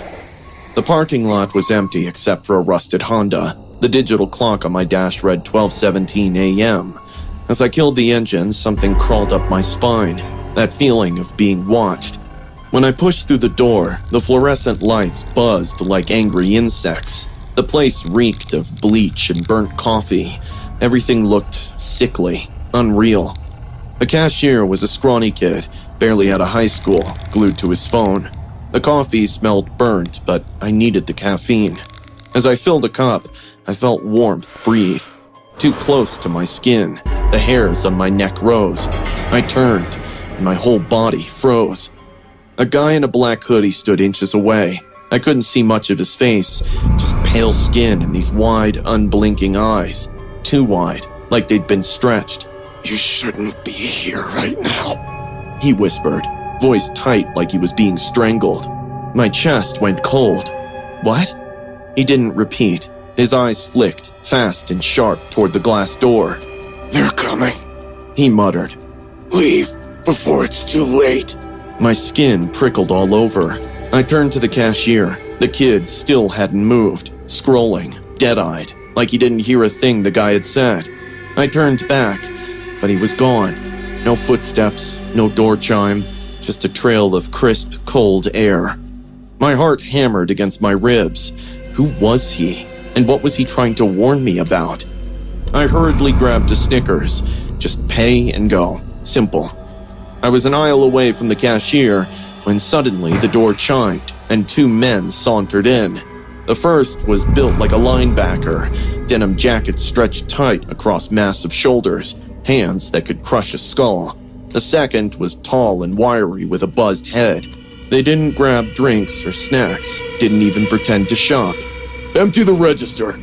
Denim jacket slapped the cashier in the face, and the boy's cell phone clattered onto the counter. Instinctively, I ducked behind the chip display. Through the gaps in the shelf, I saw Buzzcut pull out a gun. "Be a nice boy and you'll get off with just a black eye." The beeping of the register was impossibly loud. I could hear cash being shoved into pockets, the rustle of bills, the cashier's ragged breathing. My own heart pounded so hard, I was terrified they'd hear it. Keeping an eye on the counter, I started crawling toward the end of the aisle. 3 more feet, and I'd have a straight shot to the door. "This it?" Denim jacket snarled. I was close, real close. Just a half a meter and I'd have the safety of my car. But then my fingers trembled, slick with sweat, and that damn Snickers slipped and hit the linoleum with a soft thud. Everything stopped. Even the buzzing lights seemed to go silent. "Check that. We ain't alone," Buzzcut said. I sprinted, no thinking, pure animal terror, burst from behind the display, lunging for the exit. "Hey!" The first shot exploded through the air. Glass shattered next to my head, the noise so loud my ears rang. The second shot tore through my left arm. At first, it just felt like someone had slammed me with a bat. But then came the pain, sharp and stinging, like somebody poured gasoline in the wound and lit a match. I hit the door with my good shoulder, stumbling into the parking lot. Keys! Where were my freaking keys? I dug through my pocket, fingers slippery with blood. They fell, skidding under my car. I dropped to my knees, cursing, feeling under the chassis. Behind me, the door chimed. I looked back to see Buzzcut in the doorway, gun pointed right at me. Just as our eyes met, my fingers closed around the keys. I scrambled up, fumbling with the lock, leaving bloody handprints on the door. I got in somehow. The engine roared to life as the third shot cracked my back window. I floored it. In the rear view, I saw him just standing there, watching me go. I drove blind with panic. 10 miles down the highway. I had to pull over. I couldn't feel my fingers anymore. 3 days slipped by in the hospital. The cops showed up on the second one. I told them everything. The robbery, the panic, the man in the hoodie. "We'll try to catch the guys," one of them said. "What about the other guy, the one in the hoodie?" I asked. The cop paused. "What hoodie guy, Logan? There was no one else in that store. Just you, the cashier, and the 2 perps." "Check the security footage," I snapped. "He was there. He warned me." They checked, but every frame showed the same thing. Me grabbing burnt coffee, ducking behind an aisle, running for my life. "Maybe your exhausted head made it up." The cop shrugged, and I believed him. Till today, I try to make sense of that night, but it all seems like a drowning memory. Who do you think that guy was? Was he real or just some trigger of my brain? 3 students from Westlake High had gone missing in the past month. The police were out on the hunt. Some said they'd been spotted at the abandoned mall on Route 16. Others whispered about a van circling the neighborhoods around school. Our parents started driving us to class. Teachers patrolled hallways during breaks, and the district implemented twice-weekly lockdown drills just to be safe. The first thing I noticed wasn't his face, it was the smell. Copper and chemicals, like pennies soaked in bleach. Our regular history teacher had been out sick for 3 days. This substitute, Mr. Rowan, carried himself differently from other teachers. While he wrote on the whiteboard, his sleeve inched up, revealing a dark stain his hasty washing hadn't quite removed. I was still staring, trying to piece it all together, when the lockdown alarm blared. The classroom froze. This wasn't the half-hearted monthly drill tone. This was the shrill, pulsing wail they'd only tested once, the one that meant inescapable danger. "Everyone under your desks," Mr. Rowan said, unnervingly calm. He didn't look one bit surprised. As we scrambled for cover, I caught a glimpse through the classroom window. Police cars silently pulling into the parking lot, officers crouching behind vehicles, weapons drawn. My heart hammered against my ribs. My uncle's a cop. Those weren't positions for a drill. Mr. Rowan didn't follow protocol. He didn't check the lock or turn off the lights. Instead, he pulled down the blinds with deliberate slowness, watching the police through the narrow gap. Something changed in his face, a tightening around the eyes, a twitch at the corner of his mouth. That's how I knew they were here for him. I reached for my phone, but his hand clamped down on my wrist. His grip was crushing, nothing like a teacher's warning touch. "No phones, Hannah." His whisper had raised the hair on my neck. "I know you're a good girl." We hadn't done roll call. His other hand emerged from his pocket holding a hunting knife. Not a small pocket knife, but a serrated tactical blade at least 6 inches long. The kind hunters used to gut deer. The fluorescent lights caught its edge as he turned it slowly. "Everybody's phones now." Tyler caught my eye from beneath his desk. His jaw was set, and I recognized the look. The same one he'd had before breaking his arm jumping off Miller's Cliff last summer. Reckless determination. I shook my head fractionally. "You know what's funny?" Mr. Rowan said, collecting phones in a metal trash can. "How easy it is, walking in with a briefcase and a smile." He chuckled. "No one checks, no one inquires. You just say you're from the district office, and they hand you a classroom full of kids."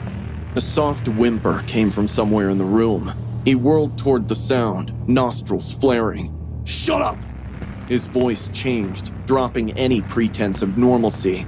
Or I'll give them something to find besides the janitor. Janitor. I froze.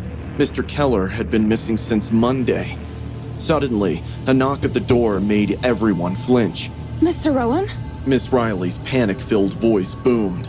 In one fluid motion, he grabbed me, pressing the knife against my throat while pointing it threateningly at the rest of the class. His eyes swept the room with a promise that screamed, "Make a sound, and I start with her."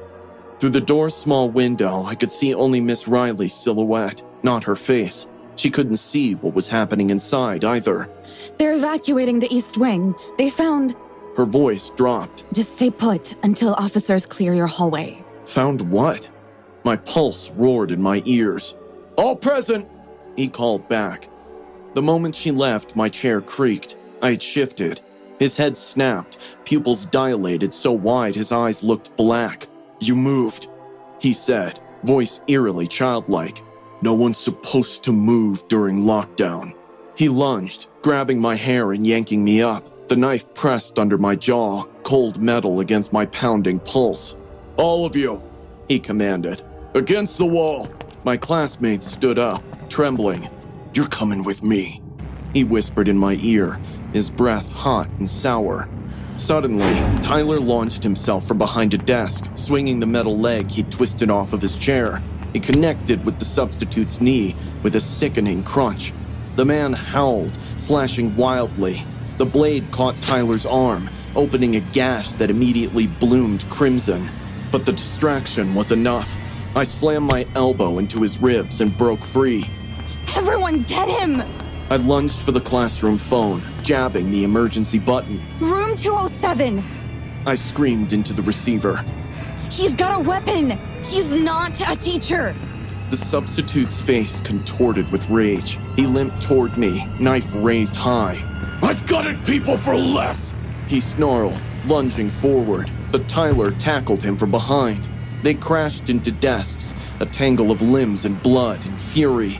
Other students joined in now, desperation overcoming fear, throwing books, chairs, anything to slow him down. The door burst open. 2 officers rushed in, weapons raised, shouting commands that blurred together in my adrenaline-soaked brain. The substitute was pinned, cuffed, dragged upright.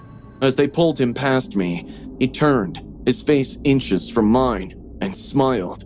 Promising, terrible, like a death mask carved from flesh. "You disappoint me, Hannah," he whispered, so softly only I could hear. "I know where you sit, what you smell like when you're afraid." They shoved him forward, but he looked over his shoulder, mouthing 2 words. "Next time." Later, we learned the truth. Samuel Ketch was a man wanted in 3 states for crimes against kids and teenagers. He'd walked out of a maximum security psychiatric ward 2 days earlier, leaving 3 orderlies dead with their throats cut, the same way they'd found Mr. Keller, our janitor, stuffed behind the boiler in the East Wing basement. The real substitute had been found in the trunk of his own car, 3 miles from the school. Sometimes at night, I can hear that soft click of the box cutter. I've switched schools, but I check the substitute's cuffs every time a regular teacher is out. I've always been drawn to the things that make Zach nervous. There's something about his cautious, "we shouldn't," that makes me want to say we absolutely should. That summer day wasn't any different. The sun blazed overhead, turning the secluded beach into an oven. My skin was already burning despite the sunscreen Zach had insisted we both apply repeatedly, but I didn't care. Being 15 meant hunting for adventure, wherever I could find it. "Dude, check that out!" I pointed toward a structure I spotted behind the dunes. A weathered shack with splintered boards and a partially collapsed roof, almost hidden from view. Zach squinted against the sunlight. Probably just some old storage thing. But I was already trudging through the hot sand toward it. I could feel him hesitating before following. As we got closer, there was a smell that hit me like a punch to the gut. Rotting seaweed mixed with something sour and wrong. That's when I saw him. A man sitting behind the shack in a frayed beach chair. Everything about him was unsettling. His skin was burnt to leather, cracked and peeling in places. Greasy hair hung in salt-crusted ropes around a face that seemed both too old and too young at the same time. Hot day, huh, boys? His voice was like sandpaper on rust. I nodded casually. Yeah, nice spot you got here.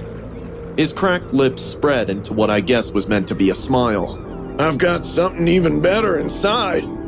He gestured toward a smaller structure behind the main shack that I hadn't noticed before. You boys like girls? I felt Zach's hand grip my arm, his fingers digging in hard, but I couldn't look away from the man's captivating bloodshot eyes. Got some rare footage, the man continued, slowly running his tongue over his lips. Stuff you won't find online. Let's check it out, I whispered to Zach as I followed the man toward the smaller hut. The moment I stepped inside, I knew I'd made a terrible mistake. The air was thick and rancid, like breathing through a dirty sponge. Faded posters covered the walls, girls in bikinis, but their eyes looked wrong, vacant, terrified. Make yourselves comfortable, the man said, gesturing to 2 metal folding chairs facing a yellowed projector screen. My heart hammered in my chest, but my stupid pride wouldn't let me back out now. I sat down, feeling Zach reluctantly do the same behind me. The man switched on an ancient VCR and grainy footage flickered to life on the screen. It started innocently enough, young women laughing on a beach, splashing in waves.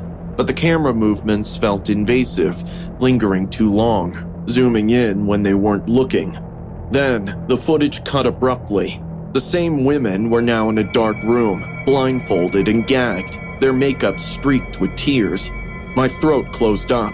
The next scene showed a room with plastic sheets covering the walls. One of the girls was dragged in, thrashing wildly. Turn it off! I abruptly stood up, disgusted.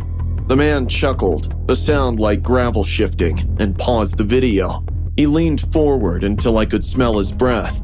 Why? We're just getting to the good part. He reached for a shelf and picked up what looked like a blood-stained hair scrunchie, bringing it to his nose with a contented sigh.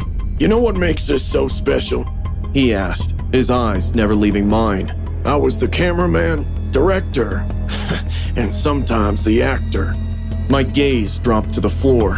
What I thought were rust stains suddenly looked different, darker, deliberate.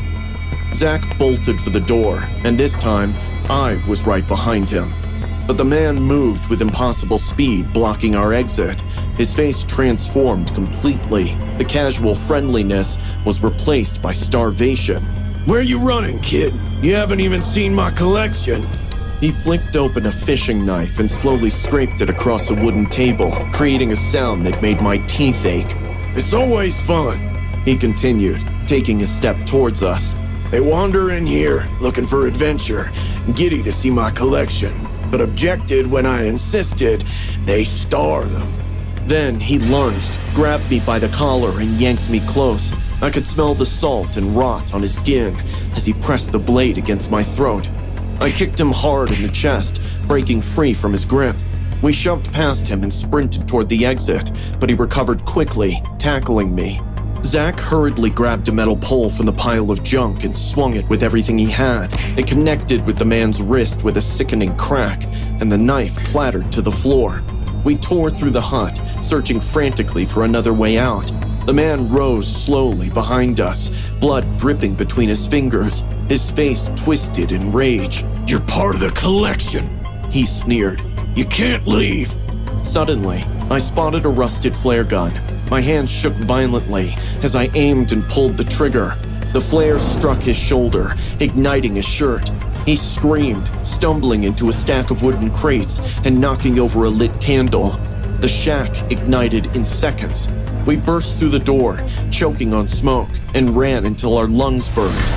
A lifeguard spotted us and rushed over. Between gasps for air, we explained about the man, the videos, and the attack.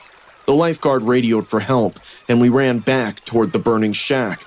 But when we arrived, there was nothing. No fire, no smoke. The hut stood empty. No projector, no blood-stained floor, no tapes. Just bare shelves covered in dust. Boys, looking for trouble? The lifeguard's eyes narrowed. I exchanged a horrified glance with Zach. We were just in there, I cried. Let's get away. Zach put a shivering hand on my shoulder. Maybe the heat just got in our heads. I felt it before the elevator even reached the 37th floor. A tight, twisting knot just under my ribs. Probably just first day jitters. New job, new city, new everything. But the second those elevator doors slid open, I knew I'd made a mistake. She was the first thing I saw, sitting at reception, clicking those blood-red nails against her keyboard like she'd been waiting for me. Vanessa Miller. Our eyes locked. She smiled. That same slow, devious smirk she flashed me the night I told her it was over, right before she picked up a kitchen knife and whispered that one of us was about to bleed. "What are you doing here?" I choked. She tilted her head playful and giggled. I work here, silly. Isn't it crazy? I forced myself to keep walking past her, past the weight in my chest. People work with their exes all the time, even the unhinged ones. A thick stack of presentations was already waiting at my desk, along with the instruction notes. $1 million accounts due by end of day. Don't screw it up. I threw myself into the work. For a couple of hours, I even forgot she was out there, watching. It might have been 11 o'clock when I stepped away for a tea break. 10 minutes, tops. When I got back, every file on my system was corrupted. I stared at the screen like maybe I was dreaming. Tried rebooting, reopening, recovering. Nothing. By noon, the phones were ringing off the hook. Clients were screaming. Greg's voice came through my headset, tight with anger. "My office, now!" "Every woman in the department received explicit messages from your email, Mr. Reynolds," he said, sliding printouts across the desk. "I didn't write these," I pleaded. "It's Vanessa, she's my ex." Greg was frantic. "You've been here 6 hours and created nothing but problems. Fix everything you broke in before leaving tonight. I don't care if you stay all night." As I left his office, I swear I'd heard a giggle. Slumped shoulders, I buried myself back in work, pretending everything had already gone to hell. By 7, the office was empty. Just me, my monitor's cold glow, and that thick kind of silence where every keyboard click sounds like a gunshot. I was digging through my email settings when the lights flickered before it went out totally. Not just at my desk, the whole floor. Even the emergency exit signs blinked out like dying embers. Then, a dim glow flickered to life in a corner. I froze. It was a flashlight, not mine. And right there, on the inside of the glass wall, was smeared in wet red a question she had always asked me. "You promise you love me, baby?" My breath caught. My heart pounded so hard I felt it in my teeth. She'd been right here, waiting.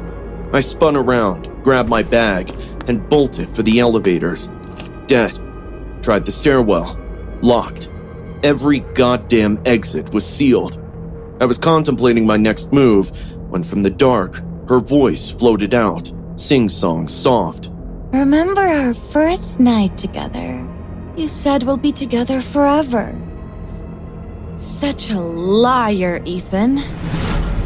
I dropped behind a row of cubicles, trying to quiet my breath.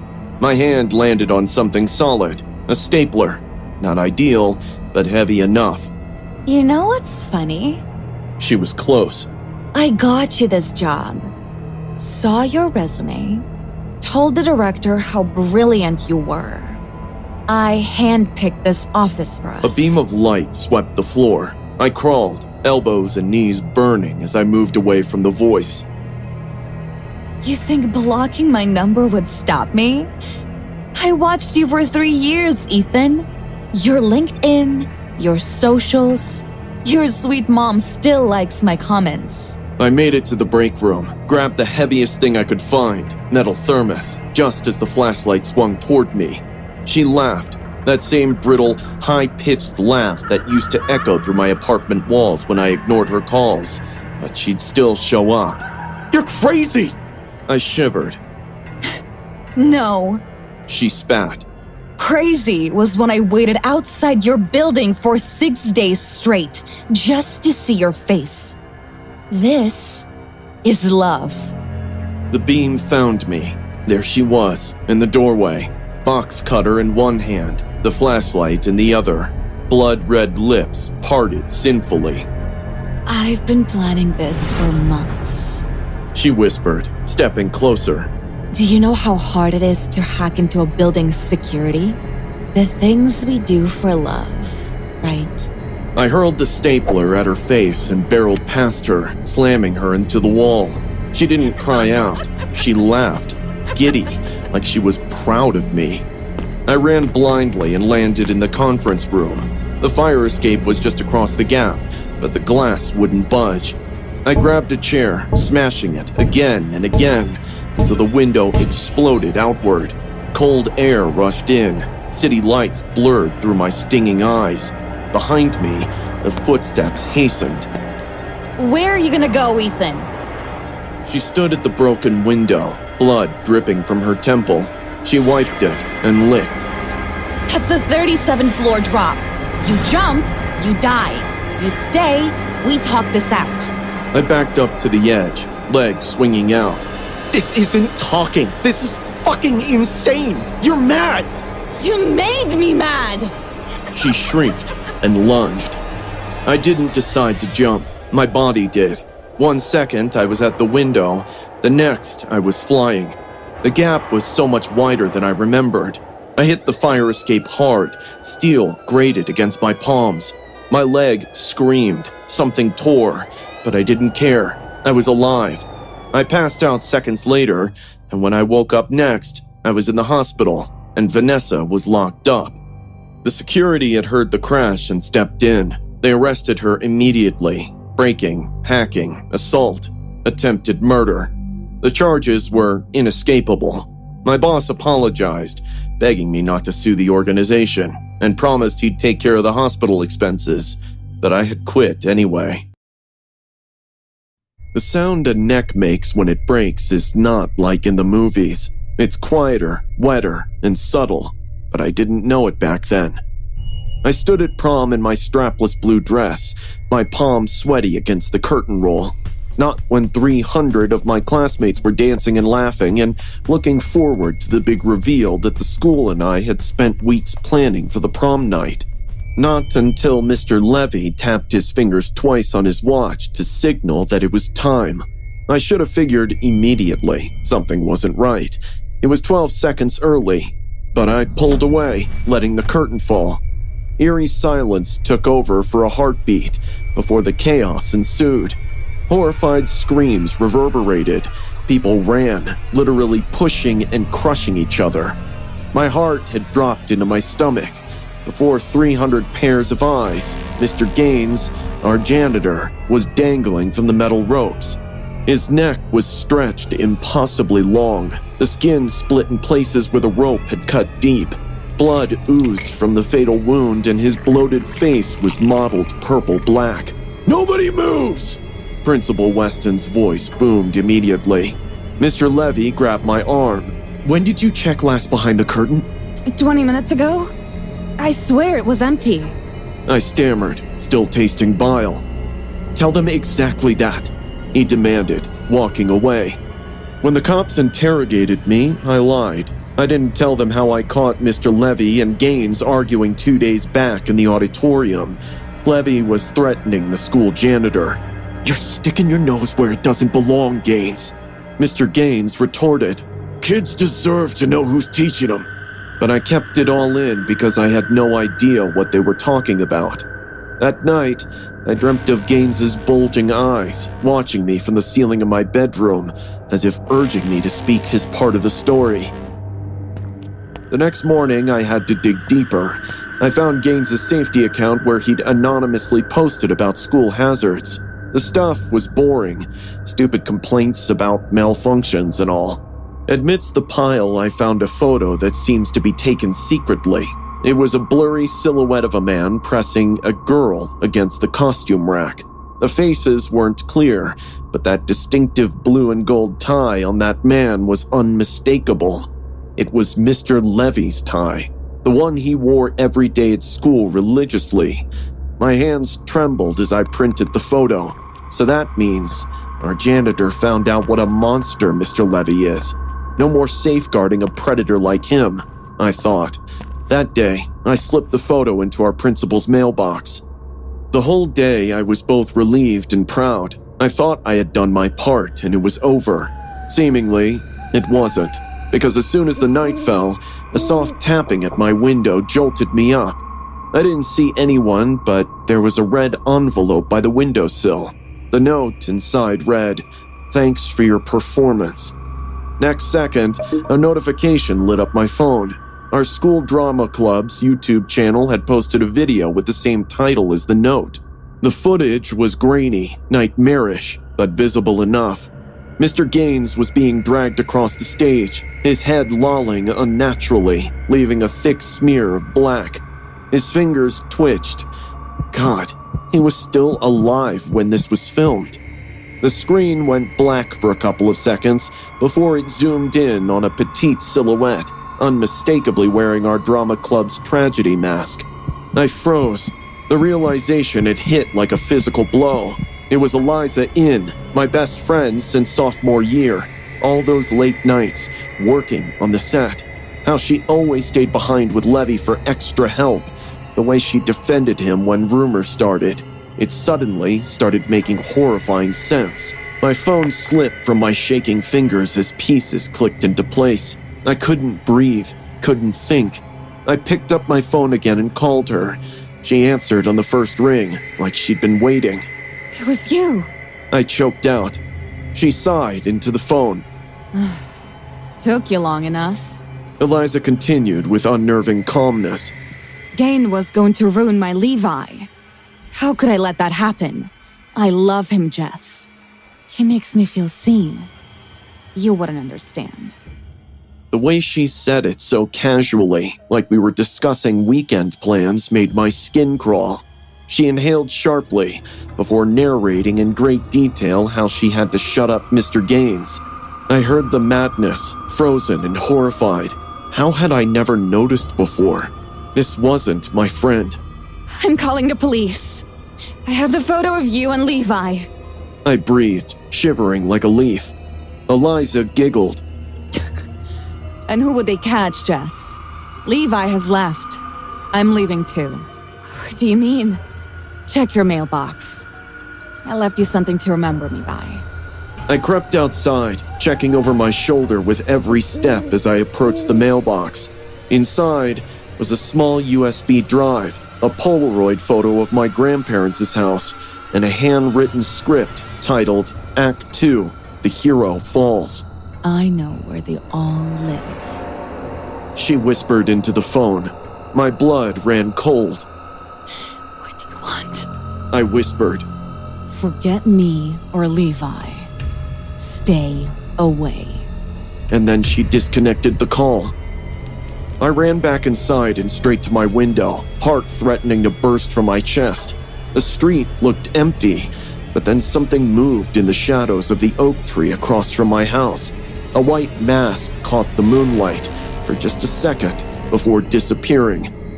I haven't slept in 3 days because I know she's out there, watching, waiting. I can't go to the cops because I am afraid this crazy teacher-student couple will hurt my family. I don't know if there's anything more I can do to bring justice to Mr. Gaines. We were first-time parents in a new environment with no sleep and no family around to help us out. Our baby girl, Lily, cried through the night. Every night. I didn't have a hot meal in 2 weeks. The house reeked of old formula and desperation, and then, just like an angel dispatched directly from our misery, someone left a flyer on our doorstep. Experienced babysitter, CPR certified, excellent references. Call Eliza. It honestly felt like our universe had decided to intervene and finally help us. Eliza was perfect, refined, collected. Her voice was silky, her clothes smooth, her smile soft but completely vacant. The moment she touched Lily, the crying stopped. I cried in the shower out of relief. Even after the first time she sat with Lily, I slept for 4 hours straight. It felt like an awakening, but then things started to change quickly. I would find Lily's toys in strangely placed locations. Sometimes they were arranged in little circles or weird patterns like seance. They were always facing the window, and Eliza would somehow show up early, often before I even asked for a helping hand. I just had a feeling you needed me. She said every time she walked in, as if she was the caretaker and I was the child. The baby monitor would crackle to life, even when it was off, and on occasion it would play lullabies I didn't know, old, peculiar songs that made Lily whimper instead of sleep. I confronted Eliza on one occasion. What was that song you were singing a little bit ago? I asked her. Oh, something special for little Lily. She said, smiling creepily. That smile stayed with me. One morning, I pretended to be sick and stayed home. From behind the cracked nursery door, I heard her, whispering to Lily in a tongue that I didn't understand. Then, in English. They never wanted you, but I do. It felt like ice was sliding down my spine. Nate told me I was paranoid, a little sleep-deprived. She's been amazing with Lily, he said. That night, I reverse searched for Eliza's number. Nothing. No full name, no background, no social media pages. A burner phone. I called the references from the flyer, all disconnected. Every last one. I should have fired her, but I needed proof, so I bought a nanny cam. The recording still gives me nightmares. 3:04 in the morning. Eliza is in Lily's room, holding her in her arms in front of the mirror and speaking into it. She is nearly ready. We just need to get rid of the mother. I forgot how to swallow. I pretended to sleep that night. When Eliza arrived, I got up quietly to watch her tiptoe into the nursery and close the door behind her. Barefoot and terrified, I crept after her with my heart pounding. I peeked through the old heating grate in the wall. Eliza was kneeling next to the crib. I watched as she opened something below the crib, a compartment I never knew existed. Inside were photographs of me while sleeping, showering, holding Lily at the hospital. She was watching us long before the flyer. I felt dizzy and backed away. The following morning, I told Nate what I saw. We waited for Eliza. She entered smiling, as if nothing was wrong. I questioned her. Who are you? What do you want with my daughter? Her smile stayed unchanged. You don't remember me, do you? I was in the maternity ward. I was supposed to go with Lily. But they gave her to you. I'm here to take back what's mine. Everything stopped. The room shrunk in size. Then she lunged for Lily, but Nate jumped on her. Together, we tied her to our living room chair and dialed 911.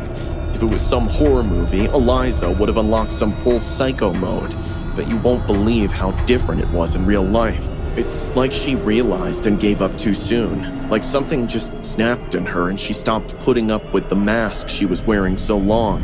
It was as if she was tired herself. Even when the cops came, Eliza cooperated like a harmless civilian, but she kept humming that lullaby as they put cuffs on her. Her fingerprints told the rest of the story. Eliza Montgomery, a former NICU nurse, lost custody of her infant daughter years ago after her mental health broke down. Her daughter died in a fire in a foster home. Since then, she had been targeting new mothers in our area, offering babysitting, leaving flyers behind. 3 babies had gone missing before Lily vanished. 3 families were destroyed. We were almost number 4. I don't want to know what Eliza did with those missing babies, or are they even alive? She had already given enough nightmare fuel for my entire life. Occasionally, I ponder how nearly we came to losing it all. I still look underneath the crib. I still unplug the monitor before bed every night. And sometimes, even now, when Lily is in her room alone, I think I can still hear that lullaby. But when I open the door, no one's there. Just Lily, smiling at the mirror. It was my first day at Lux, and I was assigned the storage room duty. "Nobody lasts long down there," Grayson mumbled, handing me the clipboard and never once looking me in the eye. Something about those mannequins freak people out. And soon I'd know why. The storage room was a nightmare. This massive space with lights that kept flickering. Shelves stretched into narrow aisles that seemed to go on forever, and scattered upon them were the mannequins. Everywhere, standing in corners, hanging from metal hooks, or just body parts thrown into bins waiting to be put together. Just sort them by gender, then by size, Grayson said, already backing away toward the stairs. And try finishing before dark. Then he added, Oh, and ignore any weird noises. Old building and all. The door slammed shut, and I swear it sounded like someone laughing at me. For the first hour, I sorted mannequins into sections, trying to ignore how their faces seemed to track my movement. The store's playlist booming overhead only made the silence between songs creepier. Then I heard it, tapping from somewhere deep in the room, like fingernails on metal. Tap, tap, tap. I stopped, holding a mannequin torso awkwardly in my arms. Hello?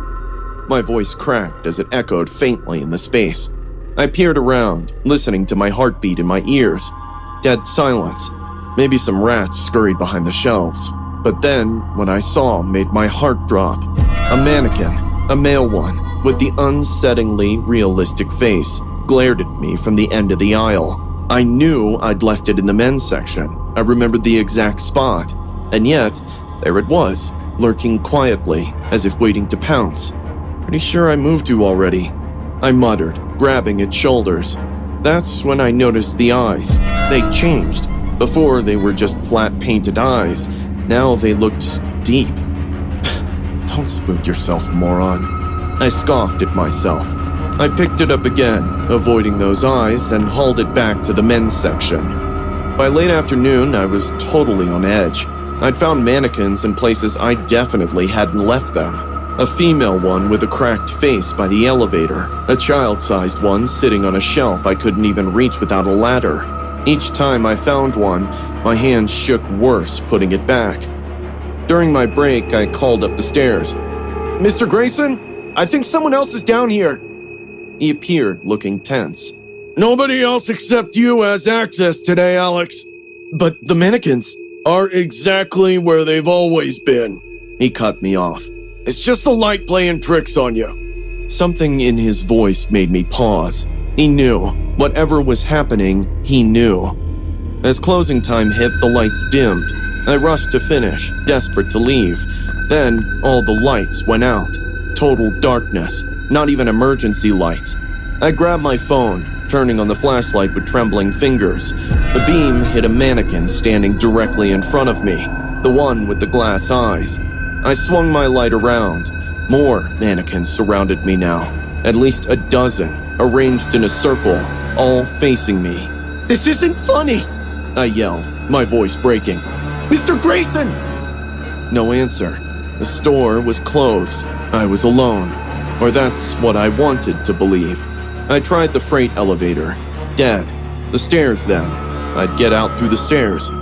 The beam of my flashlight revealed the path was blocked.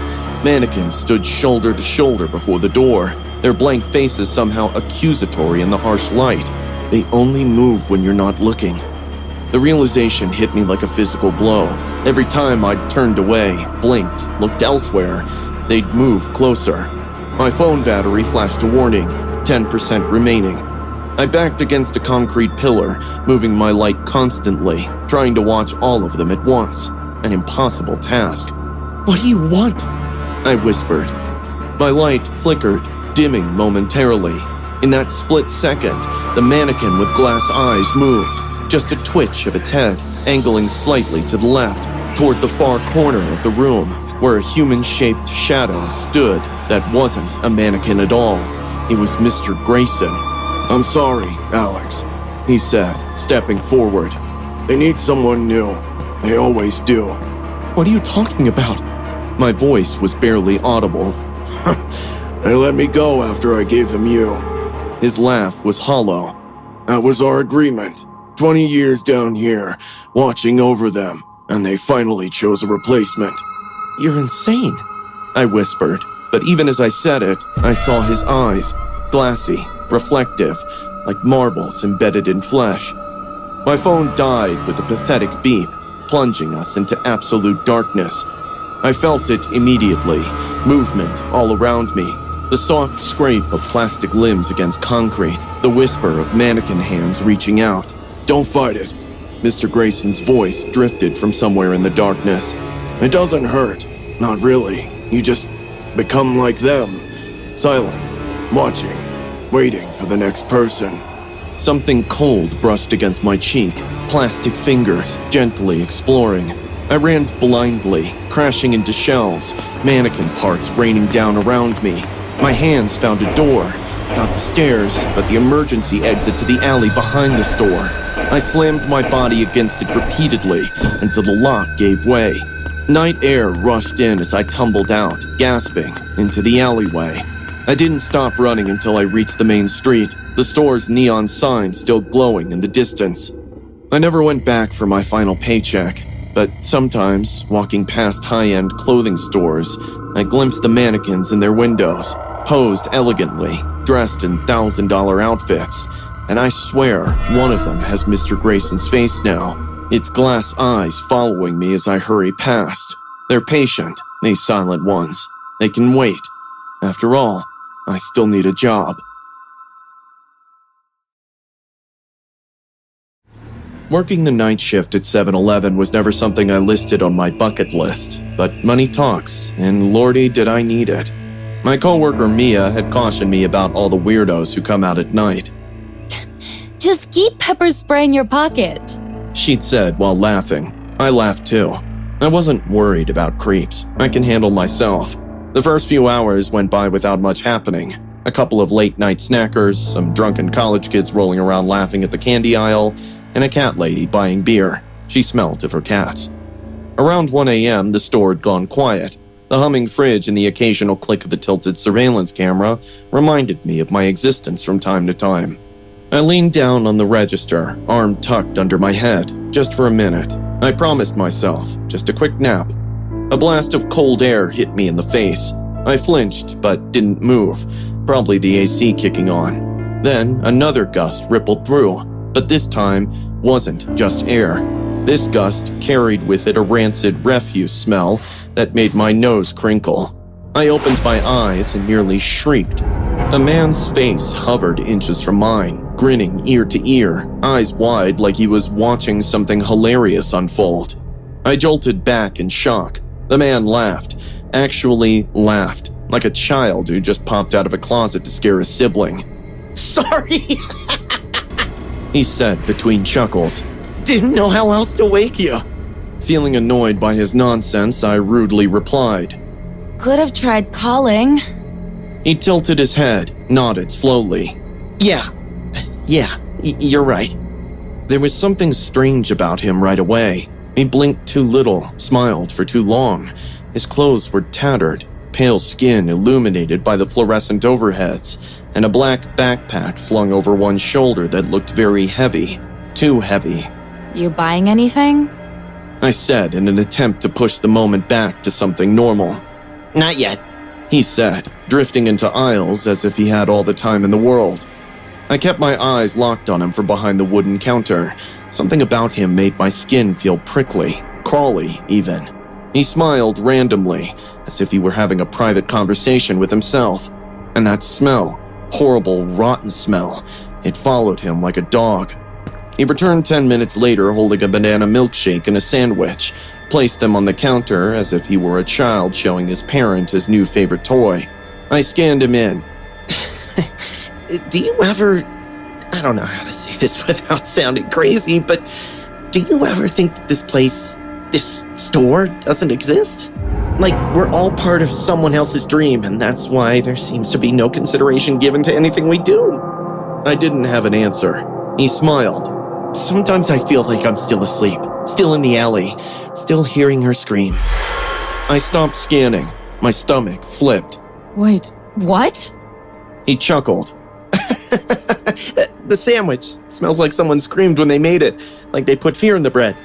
I didn't say anything. I just handed him his total. He paid with crumpled cash, his fingers brushing against mine. They were very cold. He shuffled over to the corner table and sat down, facing the wall, hunched over like a gargoyle. He dove into the sandwich, eating like he hadn't eaten in days.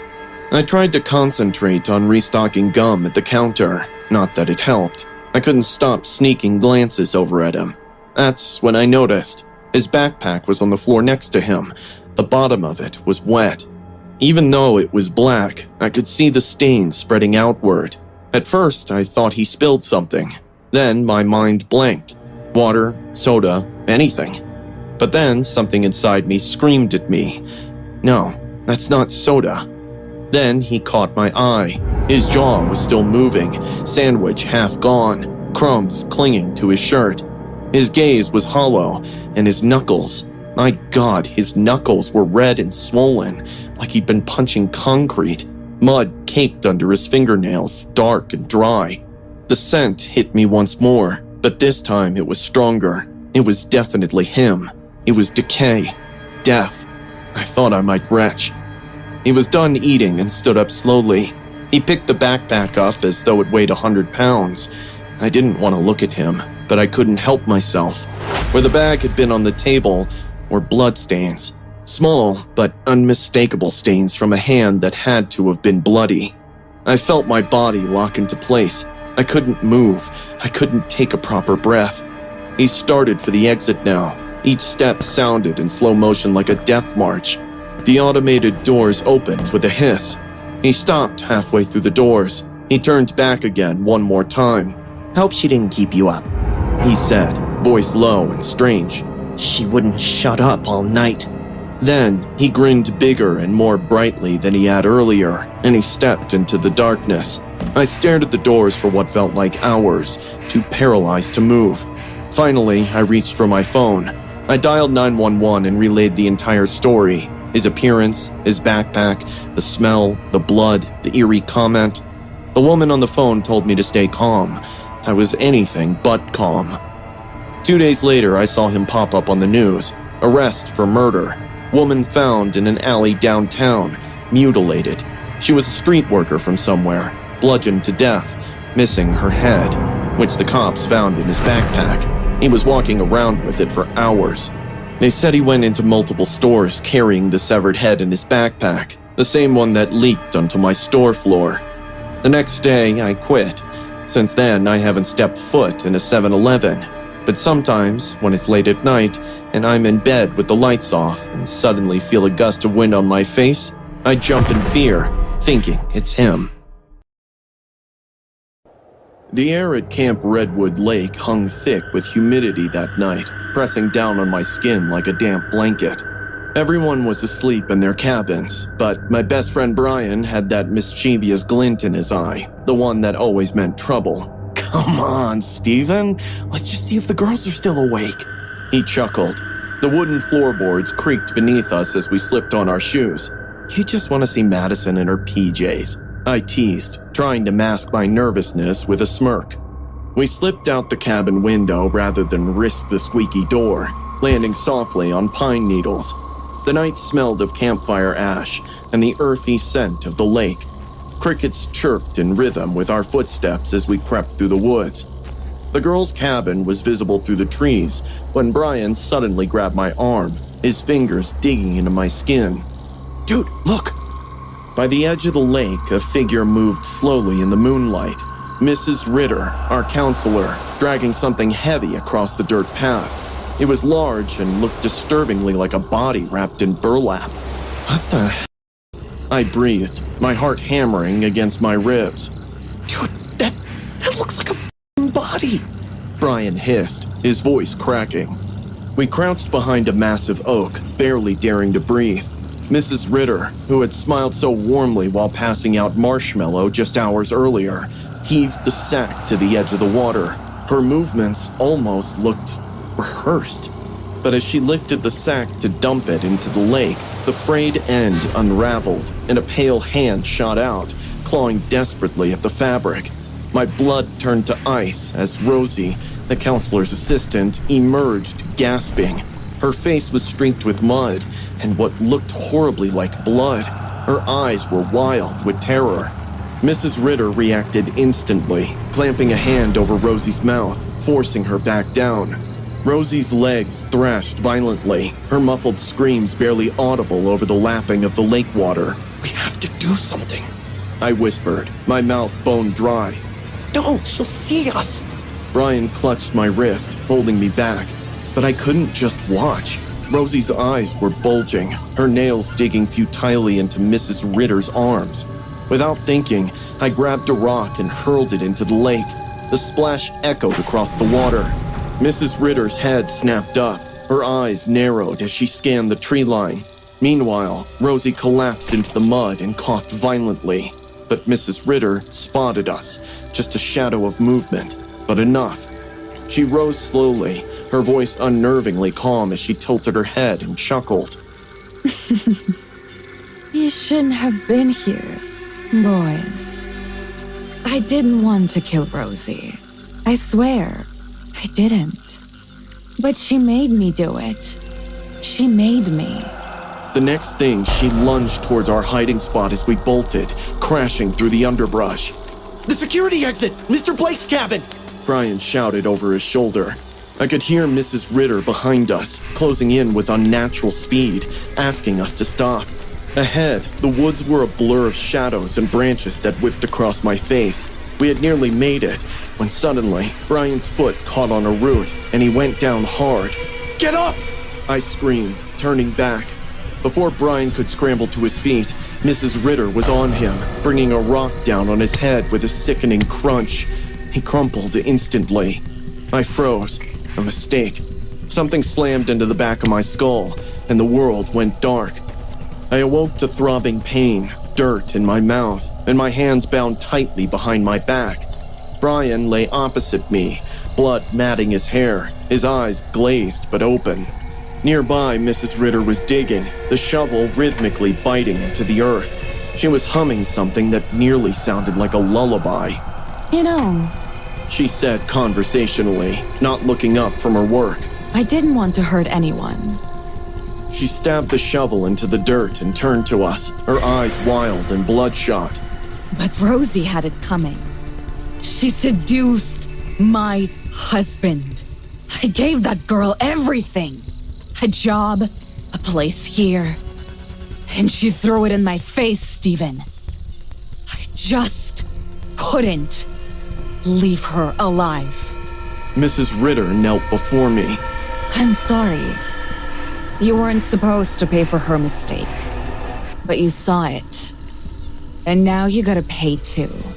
The rusty knife in her hand caught the moonlight as she pressed it against my cheek. I felt warm blood trickle down my face. My eyes darted frantically, searching for something, anything. Then I spotted it. Brian's pocket knife, half buried in the dirt where he'd fallen. Please, I whimpered, slowly inching toward the knife. please, I don't want to die. It'll be over soon, sweetheart. My fingers closed around the knife handle. One swift cut and the rope gave way. Without hesitation, I lunged at Mrs. Ritter, tackling her from behind. She screamed as we hit the ground, but I slammed her face into the dirt, momentarily stunning her. Run! I yelled, cutting Brian's bonds. We staggered through the woods, branches slashing at our faces. Behind us, Mrs. Ritter's animalistic screams echoed through the trees as she chased, closing the distance with terrifying speed. The lights of Mr. Blake's cabin appeared ahead, salvation just yards away. But Mrs. Ritter caught Brian's ankle, yanking him down. Without thinking, I grabbed a metal lantern from the porch and swung it with everything I had.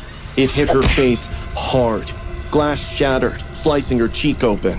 Her howl of pain was cut short as the cabin door flew open, and Mr. Blake stepped out, wide-eyed at the massacre. What the hell is going on? We screamed for help as he tackled Mrs. Ritter, pinning her thrashing body to the ground until the police arrived. At dawn, paramedics confirmed Rosie had survived, beaten, traumatized, but alive. Brian and I sat wrapped in shock blankets, our hands still trembling uncontrollably. Rosie, her throat bruised and breathing labored, reached weakly for my hand. You saved me. She whispered, her voice barely audible. It started with Airbnb, a charming country cottage that would save our marriage, Mark had said. Remote, romantic, just what we needed after months of silent dinners and separate beds, and I was totally for it. The smell hit me first as soon as we arrived, musty and sweet, like rotting flowers. The old caretaker woman who let us in didn't return my smile. Do not disturb what isn't yours, she instructed, pressing the key into my palm with ice-cold fingers. Her nails dug into my skin as she emphasized. Some things in this house like being alone. I followed her eyes into the bedroom. That's when I saw it. The cradle. Small and ancient, its dark wood polished by decades of touch. It sat in the corner like a spider waiting to strike, so out of place it'd send creepy chills down my spine. Weird decoration, Mark muttered, dropping our bags. I nodded, mouth dry. Something about it seemed hungry. That night, I woke to Mark's breathing beside me, heavy and slow. Something else was breathing too, raspy, wet, coming from the corner. Creak. My body went rigid. Creak, creak. The moonlight slicing through the curtains illuminated the cradle, rocking gently, empty, but moving. My rational mind grasped for explanations. Uneven floorboards, air currents, too much wine. Creak. It rocked faster now, the motion too deliberate, too rhythmic. I opened my mouth to scream, but couldn't. I stared, horrified as it swayed, then abruptly stopped, as if whatever was rocking it had noticed me watching and hated it.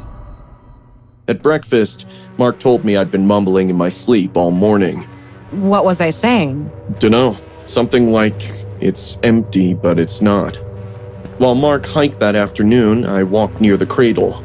I dreaded how it pulled me, compelled me to touch. I was running my fingers along the wood when I felt them, fresh scratches, gouged deep into the oak, like something had clawed its way out. I pressed my finger to one. It was sticky, warm. That night, Mark built a fire. We drank wine and talked about trying again. For the unborn we'd lost last year when a high-pitched cry shattered the moment. Unmistakable, impossible, coming from the bedroom. Mark's face drained of color. You heard that too? As we crept toward the sound, the crying grew more desperate. Wet, gurgling gasps between wails, like a baby drowning in its own tears. The bedroom door swung open on its own. Inside, the cradle was empty, but the crying continued, filling the room like poisonous gas. Then everything went eerily quiet for a few seconds before laughter started echoing, soft at first, then building until it screamed the morphed words. Mommy! Daddy! Play with me! Every light in the house went out simultaneously. In the pitch blackness, I felt something brush against my leg. Small, cold fingers, grasping. Mark's scream was primal. We fumbled through the darkness, crashing into furniture, desperate to escape, but the front door wouldn't open, and every window was nearly sealed. The back door! Mark hissed, pulling me through the kitchen. Behind us, something dragged across the floor. Slow, deliberate, a scraping sound like tiny nails on hardwood. Mommy, The whisper made my breath hitch. please don't leave me alone again. I'm scared. Take me with you. Mark slammed his body against the back door. Once, twice. On the third try, the wood cracked. Again! I screamed, joining him. My eyes kept flickering back to the shadows in the dark. The scraping was closer now. Hurry! It's near! I cried, shivering at the cold sensation that had kissed the whole of my body. I'm freezing. It whispered directly into my ear. Mark rammed the door again. This time it splintered open. We burst into the night, the frigid air burning my lungs, and ran blindly through the darkness, not caring about the branches whipping our faces. Behind us, the house seemed to pulse with sickly yellow light. Mark yanked open the car door, fumbling with the keys. The engine sputtered once, twice. I looked back at the house. In the upstairs window, our bedroom, stood a small figure. Even from this distance, I could see its unnatural smile splitting its face nearly in half. It pressed its tiny hands against the glass and mouthed something. I'll find you. The engine roared to life. Mark floored it, tire spitting gravel as we tore down the driveway. Neither of us spoke for miles. What was there to say? A week later, I couldn't stop thinking about the house, about the cradle, about what the voice had said. I raked the internet until I found the details. A small newspaper article from 30 years ago cited the cottage's owner had left her baby in that house, days alone in the cradle. By the time anyone checked, he was dead, starved and cold. They never found the mother, but her diary was retrieved, which told in great length how her illegitimate pregnancy ruined her life. It was the last entry that nearly chilled my blood. He won't be alone. I'll always send him someone to play with until I come find him again. I wept the whole day and showed it to Mark when he returned from work. He said he felt sorry, but we better put everything behind. But can you ever really put behind something like... Emma's quite the storyteller. Mrs. Hayes laughed, checking her diamond earrings in the hallway mirror. Don't believe a word she says. Just going through a phase. Mr. Hayes nodded, jingling the car keys. She's a good kid, though, with an overactive imagination. Attention-seeking, the therapist calls it. I forced a smile and adjusted my backpack strap. Their house was stunning. Modern art on pristine walls, furnitures that looked never used. That strange emptiness that comes with too much money. We'll be back by midnight. Mrs. Hayes promised, not quite meeting my eyes. Numbers are on the fridge. That's when I noticed her, 9-year-old Emma, at the top of the stairs in a blue nightgown, perfect blonde hair and eyes too devious for a child. Hi, Emma. I'm Fiona. I greeted cheerfully. She didn't smile back, just stared, tilted her head slightly and went back to playing. Shy kid, I thought. But the moment the front door closed, the kid's posture flipped 360. You shouldn't have come, Fiona. She deadpanned. I laughed awkwardly. Well, I'm here now. You want to show me around? What's the point? She shrugged. You'll be dead soon anyway. I gaped as she skimmed down the stairs, humming like she just commented on the weather. During dinner, Emma watched me from across the table, barely touching her food. So, what's your favorite subject in school? I asked, trying to break the silence. Psychology. She answered immediately. I like to study how minds break. I swallowed hard. That's mature for your age. That's what the others said too, before they left. She replied, pushing her peas around. Emma, I said firmly. Your parents mentioned you like to make up stories. So do they. Like how they made up being my real parents. Where are your folks then? Her eyes darkened. Buried in the garden. I watched Daddy dig the hole. My fork froze halfway to my mouth. Just stories, I reminded myself. Girls come to live in our basement. She continued calmly. I feed them scraps when Mom and Dad are sleeping. I forced a laugh. Let's finish dinner and maybe watch a Disney movie? You don't believe me. No one ever does. Until it's too late. I didn't believe her until I saw the scars. Emma was brushing her teeth when her dress slipped, revealing a network of thin, jagged scratches snaking up her arms. What happened here? I asked, genuinely concerned. She glanced down casually. I did it. You hurt yourself? Why? To practice. She whispered. When I do it to you. My skin crawled. Enough, Emma. That's not funny.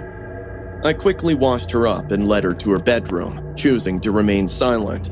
Just one night, I told myself. I could endure the little weirdo a little longer. Little did I know it would stretch far beyond that. As I tucked Emma in, my hand brushed against something hidden under her pillow. A journal. I immediately snatched it away and flipped through the pages. My blood ran cold. The pages were filled with disturbing drawings, stick figures holding knives, splashes of red crayon smeared across every surface. But that page stopped me in my tracks. A crude caricature of me, my head severed, red crayon dripping from the neck. I didn't waste a second. My mind raced with questions. Could the kid be in danger? Were the Hays hiding something sinister? The basement door screamed for me. It was locked. I hesitated for a second, then reached for a bobby pin. With trembling hands, I managed to pick the lock. The basement was finished but oddly sparse. As my eyes adjusted to the darkness, I noticed a patch of carpet that seemed newer than the rest. Under a workbench, I found a small box containing IDs and credit cards belonging to different women, and a missing persons flyer with a photo of a young woman, a babysitter, who disappeared 3 months ago. My heart raced as I pulled out my phone. No signal. Suddenly, I felt a presence behind me. Emma stood in the doorway, holding a butcher's knife in her hand. I told you. She snickered. No one ever listens. I pushed past her, running upstairs. I needed to get out, call someone. The front door wouldn't budge. Stop running. Emma said, following me slowly. You'll be in a happy place. My parents will make sure of that. I ran to the kitchen, grabbing the landline. Dead. They disconnected when they leave. Emma explained, swinging the butcher knife. I backed away.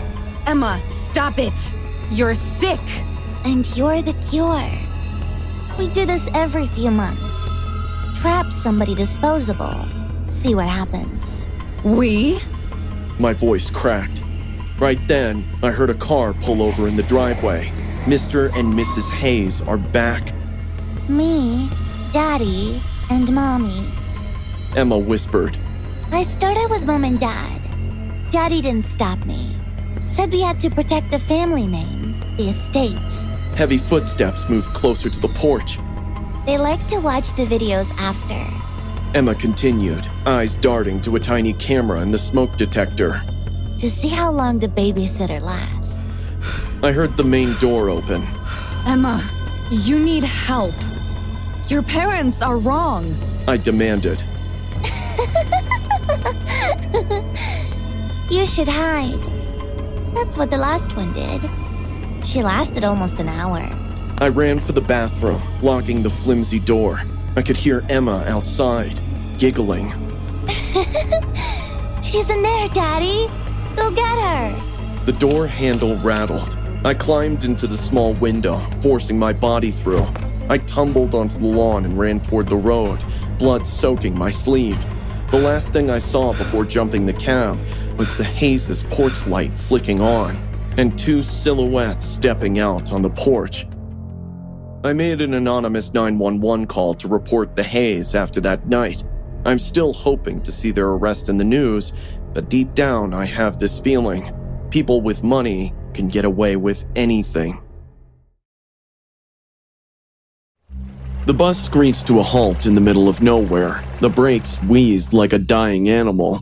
I stepped out into the cool mountain air, took it in, and instantly felt eyes on me. Milena and Goran Karovic were standing a little too still, with smiles a little too wide.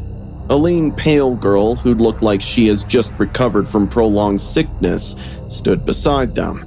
Her vacant, dark eyes kept scanning me. Welcome, Amira. We are Mr. and Mrs. Karovic.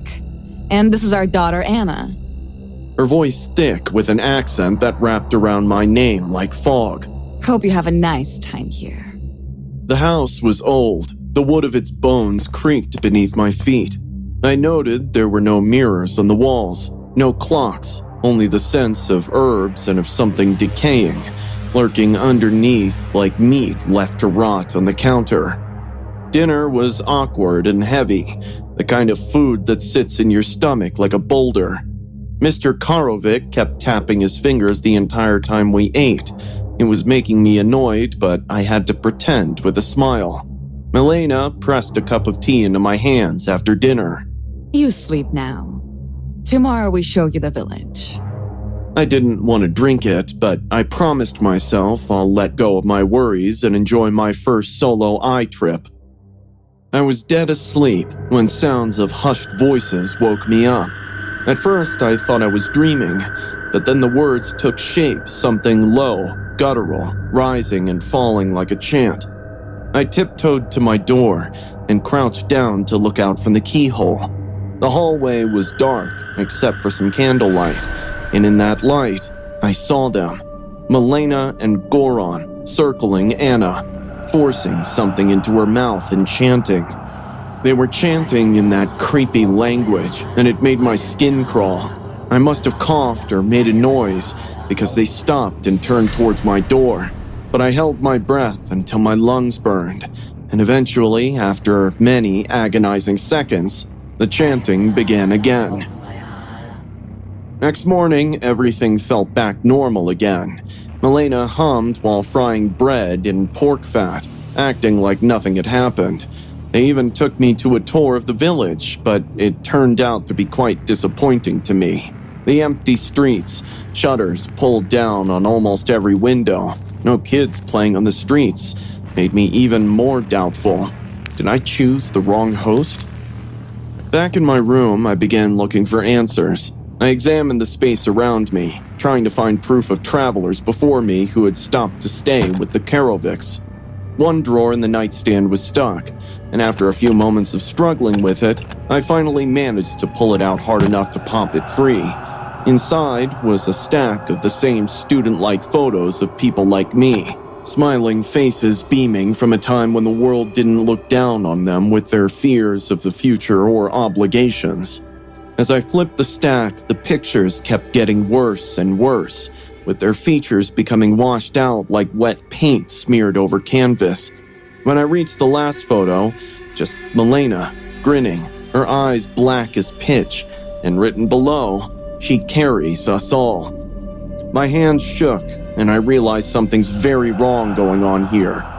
That night, I spoke to Mr. Karovic. A few responsibilities came, hence I have to leave early. While forcing a smile, his grin widened. Sure, He said, slippery like his voice. maybe you should go to bed early, to wake up early. After a lot of struggle, I finally fell asleep at around 1 a.m. that night. In my sleep, I dreamt of Anna standing over my bed and her eyes glowing in the dark.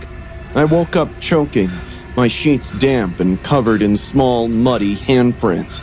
I grabbed my phone, flipping the camera to face me, but the screen glitched. In the picture, my reflection stared back, but half my face was wrong. A second mouth stretched beside mine, another eye blinking just above my cheekbone. I dropped the phone with a gasp, but when I looked again, the image was gone, but I knew what I'd seen. Suddenly, a sound of chanting came again, this time louder, pulling me like a fish on a hook. I followed, creeping through the house and out into the cold. Behind the barn, torches burned in a stone circle, the villagers standing silent and watching. Anna stood in the center, her body limp and her eyes empty. Just then, Milena addressed the villagers, pointing at me. Her youth is strong. She murmured, stepping forward. She can carry too. Bring her. Hands grabbed me, dragging me into the circle where Goran smeared ash and crushed bone on my forehead. His breath hot in my ear said, One gives, one takes, one stays. The world tilted. My limbs turned to lead and my vision doubled. Anna's face swam in front of me, and then I felt her inside me. A second heartbeat, a whisper in my skull that said, Let go. But then I saw Anna's tears. They were real, terrified. I knew she didn't want this. I lunged, knocking over the bowl of fire. The embers exploded, screams tearing through the night. I ran, branches clawing at my skin, their howls chasing me. You must carry us. We are nothing without you. Milena shrieked. That's when I finally saw some headlights cut through the trees. a postal van. I stumbled into the road, my ankles screaming, my breath ragged. The driver's eyes bulged as I collapsed against his door. I sobbed. Help me, please. I woke up at the hospital 2 days later. The police took my statement, but their faces said that they didn't believe me. When they came back from the village, they shrugged. No one by that name lives here. They said. The Karviks moved away years ago. But I know what I saw, and when I checked my phone, one lost photo had survived. A blurry selfie, my face half melted into Anna's. Now, when I look in the mirror too long, something looks back. I can still taste the copper in my mouth from when I bit my tongue that day.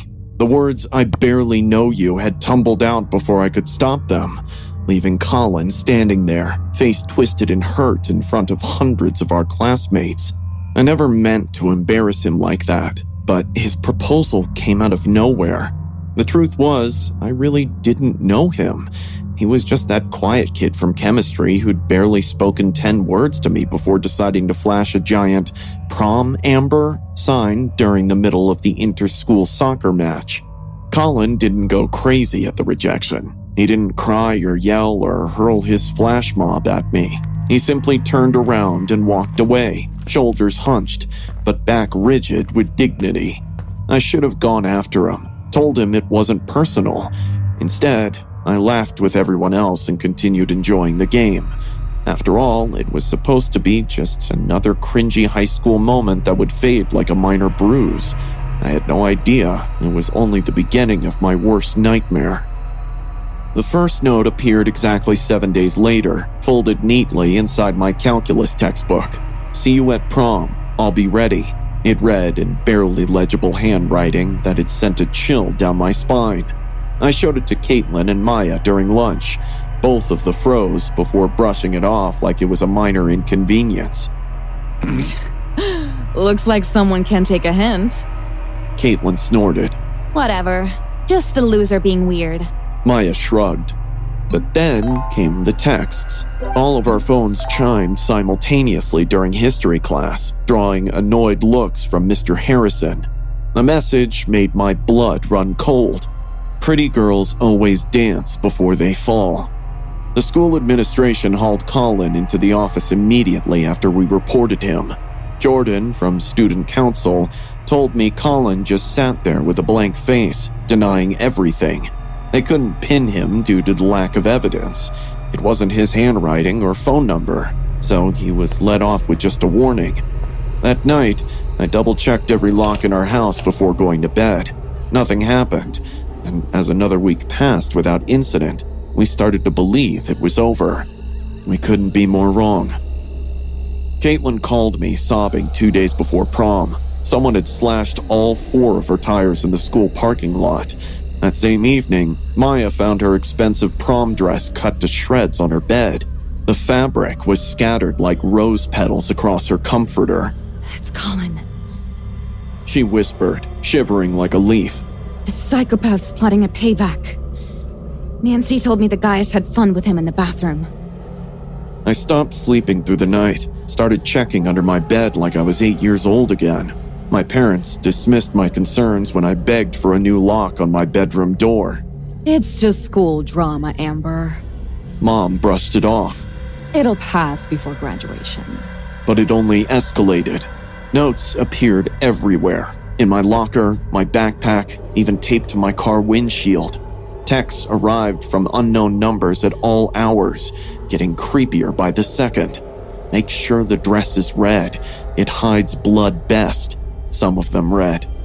I began feeling eyes on me everywhere I went, lingering in the hallways, watching from across the parking lot, and most terrifyingly, through my window at night. The school installed additional security cameras and hired extra guards for prom night upon our insistence.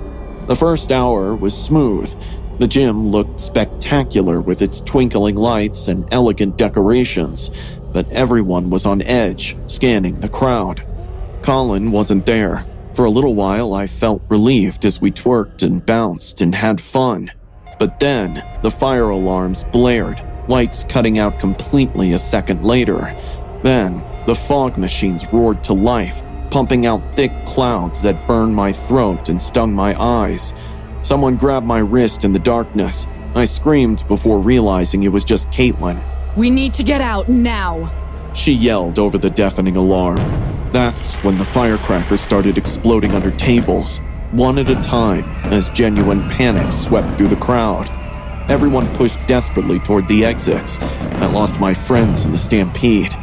I was pinned against the wall when I felt something wet splatter my arms. Looking up, I saw crimson letters dripping down like blood on the wall before me. It was never about the dance. My lungs seized up as panic took over completely. Someone dragged me outside into the chaos of flashing lights, screaming parents, and crying students. Then, the devastating news spread through the crowd. Colin had a perfect alibi because he had been streaming games online all night. If Colin was innocent, then who was responsible for all this? 2 days later, they found a mask in the girls' locker room, along with Maya's destroyed phone and a burner. The police traced the SIM card to its source. It was Janelle, Colin's freshman sister.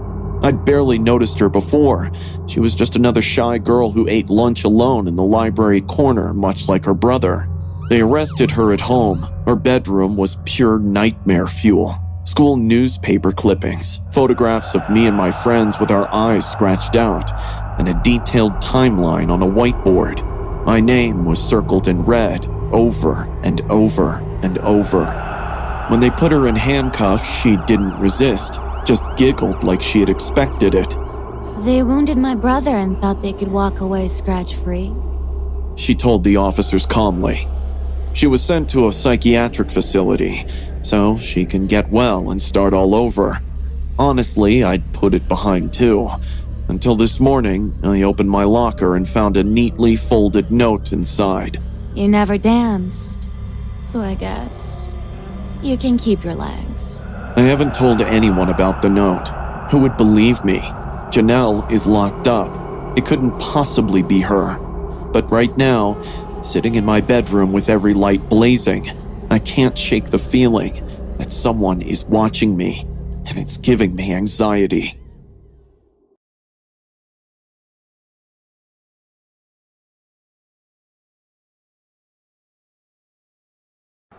The GPS showed 11:47 p.m. when I pulled up to 1247 Maple Street. I should have trusted my gut right then and there. The house sat back from the road, swallowed by overgrown hedges that hadn't seen a trimmer in years. Every other house on that block had porch lights on except that one. It was crouched in sinister darkness. I grabbed the massive order from my basket. 6 large pizzas, breadsticks, wings, the works. The kind of order that made my rent money, so I couldn't afford to be picky about the time or the neighborhood. Just as I got out of my car, my phone buzzed with an updated delivery instruction. Use the side door, knock 3 times. That should have been red flag number 2. He'd better give me a hefty tip. The side door was tucked between 2 dying shrubs, barely visible from the street. I knocked 3 times like I was asked, shifting the pizza bags in my arm. The weight was making my shoulders ache, but it was my last delivery of the day. The door swung open immediately, like he'd been standing right behind it, counting seconds. "You're late," he grumbled, wide eyes raking every inch of my body. The guy was maybe 50, of average height and wearing a faded gray t-shirt that had seen better days. His hair was thinning on top but long in the back, like he couldn't decide which decade he belonged in. Sorry, traffic was crazy. I lied. That'll be $147.83. "Come inside." He stepped back, gesturing into the dark hallway behind him. "I need help carrying this." I can't really come inside. The company policy... I'm disabled. I can't carry it all myself. If you can't come in, you better take it back. His face changed, just slightly, but I caught it. The eyes narrowed, and the lips twitched. I looked at him standing there. Neither a cane nor a wheelchair was in sight. His disability was either invisible or non-existent, but I couldn't definitely take the order back. Okay. Just to the kitchen. I said. Maybe there were people with invisible disabilities. Maybe I was being paranoid. But even in my overworked, delirious state, I knew I was lying to myself. The hallway smelled all wrong, not with the stench of rotten food or cleaning products or even mustiness. It was some repugnant chemical, so strong it made my nose burn and my head spin. I followed him deeper into the house, past a living room where all the furniture faced the wrong direction, away from the TV and toward the hallway we just walked through. Kitchen's this way, he said, but he was leading me toward a door at the end of the hall. Down here. Down? I stopped walking. The kitchen's in the basement? That's where my guests are waiting. His voice had gotten softer, almost gentle. They're hungry. Every instinct I had screamed. The house was dead quiet, except for our footsteps. I couldn't hear any sounds of guests, conversation, or TV. You know what? I'll just leave these here on the counter. I said, setting the bags down on a small table in the hallway. Your guests can come up and get them. No, he barked. They can't come up. They're all old men. He moved between me and the front door, casually, like he was just adjusting his position, but now I'd have to go through him to get out. My guests don't like waiting, he continued. Especially not the new ones. They get cranky when they're hungry. My mouth went dry. Sir, I'm afraid I'm in a bit of a hurry. Got more deliveries and… No, you don't. He grinned sickly, making my supper churn in my stomach. I checked your app. This was your last delivery of the night. He wasn't supposed to know that. I could feel cold sweat glisten on my palms as he took a bold step closer. The basement's real cozy, soundproof, and warm lights. All my guests loved it down there. Nobody ever wants to leave. I fumbled for my phone, hitting the call button for the first contact I could reach. It went to Maddie, my best friend's voicemail. Hey! I said it loudly anyway. Yeah, I'm at 1247 Maple Street. Yeah, that one. Can you come help me with this drop-off? The customer has a really big order and needs help getting it downstairs. The man's face went white. His eyes darted toward the front door, then back to me. There's a lot of food here. I continued into the phone. Yeah, I'm in the side door. Just come around the back. You'll see it right there. Hang up, he said quietly. What? Oh, okay, Jake. Yeah, just hurry. I want to get home fast. I ended the call and looked at him. My coworker's wet out. It should just be a minute. For a moment, white spots danced in my vision as I watched his eyes twitch darkly. I used the distraction to hurriedly walk past him, trying not to run and keeping my breathing steady. My hands were shaking so badly I could barely turn the door handle. We're waiting for the girl. What's taking so long? A sleazy voice boomed behind me. There were more footsteps. She had company. I had to let her go, he snapped. I made it to my car, threw it in reverse, and backed out of the driveway faster than I'd ever moved in my life. In my rearview mirror, as I drove away, I caught a glimpse of his garage. The door was partially open, and I could see plastic sheeting hanging from the ceiling and coiled rope on a workbench. My hands were still shaking when I called 911. The police reached the house, made a thorough investigation. The basement was soundproofed. There were zip ties, jars of chloroform stacked in the corner. They even found metal rings bolted into the walls and a handwritten sign that read "Guests" in neat block letters. It looked like a dark web torture room. The cops also found 3 driver's licenses in the kitchen drawer, all young women about 20 who'd gone missing over the past 2 years after their late-night deliveries. I keep thinking about that room, the plastic sheeting, and how he knew it was my last delivery. But mostly, I think about his smile when he said his guests never want to leave, because now I understand what he meant. Dating beyond 30 is strange. You're too old for the seduction games, yet too young to quit. That's when I tried a local dating app recommended by a friend of mine. I matched with a 29-year-old girl named Claire. She was a brunette with big green eyes and a charming smile. We met at this charming, small cocktail bar down the block. At first, I assumed it would be awkward, like every previous date I'd been on. But Claire, well, let's just say she seemed different. When I got in, she was already waiting for me at the table, dressed in this cute red skirt paired with a white tank top. She smiled, and I smiled back. We hit it off instantly. She was smart and witty and made good jokes instead of boring small talk. And she listened. What more can a man ask for, right? After a couple of drinks, I asked if she wanted to return to my apartment. She did not hesitate. I live alone in a decent flat on the top floor with an open layout. When we entered, she complimented the artwork, lighting, and even my playlist. But then she glanced at my bookshelves, which were mostly empty other than a handful of books. You don't collect Labubu? The what? Labubu. The designer toys? You've never seen them? She got out her phone and showed me her wallpaper. It was of a wide-eyed, sharp-toothed small creature that resembled a hybrid between a rabbit and a goblin. She then started scrolling her album and showed me photo after photo of glass cases loaded with toys. They were of various colors, sizes, and expressions.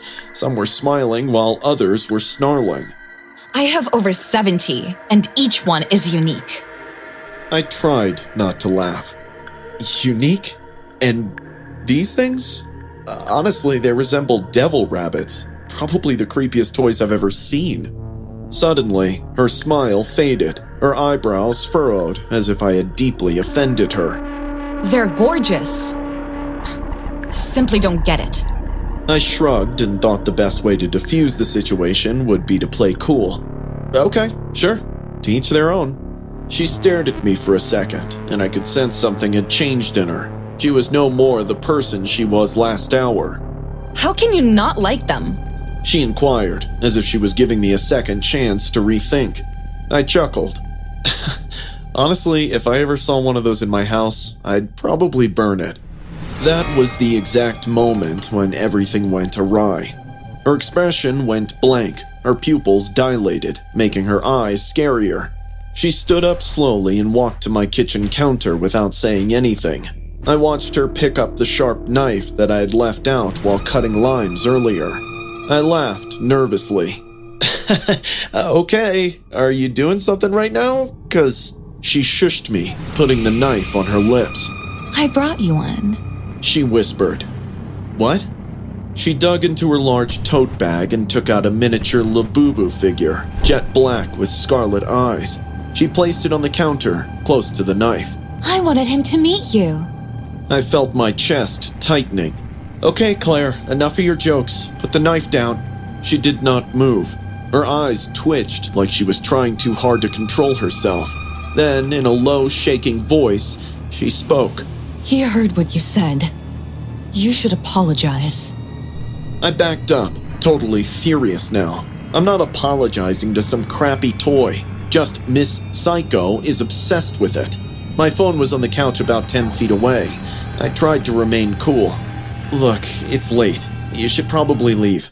She suddenly lunged. I was ready to dodge, but she sliced my arm open and then started screaming about how I should apologize to her Labubu. I lurched backward, nearly tripping over the coffee table. I grabbed my phone and locked myself in the bathroom. I stood against the door while she kept kicking and banging on it like some maniac. I dialed 911. My hands were shaking. I informed them that a woman I had brought home was having a breakdown and that I was concerned for my safety. She stopped banging after about a minute, but I did not open the door. I pushed my ear against the wood and listened. I heard whispers. Her voice indicated that she was speaking to someone. She had stopped yelling or screaming, just whispering. It was terrible. 10 minutes later, 2 police officers arrived. As they got in, I opened the bathroom door just enough and pointed them at Claire, who was now sitting on the couch, clutching the Labubu to her chest like it was her forever treasure. The officers warned her, and then one of them cuffed her. She was bleeding from her hands from thumping on the washroom door too hard. There was cotton everywhere on the couch as she angrily stabbed the pillows. When the cops were taking her away, she kept yelling, How could anyone hate Labubu? Her voice echoed in the corridor, louder than it should have been. I came out of the washroom and watched her leave. She did not look at me once. It was 3 weeks ago. The cops later informed me that Claire had no criminal record. She is clean. But she was a member of online forums with obsessive fan clubs that treated these toys like living entities. They believed she needed psychiatric evaluation. Claire said, in her defense, that the Labubu line became her new purpose. They told me I could press charges against her, but I didn't. I knew they would send her to some mental institution anyway, so what's the point in making things harder for her? After all, she is sick, because any obsession that erases your sense of reasoning is a medical problem. I haven't heard from her since. I just hope she gets all the help she needs. And to all the Labubu fans out there, you guys better stay away from me. I'm not proud of how lonely I got after my breakup. I'm 40 and work in tech. Let's just say I don't exactly light up a room. After the end of a 5-year relationship, I hit a pretty low place. That's when I downloaded Tinder. I used Tinder as a temporary distraction from serious relationships. And one day, I met Darla. She was 35 with red hair, kind eyes, and a smile that somehow made me feel seen. A little quirky, sure. She said she lived in an old farmhouse on the outskirts of town and cared for her paralyzed grandfather. She was funny, honest, and actually seemed interested. After a couple of casual dates, she invited me to stay over at her place. She said it would be nice to cook me something homemade, and she didn't like leaving her grandpa alone at night. I hesitated for a second, thinking how fast it was moving, but I was craving connection, so I agreed. The farmhouse was far into the woods. It looked old but cozy, surrounded by a rustic charm. She greeted me with a kiss and a warm smile, then showed me around. The living room was full of antiques. The kitchen smelled like herbs and raw meat. She said she was making stew, her grandfather's favorite. That's when I first noticed something strange. Big chunks of raw meat sitting out on the counter. No fridge, no ice. I asked if she was going to put them away. Nah, the doctor prescribed it that way. Grandpa's on a full meat diet, you know? As night came, the farmhouse grew eerily quiet. We sat on the couch and talked, but my eyes kept drifting to the hallway, to Grandpa's door. She said he was paralyzed, couldn't speak, and hadn't left his bed in years. But I never once heard him. No creaks, no coughs, nothing. At around 11, she got up, saying she needed to change her grandpa into sleeping clothes and give him his medicines. After she left, I started to feel bored, so I wandered around the house. I walked over to the basement door. Out of curiosity, I opened the door and a wave of reeking odor hit me in the face. It smelled like something died down there. I grabbed my phone for light and started down the wooden stairs. As I descended, my knees started trembling. There were jars, dozens of them, filled with what looked like human parts. Fingers, eyeballs, and pieces of flesh floating in cloudy red fluid. There were crates stacked with bones. Some still had blood and skin on them. And hanging from the ceiling on rusted meat hooks were human torsos, cut open, ribs exposed. One still had a wedding ring on. I threw up right there. What the hell? Suddenly, I heard a sound upstairs. The bathroom door swung shut. I rushed up the stairs, locked the basement door again, and returned to the couch just in time. Darla smiled at me. Everything okay? I forced a grin. Yeah, just stretching my legs. My brain was screaming. I needed to get out, fast. But I noticed a deadbolt on the front door, and there was no key in sight. I didn't want to raise suspicion, so I told her I was worn out and asked if I could lie down. She agreed and led me down the hallway, right past her grandfather's room. The door of the room was open, and I saw this small window near the bed. The window was just large enough for me to climb through, which was likely my only escape route. She pointed me at the guest room across the hall.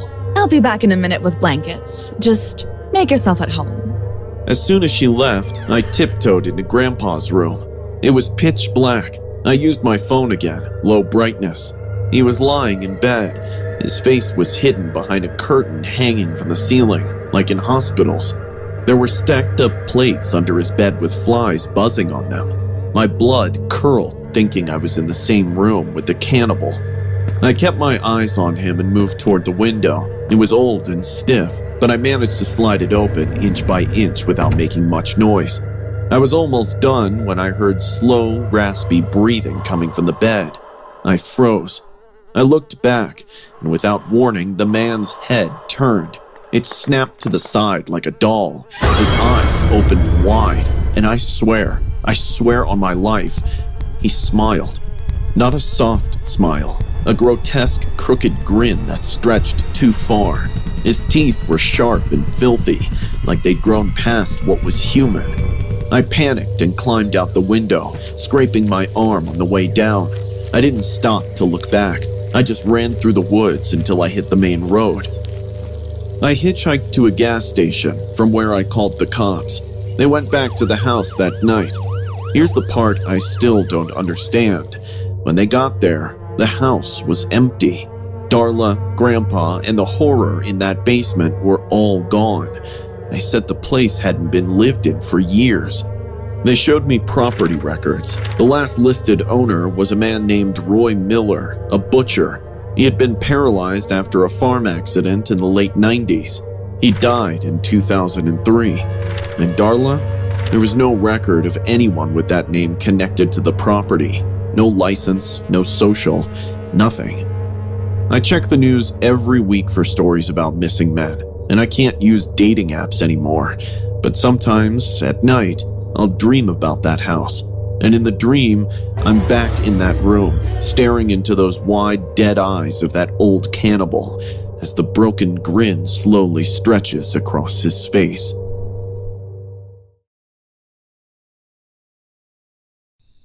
The neon sign reading Sunset Motel flickered like a dying heartbeat.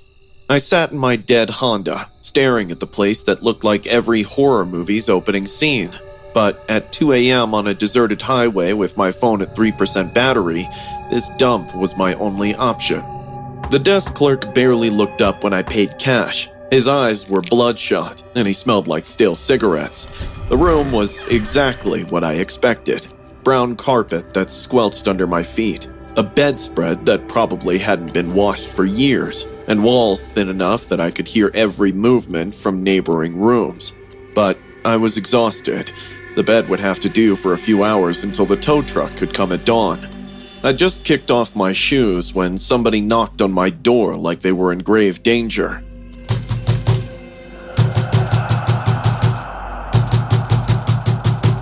I looked through the peephole and saw a teenage girl, maybe 17, with mascara streaked down her cheeks and blonde hair matted against her head. She was shivering in a tank top and shorts, arms wrapped around herself. When she looked up at the door, her eyes were wide with panic. Please, can I use your phone? My boyfriend, he just dumped me and took off with my stuff. I need to call my friend. Every instinct I had screamed at me in a big no, but looking at her through the peephole, seeing how young she was, how scared, I couldn't just leave her out there. I cracked the door open, chain still attached. Are you okay? Please, I just need to make one phone call. I promise I'm not crazy or anything. Jake, my boyfriend, we had a huge fight and... She held up empty hands. My friend Sarah lives nearby. She'll come get me. Against every horror movie rule I'd ever learned, I opened the door. She practically fell inside, still shaking. Up close, I could see she was even younger than I'd thought. There was a small bruise forming on her left cheek. Thank you so much. She took my phone with trembling hands. I'm Megan, by the way. I'm so sorry about this. She dialed quickly, like she knew the number by heart. While it rang, she looked around the room. Her eyes lingered on my luggage longer. Sarah? Yeah, I'm at that motel. The Sunset one? Off Highway 76. Room 237. Yeah, a lady. No, she's cool. Real nice, actually. Blonde, probably late 20s. Traveling alone. My blood went cold. That wasn't how you describe someone to a friend picking you up. That was how you describe someone to... She can't. I saw her car outside. It's broken down. Megan's eyes met mine, and I saw something that made my skin crawl. She wasn't scared anymore. She was calculating. I reached for my phone, but she stepped back, still holding it. 10 minutes? Perfect. She nodded at whatever Sarah was saying. I backed away slowly, trying not to show my panic. I think you should leave now. Megan smiled, and it was the most terrifying thing I'd ever seen. Sweet and innocent on the surface, but her eyes were dead. You know what's funny about people like you? She said, still holding my phone. You're so desperate to be good, to help. It makes this so much easier. She walked to the window, peering out at the parking lot. Sarah's bringing friends. They're really excited to meet you. I bolted for the door, but she was faster than she looked. Megan grabbed my arm, nails digging in deep enough to draw blood. Where are you going? They'll be here soon. You wouldn't want to be rude, would you? I yanked free and made it to the door, fumbling with the locks. My hands were shaking so badly I could barely work them. I heard the sliding glass door open behind me. Right on time. Megan giggled. Heavy footsteps echoed on the balcony. There were male voices, low and sinister. I finally opened the door and ran into the hallway, screaming for help. The motel was silent and dark everywhere. Where was everyone? Where was the desk clerk? I heard them behind me, at least 2 men, maybe more. Their footsteps echoed off the concrete. I ran toward the front office, but the lights were off. I ran blindly and entered one of the ground floor rooms. I slammed the door shut and hurried toward the bathroom window. Behind me, I could hear something heavy hit the main door. The window was small and high, but I'm not a big person. I could fit. The glass cut my arms as I squeezed through the window. I could hear them breaking down the bathroom door as I dropped into the bushes behind the motel. My phone was still in there with Megan, but there was a gas station about half a mile down the road. If I could just... Lisa! I froze. One of the men knew my name. How did he know my name? Lisa, we just want to talk. Megan says you're being unreasonable. I ran, stumbled through the desert scrub, cutting my legs on thorns, not caring about anything except getting away from that voice. It followed me for what felt like hours, but was probably only minutes. The gas station was closed, but the payphone worked. The police found me there bleeding and babbling about a teenage girl and traffickers. They arrested 3 men and Megan, whose real name was Jessica and who was 19, not 17. She'd been working with them for 2 years, targeting solo female travelers for her clients. The motel clerk was her cousin. I found out later that room 237 was their favorite. Good sight lines to the parking lot, balcony access, no bathroom window to help you escape. Now, 3 months later, I still can't sleep in hotels. I can't trust anyone who looks too young, scared, or perfect. Sometimes, the person who needs help the most is actually the last person you should ever let inside. I've been working at McDonald's for almost a year now. The job isn't anything to boast about, but since it covers my car insurance and rent, I keep doing it. The place is usually dead after 11 p.m. Most nights, it's just me, the fry station, and the occasional late-night customers. I can't say every night goes the same because the memory of that one night still haunts me in my dreams. It was a mundane Tuesday, and I was sitting alone at the counter watching the rain, accompanied by flashes of lightning. It had been almost 2 hours, and no customers walked in. But the company policy compelled me to stay open instead of locking up and going home. The hum of the fryer and the dull thud of rain against the roof were the only sounds traveling inside the restaurant. I was casually loitering behind the counter when the entrance door jingled. It startled me not because of the sound, but because I hadn't heard a car pull up. I turned around and saw an old woman standing in the entrance. She wore a thick, moth-bitten coat, even though it was warm inside. Her face was caked with clown-like makeup, white foundation, exaggerated red lipstick, and faded blue eyeshadow smeared on her eyelids. She had vibrant red nails, which were so long that they kind of creeped me out. She held an oversized Stanley cup in both hands, covered in chipped glitter and scratches. Are you open? We are indeed. She smiled at me, and I immediately felt cold. Her coffee-stained yellow teeth flashing from the red lips made it difficult to look at her face for more than 3 seconds. It was one of those too wide, too forced smiles, the kind that make you feel like something was deeply wrong, even if you couldn't explain why. She walked up to the counter and said in this squeaky voice, Just the small fries, dear. I rang her up. She paid in exact change, each coin placed slowly into my palm. Then she shuffled to the farthest corner booth, clutching her Stanley cup. Customers are weird sometimes. That comes with the job, so I didn't think much. I dropped the fries in the oil and watched her sitting at the corner table. She didn't move much, just sipped from her cup, slowly, carefully, like she was savoring each gulp. But soon, I started noticing something weird. Every time she took a sip, red liquid trickled down her chin. At first, I thought it was ketchup, but she wasn't eating yet. And then, I saw her tongue. She darted it out, licked the red line, and smiled to herself like it tasted sweet. I don't know why, but the hairs on the back of my neck stood up. I went to the back, pretending to check the stockroom. My heart was racing for no reason I could explain. It's not like she was doing anything illegal, but something about the way she sipped and the way she looked made my stomach twist, and I was very suspicious about the content of her cup. I quietly called 911. I told them I wasn't sure what was going on, but there was an older woman behaving strangely. I said she had blood on her chin. I didn't know what else to say without sounding paranoid. 15 minutes later, 2 officers pulled into the lot. The rain was still coming down hard. I unlocked the door to let them in and pointed toward the booth. She was still there, sipping and smiling like a crazy person. The young officer approached her gently, crouching a little so he wasn't towering over her. "Ma'am, can we take a quick look at your cup?" She tightened her grip immediately.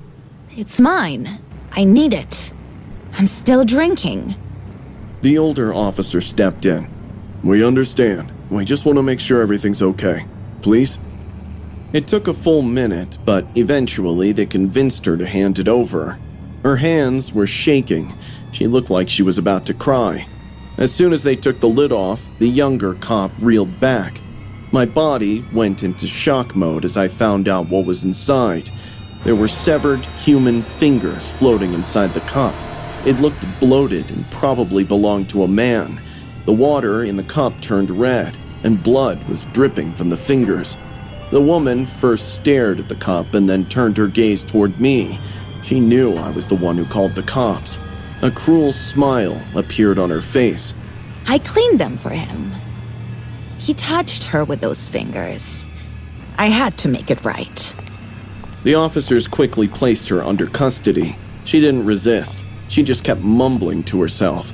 He said he was sorry, but it was too late. Later that night, after the scene cleared, one of the officers came back to grab the security footage.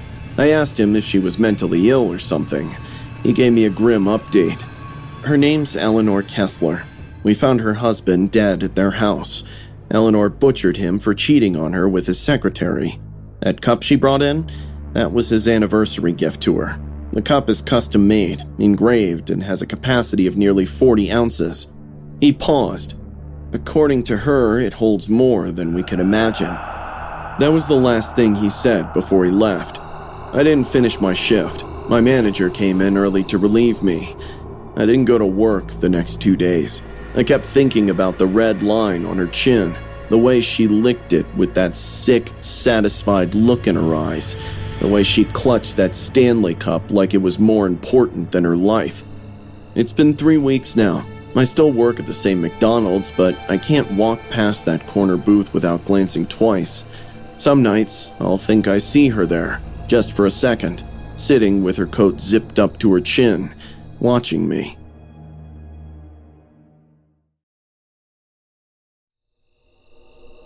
I've worked the closing shift at Burger King for almost a year now. Most nights are the same. A few late-night drive-thru customers and a quiet dining area.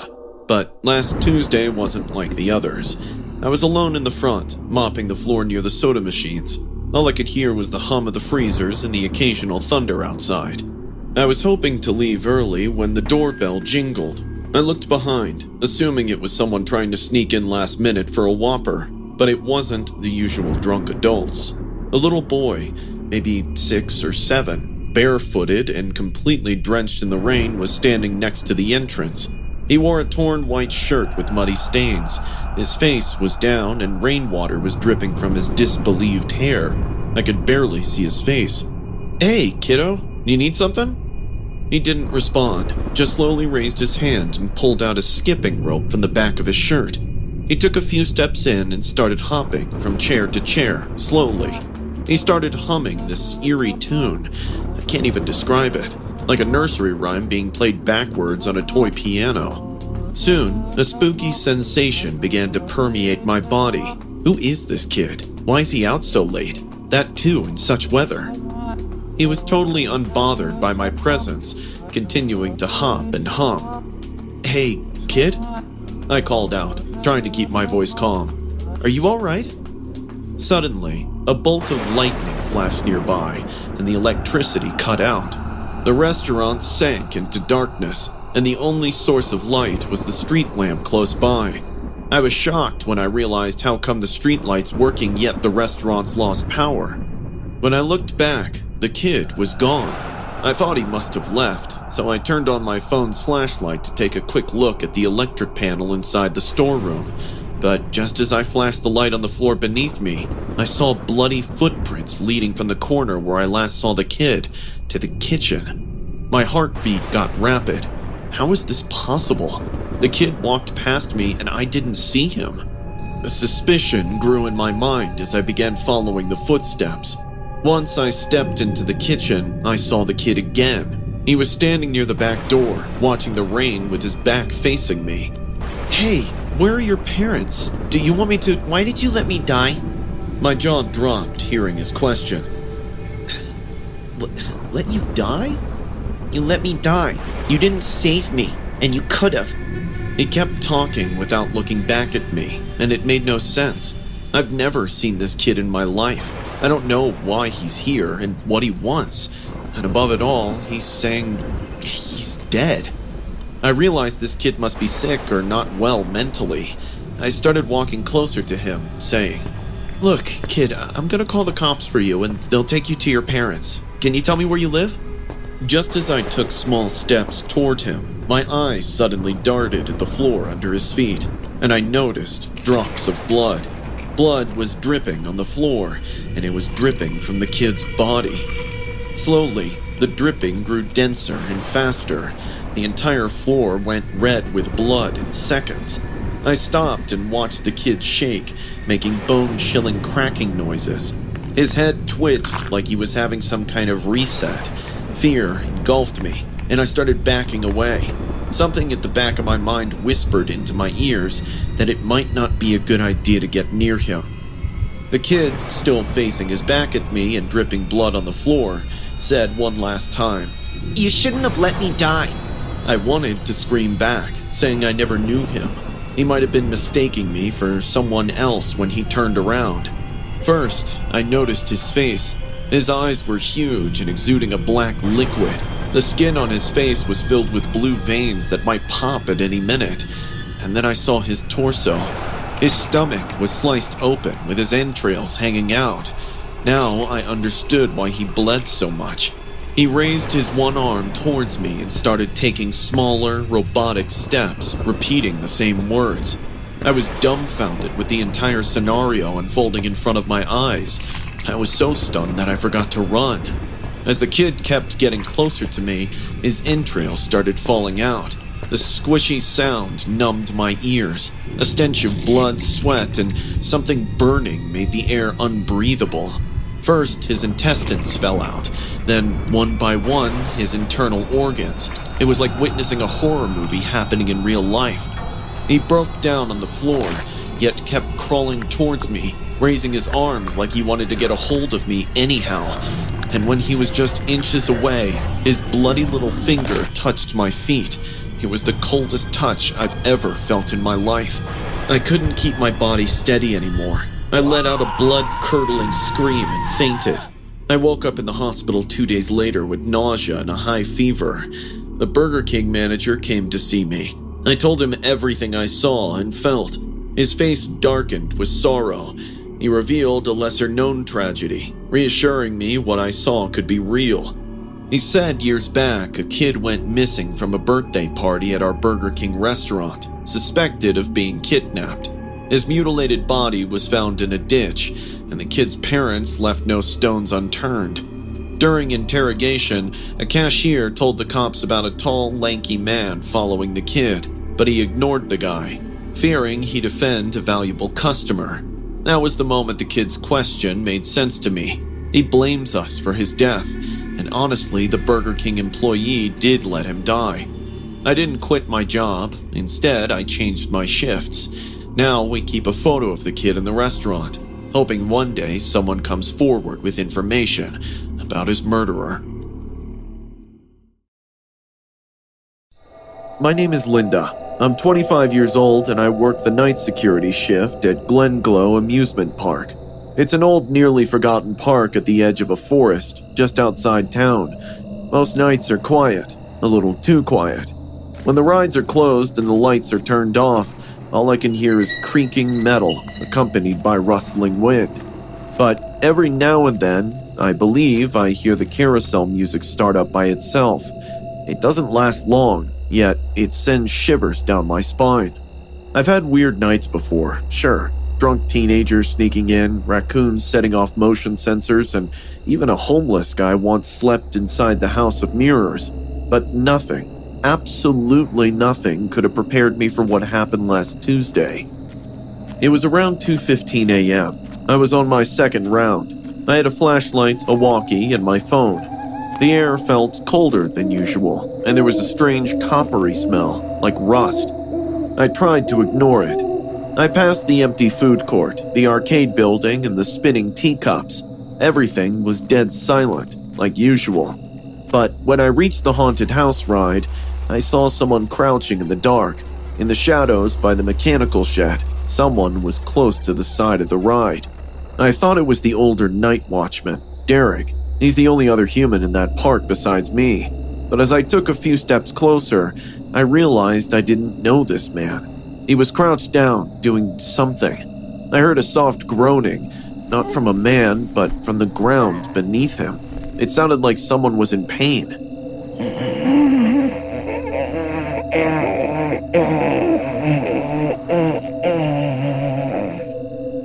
I called out.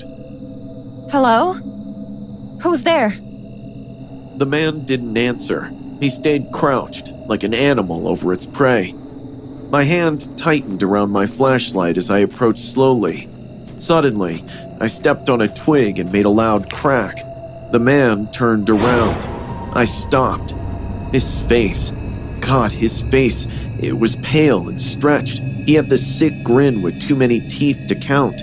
His eyes were black pits and pale white eyeballs. He reminded me of the character Babadook. Once he saw me, he stood up and tilted his head sharply, like a crow eyeing something already dead. He didn't say a word. He just looked at the sky, then back to the ground behind him, and sprinted straight into the thick bushes beside the ride. I stood there, covered in sweat and dread, not knowing what to do next. My instincts screamed at me to run the other way, but I couldn't. I had to know what or who he was crouched over. So I took a step forward. I could see a trail of blood flowing along the ground. As I got closer, I found Derek lying on his side, shaking, eyes half open. His lips were gone, just cut off, leaving behind a mess of bloody gums and exposed teeth. His face was wet with blood. I could see deep slashes across his chest, arms, and even fingers, like someone had taken a scalpel to his skin, cutting him just enough to make him bleed everywhere but not die instantly. I dropped to my knees. Oh my god! Derek? He couldn't talk, just wheezed, trembled, and stared at me with eyes full of panic. I fumbled for my phone and called the cops with shaking hands. My voice cracked as I told them everything I saw. Then I held Derek's hand and whispered, You'll be okay. Just stay with me. Help is coming. My eyes wandered to every dark corner of the park as I sat beside him.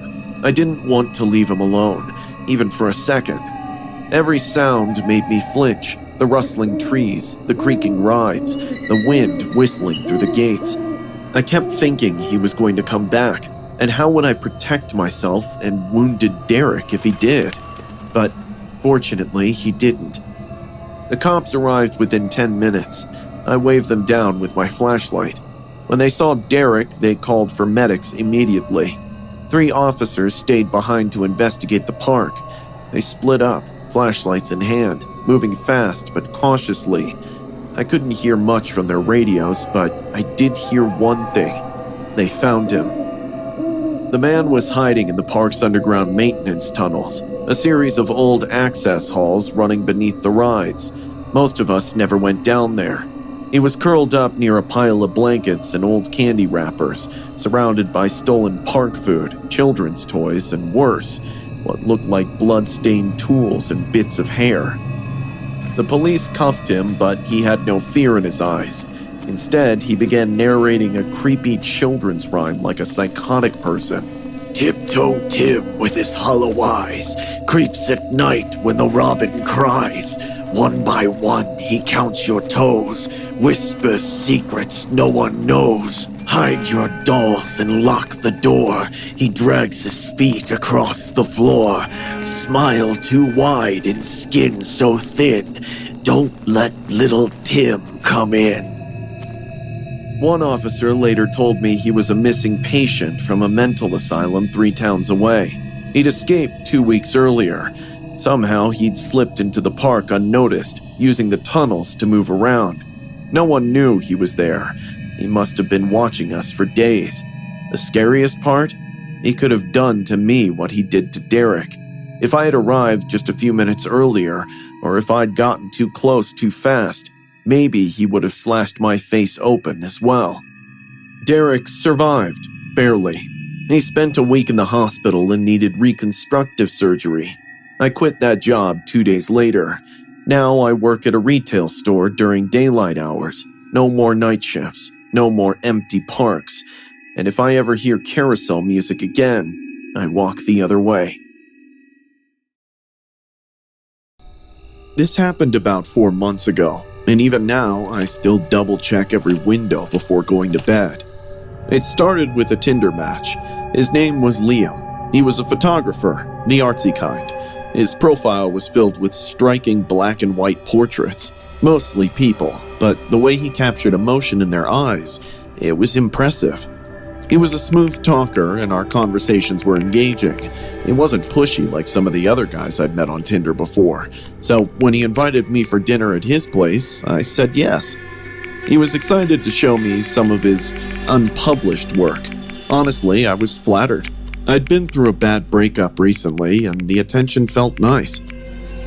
It was a Saturday night. Liam's apartment was in a quiet building just outside the city. The inside was very minimalist. Clean white walls, just enough furniture, and lots of black frames everywhere.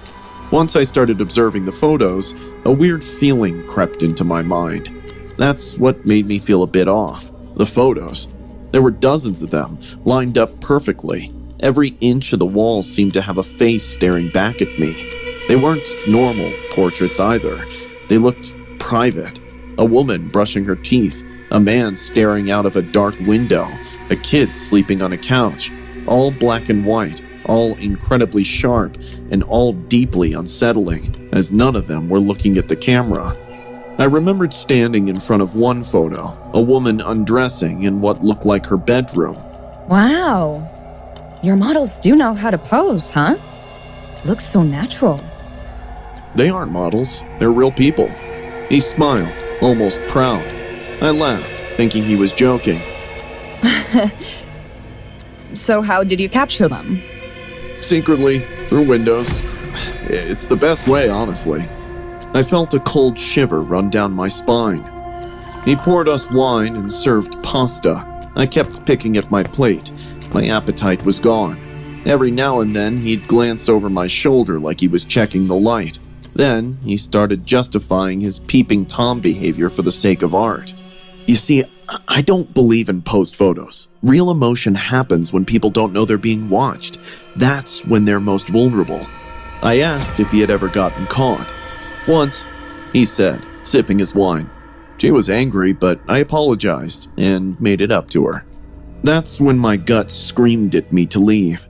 I thanked him for dinner and said I needed to get going, but Liam stood up quickly, blocking the front door. Wait, before you go, I want to show you my masterpiece. My heart dropped. I smiled politely and nodded, pretending to be curious. All the while, I was trying to come up with an excuse, something to get out fast. As he turned toward a hallway, I quietly slipped a fork off the table and hid it in my sleeve. He led me to a door at the end of the hall. Even before he unlocked it with a key, I could smell something awful behind it. That was red flag number 200. The room was dimly lit. The smell was choking my nostrils, like something rotten had been soaked in chemicals. The moment the door creaked open, I knew I wasn't safe. There was a chair in the center of the room, and a woman was on it. At first, I thought she was alive, but her skin was gray. Her limbs were swollen. Her head was tilted, and she had this horrible, stiff smile on her face. Her eyes were fixated on me. Her eyeballs were filled with red veins and opened too wide. When I looked closer, I noticed movement inside her mouth. For a second, I thought she was really alive, but then her mouth moved slowly. Suddenly, her jaw flung open, and clouds of maggots dripped to the floor. Tiny maggots wriggled through her hair, too. She was wearing a red bathing suit, like she had been at the beach, but now she was posed like a mannequin, propped up like a trophy. I felt the fork slide from my hand and hit the floor. Liam stepped inside, eyes glowing with sick joy. She's beautiful, right? He whispered. I caught her swimming alone 2 summers ago.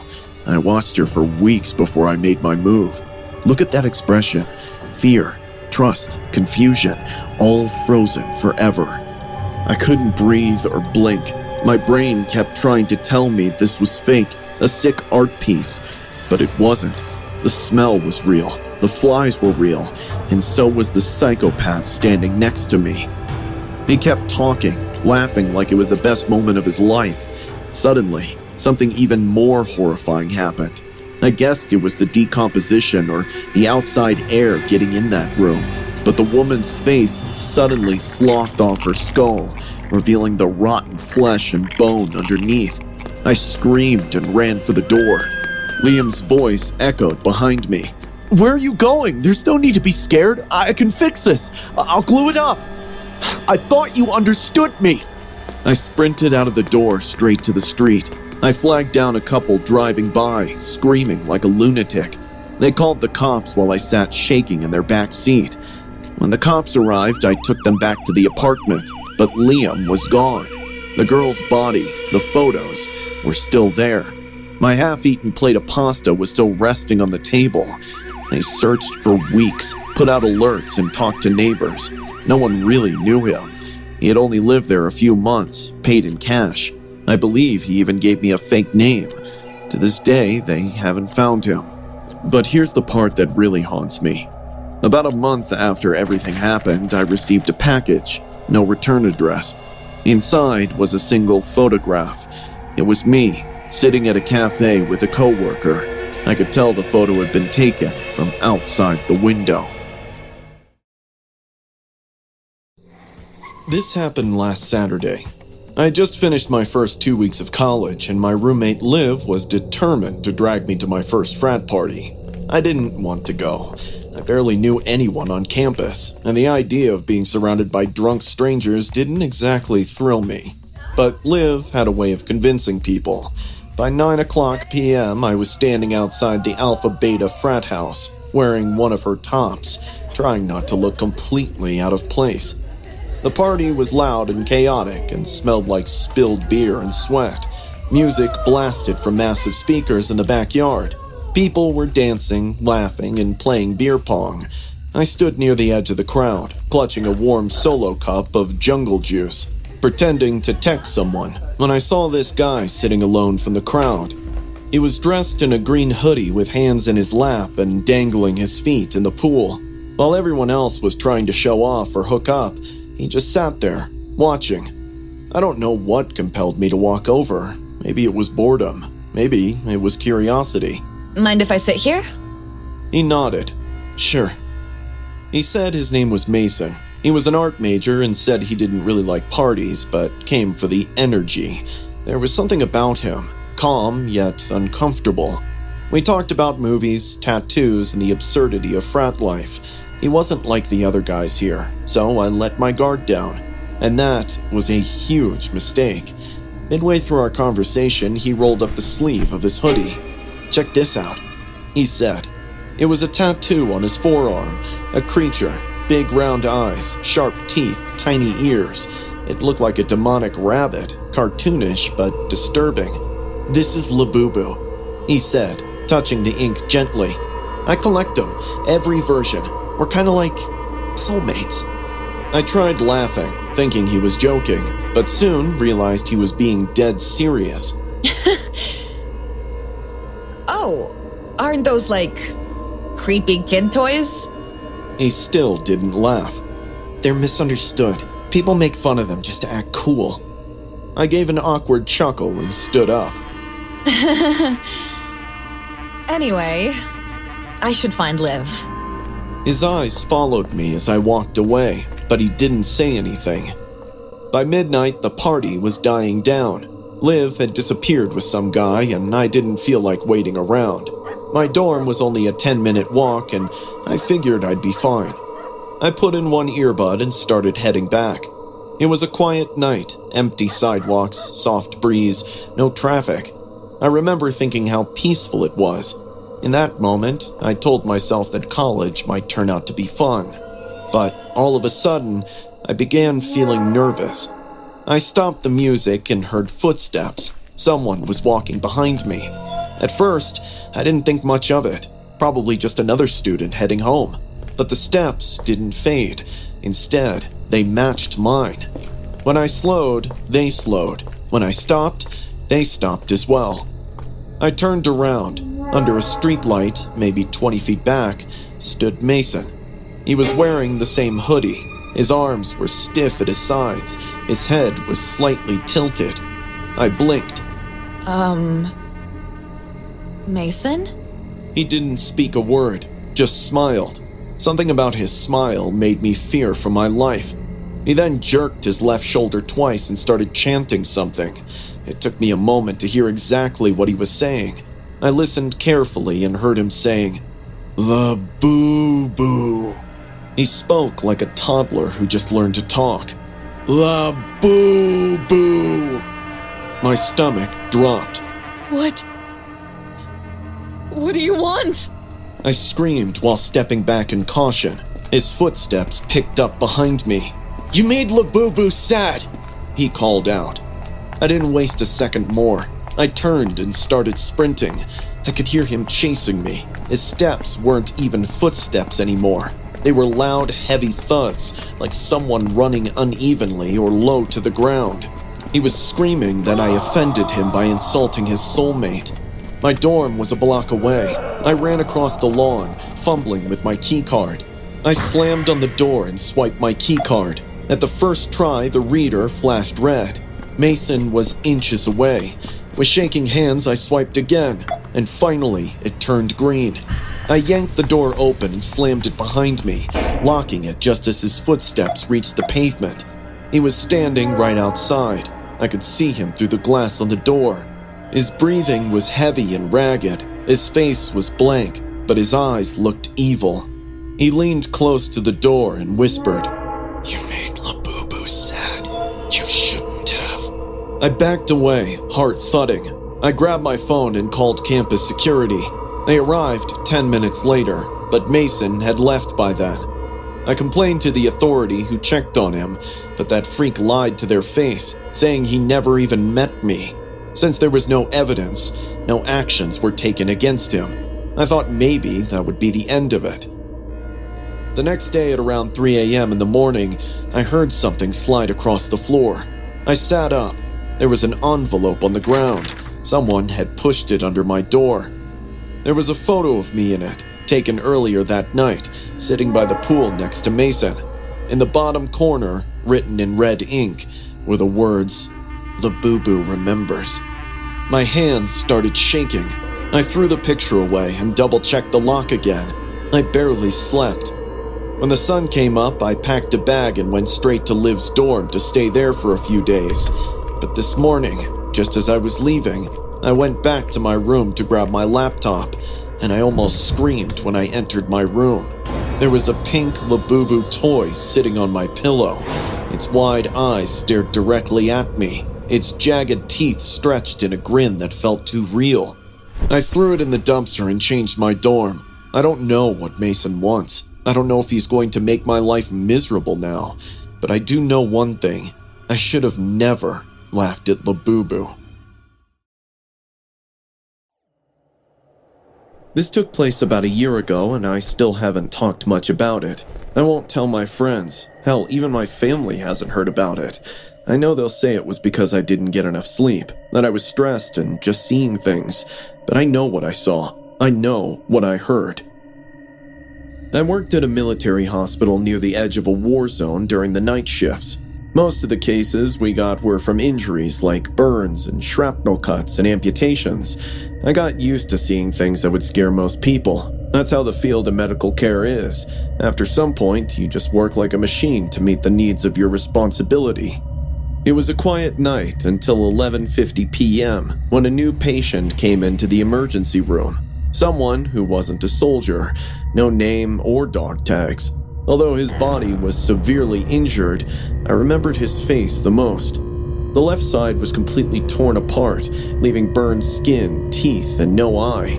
He looked like he had been hit by a blast. When they wheeled him in, his body was still shaking. He was crying and yelling. He was making only sounds, not words. I can't describe the pain. After stabilizing him, we sent him to room 206 for overnight observation. Due to a shortage of staff, they instructed me to remain in the room with him and ensure his safety until morning. I wasn't that tired, honestly. I'd had worse shifts. I put a chair next to the bed, checked his vital signs, and turned down the lights. His sobs were still soft and hoarse. It was like he wasn't even strong enough to scream anymore. I told him over and over, You're safe. You're no longer in the field. Everything will be fine. He didn't answer, just kept crying in a voice that slowly faded into moaning. He finally stopped sometime after 1 a.m. I thought he fell asleep and I can take a short nap. I looked at him. He was lying still with half of his face turned toward the window where the moonlight was coming in. His chest was going up and down. I closed my eyes in relief and eventually drifted off. I don't recall how long I slept, but a sudden feeling woke me up from my slumber. I felt like someone was looking right at me. When I opened my eyes, the first thing I saw was the man sitting up on his bed and watching me. I'm not easily scared, but the way he looked at me that time sent a shiver down my spine. I saw the clock. It was 3:30 in the morning. In the moonlight, his face looked 10 times more horrible. The eye he still had was wide open. In a shaking voice, I asked, Did you need something? He smiled at me, a dry, broken smile. He then took a deep breath and replied, "Oh, my pain is gone now." His voice sounded cold and raspy, but he spoke in a tone that felt like a huge weight had been taken off his shoulders. I could feel my hands getting numb hearing him speak. I tried to keep my voice steady as I stuttered. Okay, that's excellent. But you should lie down. I'm going to call the doctor. When I got up to reach for the phone, he laughed. It began slowly. The noise got louder, more twisted and wrong.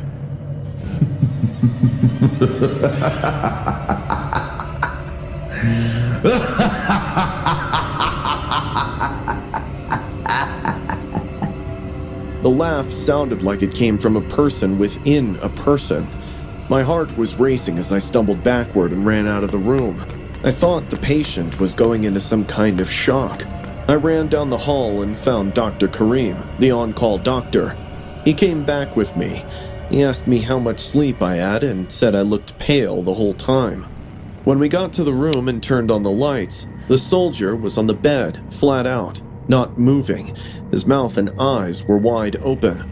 With a stethoscope on his chest, Dr. Kareem checked his vital signs and took his pulse, but then he looked at me with a strange face. "Naomi, this guy's been dead for almost 2 hours." I turned my gaze back to the patient who was lying on the bed and was taken aback by what I heard. I was feeling sick. I said in a whisper, But I talked to him. He got up. He gave me a smile. Doctor, he laughed. He said he wasn't in pain anymore. I swear to God. But Dr. Kareem watched me like I'm some delusional grandmother ranting utter nonsense. "Naomi, you've been working too much. How about you take some time off? I'll inform the morgue to care of the body." And just like that, he walked away.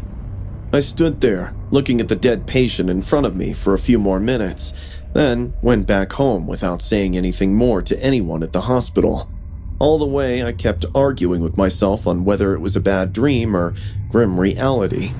I know what I saw, though. That man returned, smiled, and said those words to me, even only for a moment. I was told to take a week off. Yes, I did. After that night, though, I never went back to room 206, not even to look at it. Afterward, I looked at the hospital records. No one was able to find him. No name, nothing. No one came to claim the body. 3 days later, they buried him in an unmarked grave near the military base. I sometimes wonder if I was the last person he saw while he was living, or the first person who saw him when he was someone else.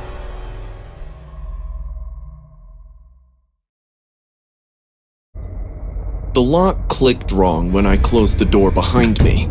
Not broken wrong, just off, like someone had been messing with it recently. That should have been the red flag.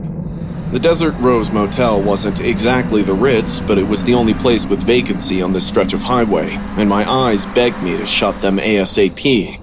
My hand shook as I fumbled with the key card, telling myself it was just the 3 Red Bulls I'd chugged to make it through Nevada. Room 127 smelled like cigarettes and industrial cleaner. It was the kind of place where the bedspread probably glowed under blacklight, but I had slept in worse accommodations before. I dragged my suitcase inside and immediately flipped every lock I could find. I secured the door with a deadbolt, a chain, and even wedged a chair under the door handle. You might call it paranoia, but traveling alone as a woman teaches valuable lessons. The desk clerk was an amiable middle-aged guy with greasy hair and a smile that lingered too long when he handed me the key. "You'll love that room, sweetie. Real quiet, private," he'd said, eyes raking all over me like he was taking in a fresh inventory. Both his lecherous gaze and words made my skin crawl. Just a night, Susie. I'd told myself as I bolted to the room. I showered with the bathroom door open, keeping one ear out for any sounds. The water pressure was pathetic, and the shower curtain had this weird way of billowing toward me like something was moving the air around. I kept yanking it back. It kept drifting inward, brushing against my arm with this clammy touch that made me want to scream.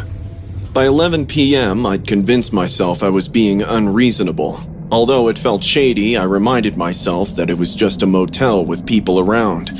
The TV was loud enough to drown out my racing thoughts, some mindless reality show about first world problems. I was finally starting to relax when I heard it. The doorknob turned. Not violently. It was slow and deliberate. I muted the TV and held my breath, watching the knob twist back and forth. The deadbolt held, but that soft metallic scraping sound continued. Someone was working on the lock. I immediately grabbed my phone, but my hands were shaking so bad I could barely unlock it. Suddenly, the sound stopped. Everything went dead quiet except for the blood pounding in my ears. Maybe I'd imagined it. It could be some other confused tenant. Right then, I heard the chain rattle again. The door creaked open just a crack, some 2 inches, but the chain was stretched tight across the gap. I could see part of the hallway through the sliver of space, the ugly orange carpet and that flickering fluorescent light. And I could also see the eyes of the shadow that was moving back and forth to get a better view inside. It inhaled a sigh as if physically relieved at the sight. That's when a full-throated, ear-piercing scream left my mouth and probably woke up half the motel. The door slammed shut so fast I heard the frame shake. I called 911, but my voice kept breaking. The operator kept asking me to repeat myself because I couldn't get the words out coherently. Someone was in my room. No, not in my room. Trying to get in. They had a key. They opened the door. The cops showed up 20 minutes later. They took my statement, checked the locks, and walked around the outside of the building with their flashlights. Everything looked normal. The desk clerk, a different guy now, insisted that only housekeeping and maintenance had master keys, and both of those guys had day shifts. Yeah, probably just someone who got confused about their room number, one of the cops said. Had a few drinks, you know how it is, ma'am. But I knew what I'd heard and seen. Whoever it was, they were there with a purpose, and they could return. The thought was enough to keep me up the whole night. The next morning, I packed my stuff in record time. I was desperate to get as far away from the desert rose as possible. When I arrived at the front desk to check out, the greasy, middle-aged clerk was back. He looked nervous when he saw me. His eyes kept flickering toward the back office. Everything okay with your stay? He gulped. Someone tried to get into my room last night. That's impossible. We have very strict security protocols. Police said only housekeeping and maintenance have master keys. Right, yes, that's correct. But his eyes were doing that thing again, darting around like he was looking for an escape route. That's when I noticed the key ring hanging from his belt. Way too many keys for a desk clerk, and one of them looked different from the others. Newer, shinier. Where's your maintenance man? I asked. He doesn't come in till later. What's his name? The clerk's mouth opened and closed like a fish. I don't think I should. I trusted my gut feeling and called the police again. Turns out, the desk clerk, Eddie Torino, had been making his own master keys for months. Not to steal anything or hurt anyone, just to watch the women sleep. He'd let himself into rooms where single women were staying, stand in the doorway and watch them for hours. Sometimes he'd take pictures with his phone, or just stand there and breathe. 4 other women had stayed in room 127 over the past 3 months. They all woke up with that weird feeling that someone had been there but couldn't prove it. Those confused women checked out early, convinced they were losing their minds. The only reason I found out the truth was because I was awake and screamed. The only reason he got caught was because I made noise. Eddie's in jail now, but I still can't sleep in hotels anymore. Every time I hear a door handle turn or see a maintenance uniform, I'm right back in that room, watching that door open inch by inch. The worst part isn't that he was there. The worst part is where else he could be, because he comes with many faces, and sometimes they are familiar. It was a quiet Wednesday night shift at the Burger King where I worked, the kind of slow evening where even the hum of the fryer felt louder than usual. I was 26, just trying to scrape through the last hour before closing. There were no customers inside, no music, just the soft buzzing of fluorescent lights and the low crackle of the intercom static. Then, the door creaked open. An old woman shuffled in. She appeared to be in her late 70s and was wearing a thick shawl, despite the warm weather outside. Her hair was long, brittle, and mostly gray. She didn't make eye contact, just kept her head low, muttering something I couldn't catch. I put on my best customer service voice. Hi, what can I get for you tonight? She looked up at me briefly, her eyes sunken and dull. Small fries. And a large cup of salt. I blinked.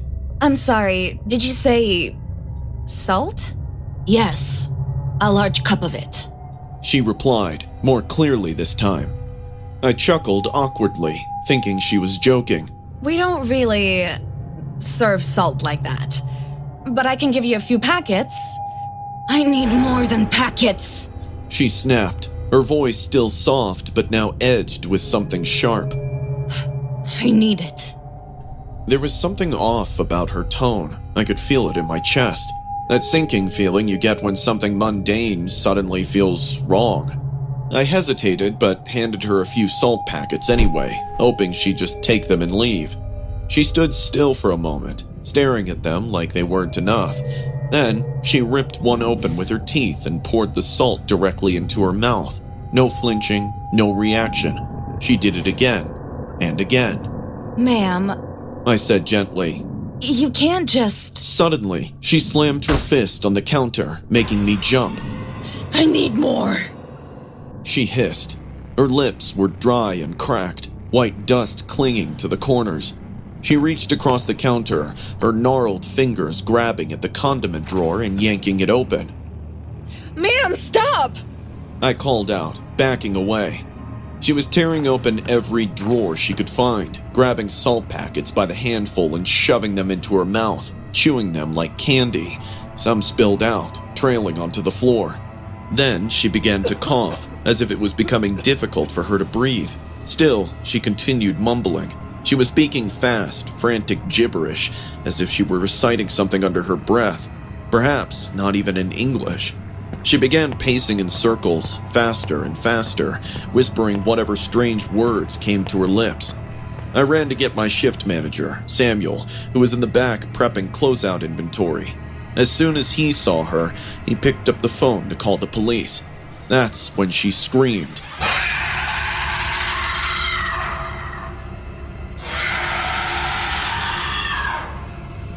It wasn't the scream of a scared old woman. It was a deep, primal, and almost inhuman scream.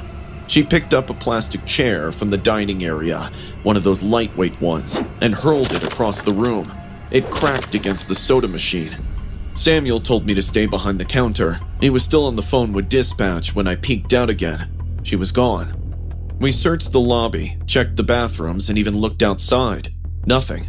All that was left were hundreds of torn salt packets strewn across the floor, and claw marks dug deep into the edge of the counter.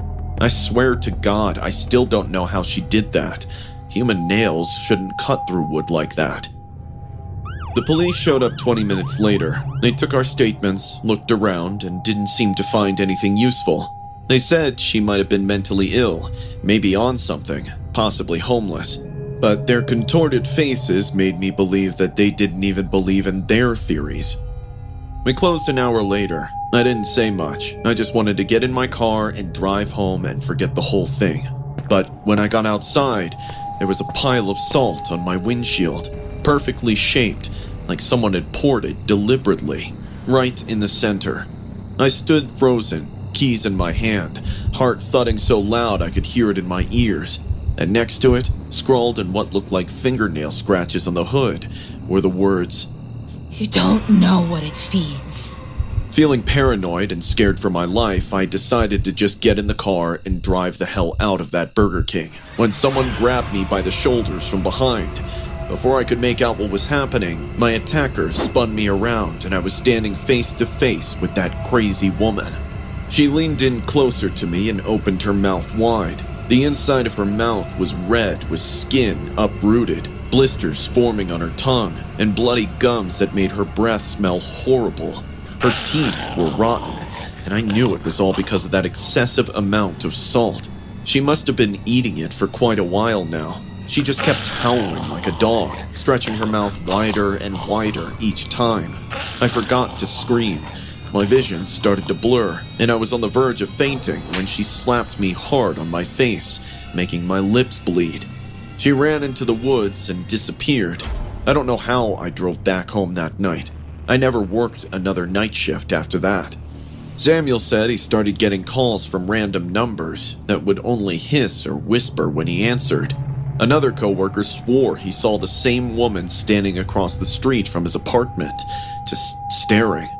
We don't talk about her much anymore. Most people think it was some crazy woman, maybe on drugs or having a breakdown, but not me, because occasionally I still hear howling at night, which doesn't sound like an animal. It sounds like a human mimicking an animal. I fly a lot for work. Airports, hotels, and boardrooms are some recurrent places in my life. But now, I'm a little terrified of traveling to new places because something happened during my last flight. I'm a 29-year-old marketing consultant. Last week, I was just wrapping up a brutal 4-day trip in Dallas. Meetings from morning till night. I was totally worn out by the time I got on the red-eye flight back to Seattle. My only goal was to get on the plane, plug in my headphones, and fall asleep. I was in seat 14D, which was by the aisle. The woman in the middle spot, 14C, was already there when I got there. She was pretty, but her eyes were very big, and they looked creepy along with her pale skin.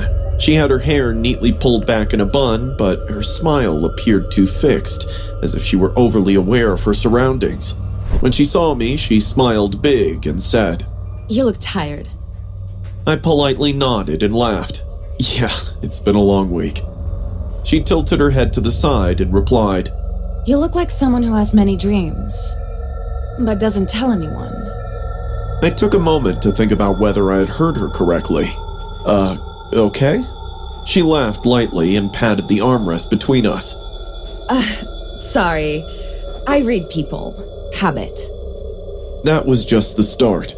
For the first 30 minutes of the flight, she kept trying to make conversations. Asked where I was from, what I did, if I believed in fate. Normal questions on the surface, but the way she asked them made me uncomfortable. She would tilt her head and repeat my words back to me, verbatim.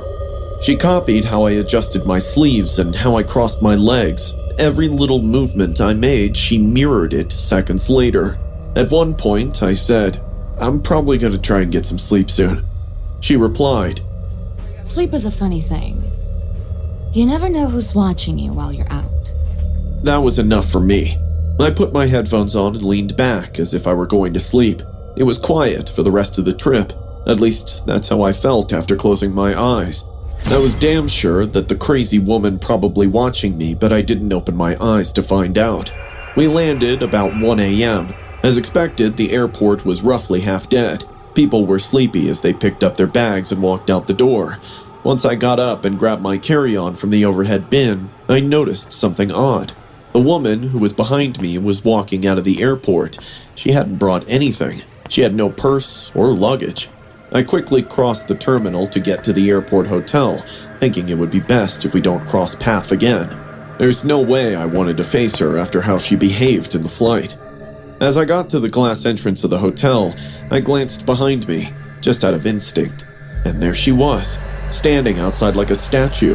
Her eyes were fixated on me and she hardly blinked. She didn't wave or smile, just watched. I told myself it was probably a coincidence. Maybe she was waiting for someone. Maybe she lived nearby and didn't need luggage. My brain tried hard to rationalize it. I checked in, received my key, and went up to my room 508, 5th floor. Once I got in, I felt better. I freshened up and went straight to bed. I'm not sure how long I was out before I woke up to this painful feeling. There was huge pressure on my chest. It was as if someone put a boulder on me and my lungs were crushing with its weight. I opened my eyes, gasping for air, and immediately screamed.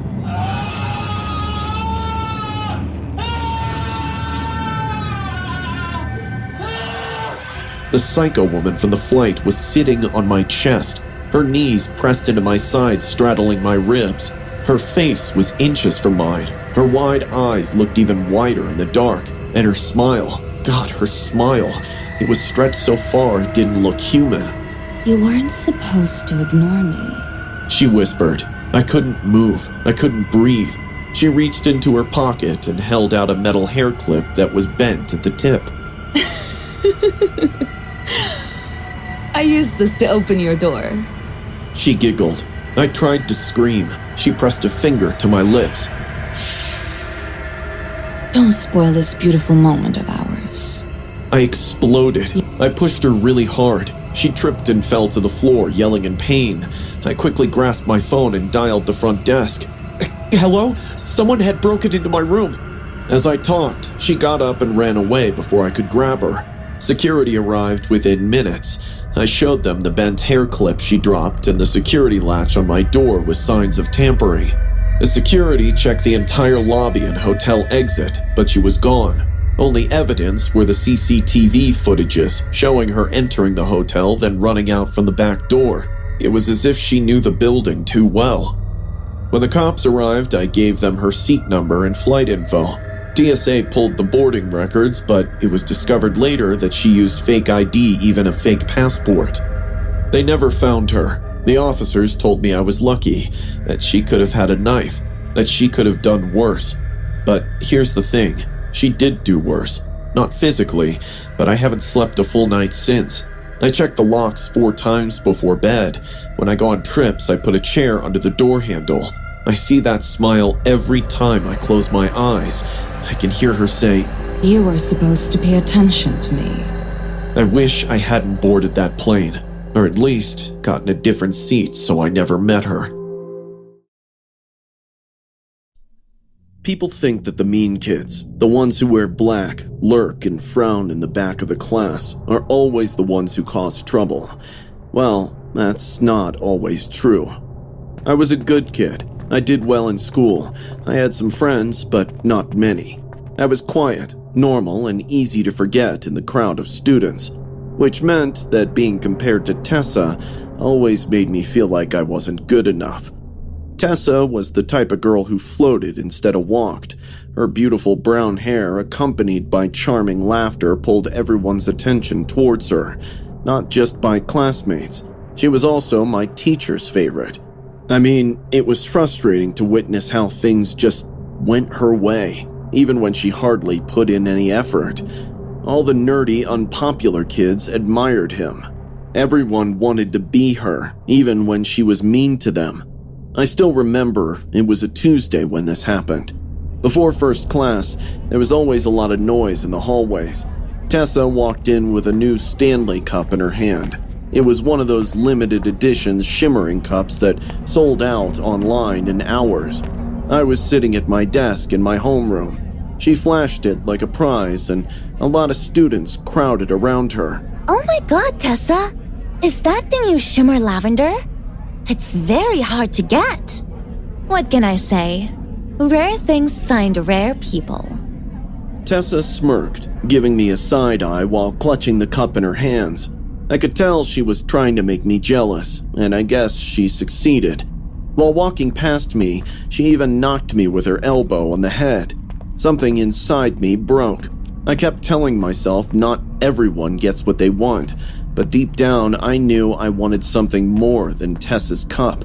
I wanted to rip off that sly smirk from her face forever. I could no longer think straight by 5th period. Tessa was sitting next to me, yet behaved like I didn't exist. The next class was gym, and I watched Tessa leave her things on her desk to head for the changing room. Her shiny new Stanley cup sat prominently on her desk, constantly reminding me that I would never be the special one. The room slowly became empty. I stayed back. My hands were getting cold and my breathing grew rapid. I looked at the cup and then I looked around. There was no one there. I went over to her desk and picked it up. I didn't think it would be that heavy. I could see how the shimmer changed with the light reflecting on it. I held it over the floor, ready to let go. I grinned, thinking how Tessa will break down crying when she finds her dearest cup damaged. It gave me goosebumps, thinking I finally found a way to beat the most popular girl in school. If I can't be her, then I'll destroy what's hers forever. But just as I was about to smack it on the floor, I heard Tessa's voice from behind. What are you doing? I turned. Tessa stood in the doorway, eyes wide in anger. I would have put the cup down, letting the entire thing go. I would have apologized to her, saying it was just a stupid decision I was going to take in the heat of the moment. But she said something that stopped me from being the good kid. How dare you touch my cup with your filthy hands? She started coming closer. You think breaking it will make you me? You're nothing but trash. And that's what you'll be for the rest of your life. It's just a cub, right? I shot back, louder than I intended. She just kept walking towards me. Of course you're jealous of me. You're such a freak. I told her to back off. She didn't. She shoved me. It wasn't hard, but it made the cup slip from my hand. It hit the floor with a dull thud, but didn't break. My hand hit the desk as I tried to catch myself. In that moment, I lost it. There was a sharp pencil on the nearby desk. I picked it up without thinking. And then, Tessa picked up her cup. The same evil smirk was back on her face. These cups don't break so easily, you know? But how would you? The cup's worth is higher than your dad's paycheck, girl. With one swing, I stabbed her in the eye with the pencil, and her scream echoed in the school. Blood spilled down her cheek. She dropped to the floor, thrashing. The pencil was still stuck deep in her eye. She was writhing in pain, lying on the ground. Blood was everywhere, and her body trembled like a headless chicken. People came rushing. I don't remember much after that. There was screaming. Someone pulled me out of the room. Someone else held Tessa down while she cried and bled and begged for help. They said I stood in the hallway until the school counselor came and took me away. Tessa survived, but she lost her left eye. She has to wear a prosthetic now. Her face is scarred. Later, I heard she left school in the neighborhood with her parents. As for me, I was arrested. They tried me as a minor. I spent 3 years in juvenile detention and 2 more years of court-mandated therapy. Now, I talk at schools, not because I want to. I am compelled to do so. They bring me into classrooms and auditoriums where I explain to students how envy consumes one's soul, how I let a stupid Stanley cup and everything it represented destroy my life and someone else's. I show them the cup. Yes, Tessa's Stanley cup. It's cracked now, dented at the base from when it hit the floor that day. They gave it to me after the trial as part of my rehabilitation program. This object serves as a daily reminder of my guilt for the rest of my life. Every time I see it sparkle under the lights, I remember the blood.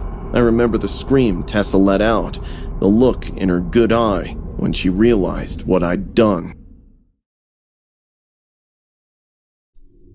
I don't know if anyone out there faced something similar after losing a loved one, but if you did, let me tell you, I understand your pain, and that's why I've decided to share my story at IMR Scary Tales. I'm Mira, and I live in a small town near a forest, the kind of place where smoke from the woods always fills the air, and old women still put salt lines on their windowsills to keep evil spirits away. The kind of place where people pray for the safe return of their sons, and sometimes never stop. My husband, Arav, was a soldier. Arav was a strong and kind man who would take in stray dogs and become emotional during patriotic songs. We were married less than a year when he was deployed. I remember the last morning I saw him, his uniform perfectly ironed, his boots polished, and his nervous smile hiding something he didn't want me to see. I got the telegram 8 months later. It came at dusk. A man in uniform stood outside my cottage, his face unreadable. He didn't need to say anything. I saw the folded paper in his hand and immediately crumpled to the ground. My knees gave out before he said a word. "We regret to inform you." I didn't hear the rest. My mind went blank. They say I fainted. Kavya, my sister, said she found me on the floor, cold and barely breathing. She spent the rest of the night putting me to bed, giving me warm water by spoon and brushing my hair like I was a kid again. Though I was awake, I felt nothing. That numbness that wraps around your bones and makes you think it'll never go away. I felt only that. I remember hearing the clock that night. I remember going to bed without listening to my husband's voice. The house was too quiet for me. I finally went to sleep after midnight. At around 2:30 a.m., I heard Arav calling my name. Mira. It was so soft and gentle that I dismissed it as the wind, but then again, I heard it. Mira. It was clearly his. I sprang up in bed. The window next to me was open, and the wind was making the curtains flap. For a brief moment, it felt like a dream. I took a deep breath. Then it happened again. Mira, come here. It was his voice, echoing in the night, like he was calling me from the edge of the trees. I should have screamed. I should have shut the window and crawled back into bed. But my grief spoke louder than reason. If there was even a sliver of a chance. I wrapped a shawl around me and stepped out into the night barefoot. The grass was cold and damp. The moon lit the path between our home and the forest in pale silver. Everything else was still. Not even the insects chirped. My feet led me forward, pulled by that voice.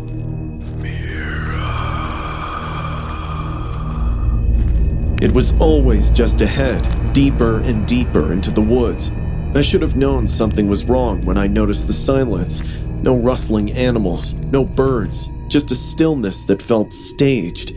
That's when I saw him. A figure standing a few meters ahead, just beyond a cluster of tall trees. He was facing away, motionless, but I recognized the shape instantly. The cut of his uniform, the slope of his shoulders, the way he held his arms just slightly bent at the elbow, like a Rav always did when he was deep in thought. My heart nearly stopped. Haro, where are you? I whispered. He didn't answer, didn't move. I stepped closer, whispering his name again, tears welling in my eyes. Slowly, he turned, and I felt something in me break. It was him, and at the same time, it wasn't. Half of his face was rotten. The skin slacked like wet fabric, exposing his cheekbone. His eyes were gone, only a pair of empty sockets glistening under the moonlight. Yet he looked straight at me with a kind of pain I can't explain. He appeared to be attempting to express something, yet he couldn't recall how. His mouth opened, twitching. Sound came out, but no words. Just gurgling gasps, like he was trying to breathe through whatever took his life. And then, he smiled. His smile was small, crooked, and bone-chilling, causing every hair on my body to stand up. I screamed so loudly that my throat turned raw and everything became blurry. The next thing I remember, it was morning. An old lumberjack named Suresh found me near the forest's edge. I was lying beside a thorn bush, unconscious. The brambles ripped my nightgown, leaving my feet scratched and bleeding. Everyone said I must have sleepwalked, that my mind had snapped under grief, but I remember every second of what I saw. My sister brought a doctor. He checked me, said I was physically unharmed, but warned Kavya that I was in a trauma-induced fugue state. He advised Kavya that I needed rest. My mind was filling in the blanks, but here's the thing. No one told him about the voice, or the man in the trees, or the smile. And yet, the first thing he asked was, "Did you dream about your husband calling to you?" That's when I knew something deeper was at work. No one ever recovered Arav's body. The army said the explosion left nothing behind. But something did return that night. Since that night, I never went back into the forest, not even near the tree line. But every year, on the night I got the telegram, I leave a plate of warm food on a flat stone at the edge of the trees. Chapati, dal, and water, just like I used to make for my husband when he came home. And every year, the plate is empty by sunrise. There are no animal tracks visible, no crumbs. There was only a faint impression of a boot print on the soil. I don't care if you think I'm crazy. I know what I saw. I know whose voice called me, and I know he's still out there. I'm a 19-year-old female who just got into college, and so far I was living a pretty normal life. I enjoy makeup and horror movies, and I often joke about them with my friends. I recently got on Tinder. It started as a joke with my roommates. They'd said I'd receive a ton of matches because I'm the hot one. I didn't think much of it because I've always been used to the attention.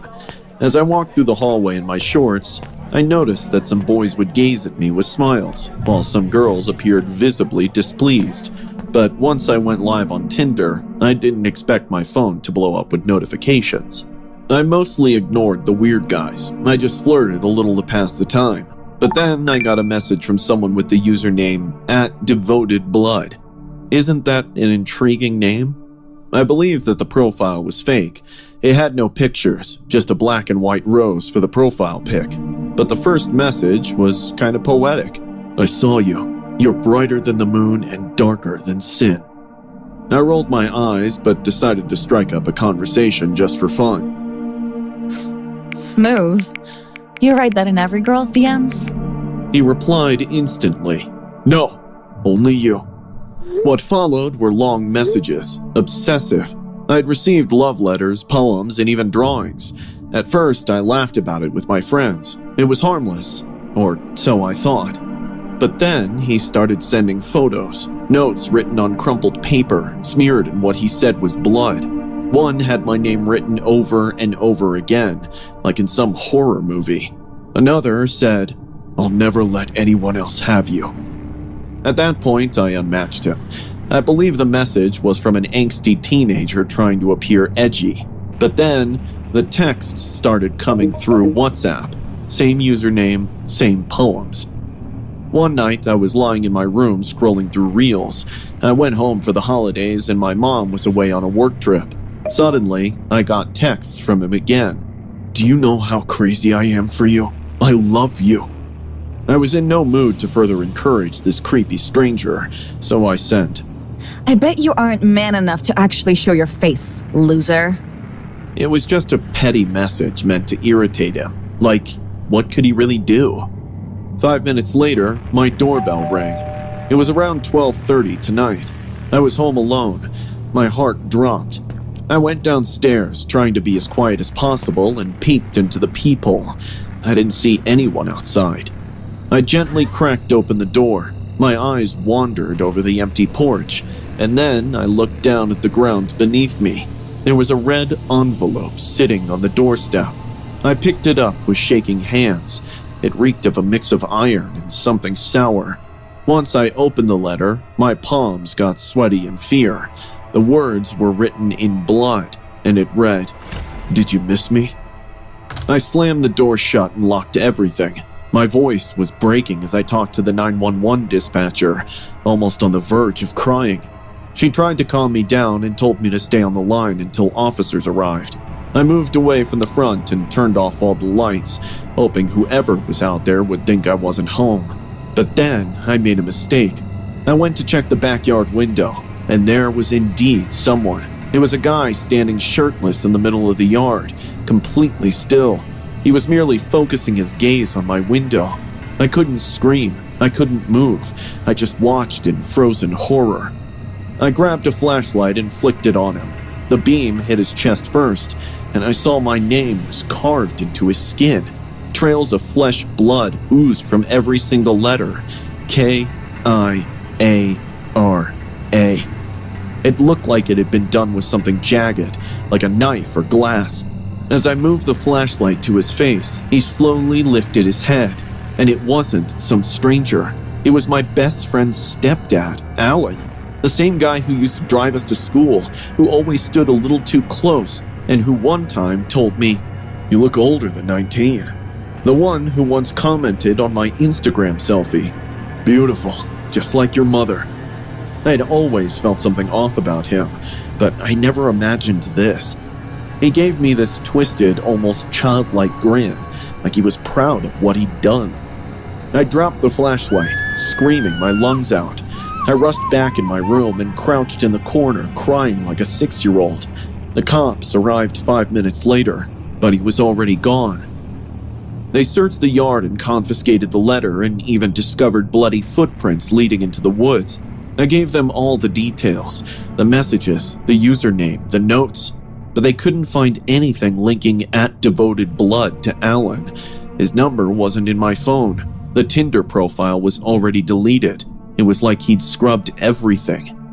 They issued a warrant, but he vanished. Surprisingly, he had quit his job and left my friend and her mom months back. My friend never talks about it. She can't even look at me in the eye. Her mom was taken in for questioning, but she claimed to know nothing. Weeks have gone by and I still live in fear. A few nights ago, I heard a noise at my window. I swear, when I looked, I saw a shadow move away. The next morning, I found a white rose on my porch. It was soaked in human blood, tied to a note that simply said, "The blood may fade, but I never will." I'm getting a restraining order against him this weekend. My mom has told the cops to keep an eye on the guy and get him into custody the moment they spot him. I really hope he gets caught, so I can have sound sleep at night. The knock came at 6:43 a.m. I know this because I was staring at my phone, trying to decide whether 3 hours of sleep counted as rest or merely as expensive insomnia. Business trips to nowhere towns always screwed with my head, but this Hampton Inn felt different. Housekeeping! Just need to clean real quick. I froze. The voice was male and gravelly, like he'd been smoking since middle school. I hadn't put out the do not disturb sign because, honestly, who bothers you at 6:43 a.m.? I didn't request housekeeping. I called through the door. Hotel policy, ma'am. Daily cleaning. It won't take but a minute. I moved closer to the peephole. A man in a gray janitor's uniform stood there, hands shoved deep in his pockets. Something about his posture made my skin crawl. He was too still, eager, and patient. I said no, thank you. He didn't move for a long moment. He just stood there, and I could feel him listening, breathing on the other side of that thin hotel door. Finally, his footsteps retreated down the hallway. I should have chalked it up to overzealous hotel staff and tried to squeeze in another hour before my client meeting. Instead, I found myself pacing the small room while that encounter replayed in my head like a broken record. 20 minutes later, I heard it again, the same knock and rhythm, but it wasn't my door. It was coming from down the hall. I pressed my ear to the door, holding my breath. Housekeeping! Just need to clean real quick. I had to look. My primal gut was screaming that this wasn't right, and I've learned to trust that voice. It's kept me alive in boardrooms full of predators, and apparently it works in shady hotels too. I turned the deadbolt as quietly as possible and cracked the door open just enough to see down the hallway. Room 237. He was standing there in that same gray uniform. His hands weren't in his pockets anymore. They were on the door handle. He was trying to open it, rather desperately. He didn't have a cart, cleaning supplies, or key cards. He was merely a man in a worn-out uniform, testing door handles as if he were shopping for unlocked rooms. The woman in 237 must have been smarter than me, or maybe just more tired, because she didn't answer. He stood there for another 30 seconds, testing the handle again, then moved to 239. My hands were shaking now. I watched him try 3 more doors, the same routine each time. He performed a polite knock, recited the scripted line, and then gently tested the handle when no one answered. He moved like he had all the time in the world, like the moment was just another Tuesday morning. Room 243 opened. I couldn't see who answered, but I heard a woman's voice, groggy and confused. I didn't order housekeeping. Hotel policy, ma'am. Daily cleaning. I don't know. I'm not dressed. Won't take but a minute. Just need to check something real quick. The way he said check something made my stomach turn. There was hunger in his voice now, barely contained excitement that hadn't been there when he knocked on my door. I slammed my door shut and grabbed my phone, fingers fumbling as I dialed the front desk. Hampton Inn, this is Derek. How can I help you? There's a man in a janitor's uniform going door to door, claiming to be housekeeping. He tried to get into my room, and now he's down the hall trying other doors. A man? Ma'am, our housekeeper is a woman, and she doesn't start until 10 a.m. The blood drained from my face. What? Maria is our only housekeeper on duty today, and she won't be in for another 2 hours. What room are you in? 231. He's at room 243 right now. I think he got someone to open their door. I'm calling security and police right now. Stay in your room and don't open the door for anyone. I hung up and pressed my ear to the door again. The hallway had gone quiet. Too quiet. No voices, no footsteps, nothing. Then I heard it. A soft, muffled crying coming from down the hall that will haunt me until the day I die. I grabbed the security latch and chained my door, then dragged the desk chair over and wedged it under the handle. My heart was pounding so hard I could hear it in my ears, drowning everything else out. 3 minutes later, I heard running footsteps in the hallway. It had to be security, the police. They were shouting. Then the door slammed open. Ma'am, are you okay? Ma'am, can you hear me? The crying was louder now. I stayed pressed against my door for what felt like hours, but was probably only 20 minutes. Finally, there was a gentle knock on my door. Miss, this is Officer Martinez with the police department. The man has been apprehended. You're safe now. When I finally opened the door, the hallway was full of people. Police officers, hotel security, paramedics. The woman from 243 was sitting on the floor outside her room, wrapped in a hotel bathrobe, still crying. She was bleeding from her head. The man got inside and hit her with a rusty spanner. He could have done way worse to the woman if the cops didn't show up in time. Officer Martinez explained that the man had been using the janitor disguise to target female guests. He'd hit 3 other hotels in the past month, always the same route, always the same script. The officer's expression told me everything. Let's just say your call saved her life. I checked out that morning and drove straight home, but I can't shake the image of him standing in the hallway. The patience, the calculation, the way he'd tried my door handle just to see, just in case I'd been careless with the lock. I still travel for work, but now I always request rooms near the elevator, always check the peephole twice, always verify housekeeping with the front desk, even if it seems too much. Grief makes people do strange things. It had been 3 weeks since we lost our baby. One moment, we were excited first-time parents. The next, we were sitting in a sterile hospital room under fluorescent lights, while a doctor gave us the worst news of our lives. My wife, Madison, sat there, not crying, just breathing heavily.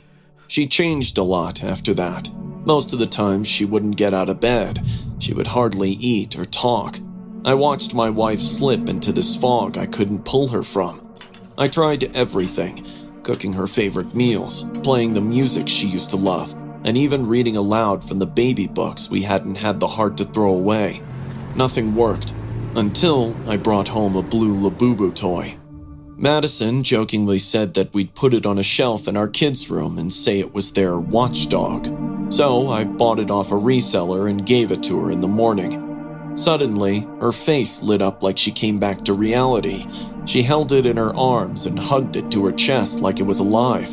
It seemed like the toy filled this huge void in her. At first, I was relieved. Anything was better than the blank stare she'd been giving me.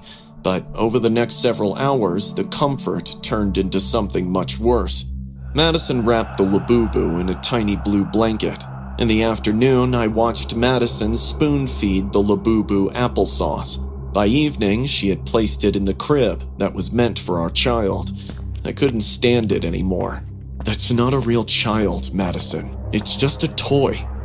She turned her face at me, and for the first time, I felt scared of my wife. They were bloodshot and filled with disdain. Don't talk like that around our son. I froze. "Maddie, that's not our son. Our son is—" Stop!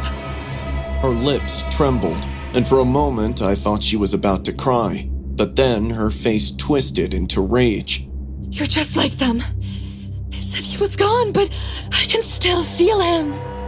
Her breathing was getting rapid, and I feared she might do something hurtful, so I didn't push it further. I told myself it was the grief talks, that it would pass, that sleep would help. I was wrong. That night, I woke up to an empty bed. Madison's creepy lullaby was echoing all around the house. I followed her voice and found her in the nursery. She was patting Labubu like she was putting a baby to sleep.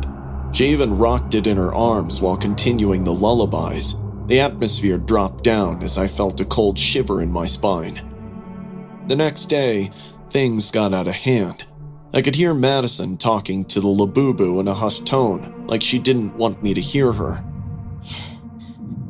have to cry. Daddy will hold you soon. I promise. Daddy?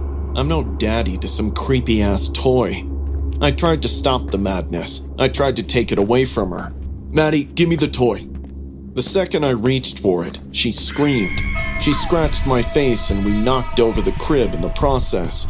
Her gaze changed immediately. She pointed at me, going full psychotic, and yelled, "You're trying to kill him again!"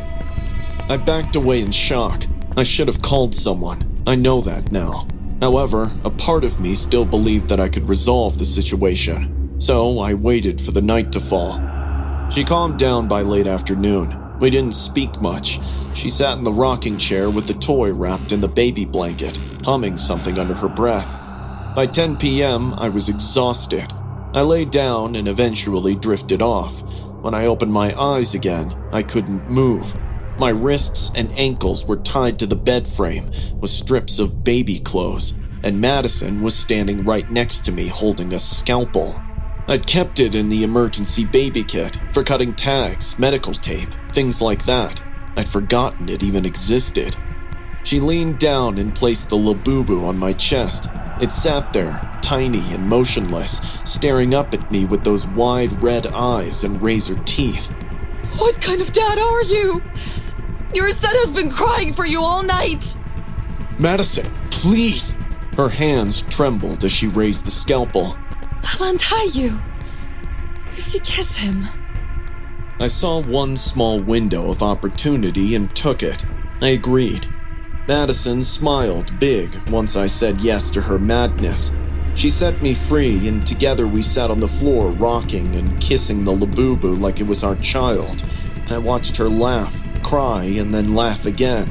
It was terrifying and painful at the same time. I made no wrong move until she got up, saying she needed to put our son in bed.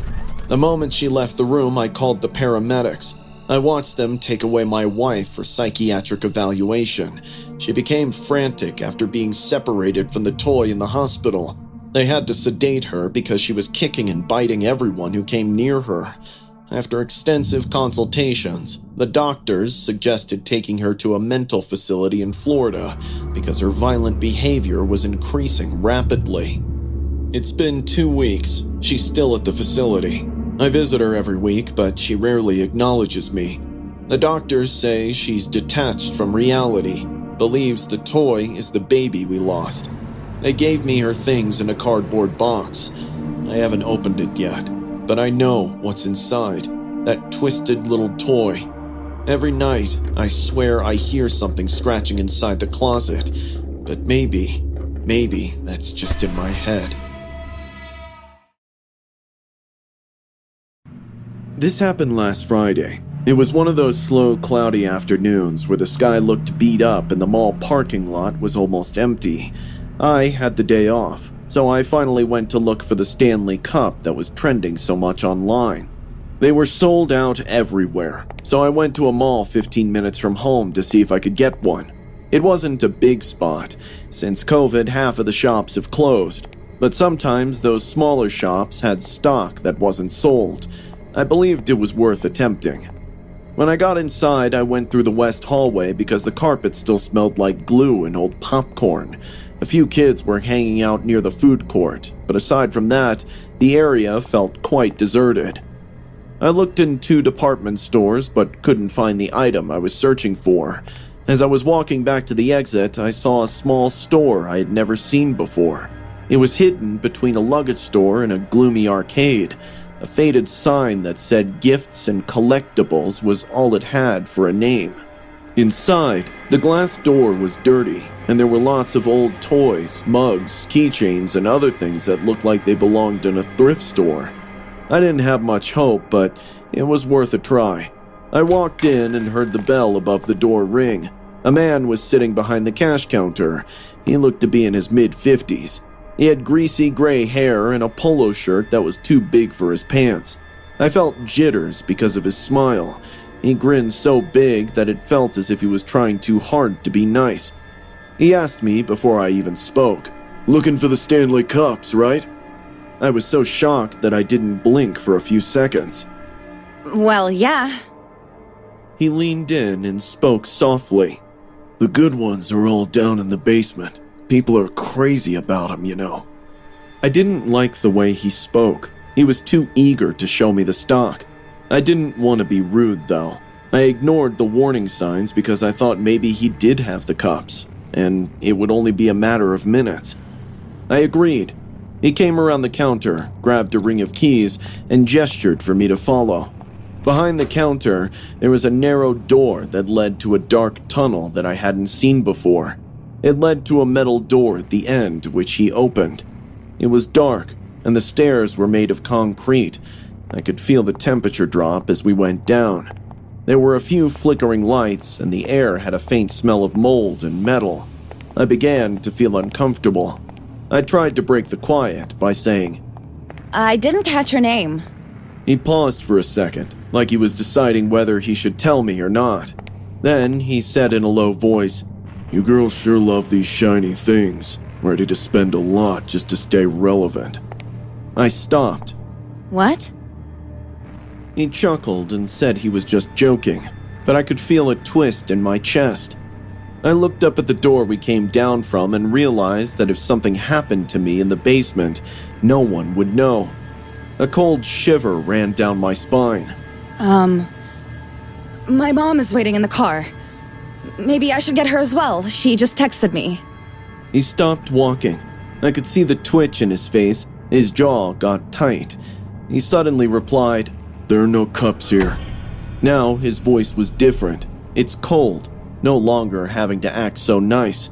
He also said, You need to leave.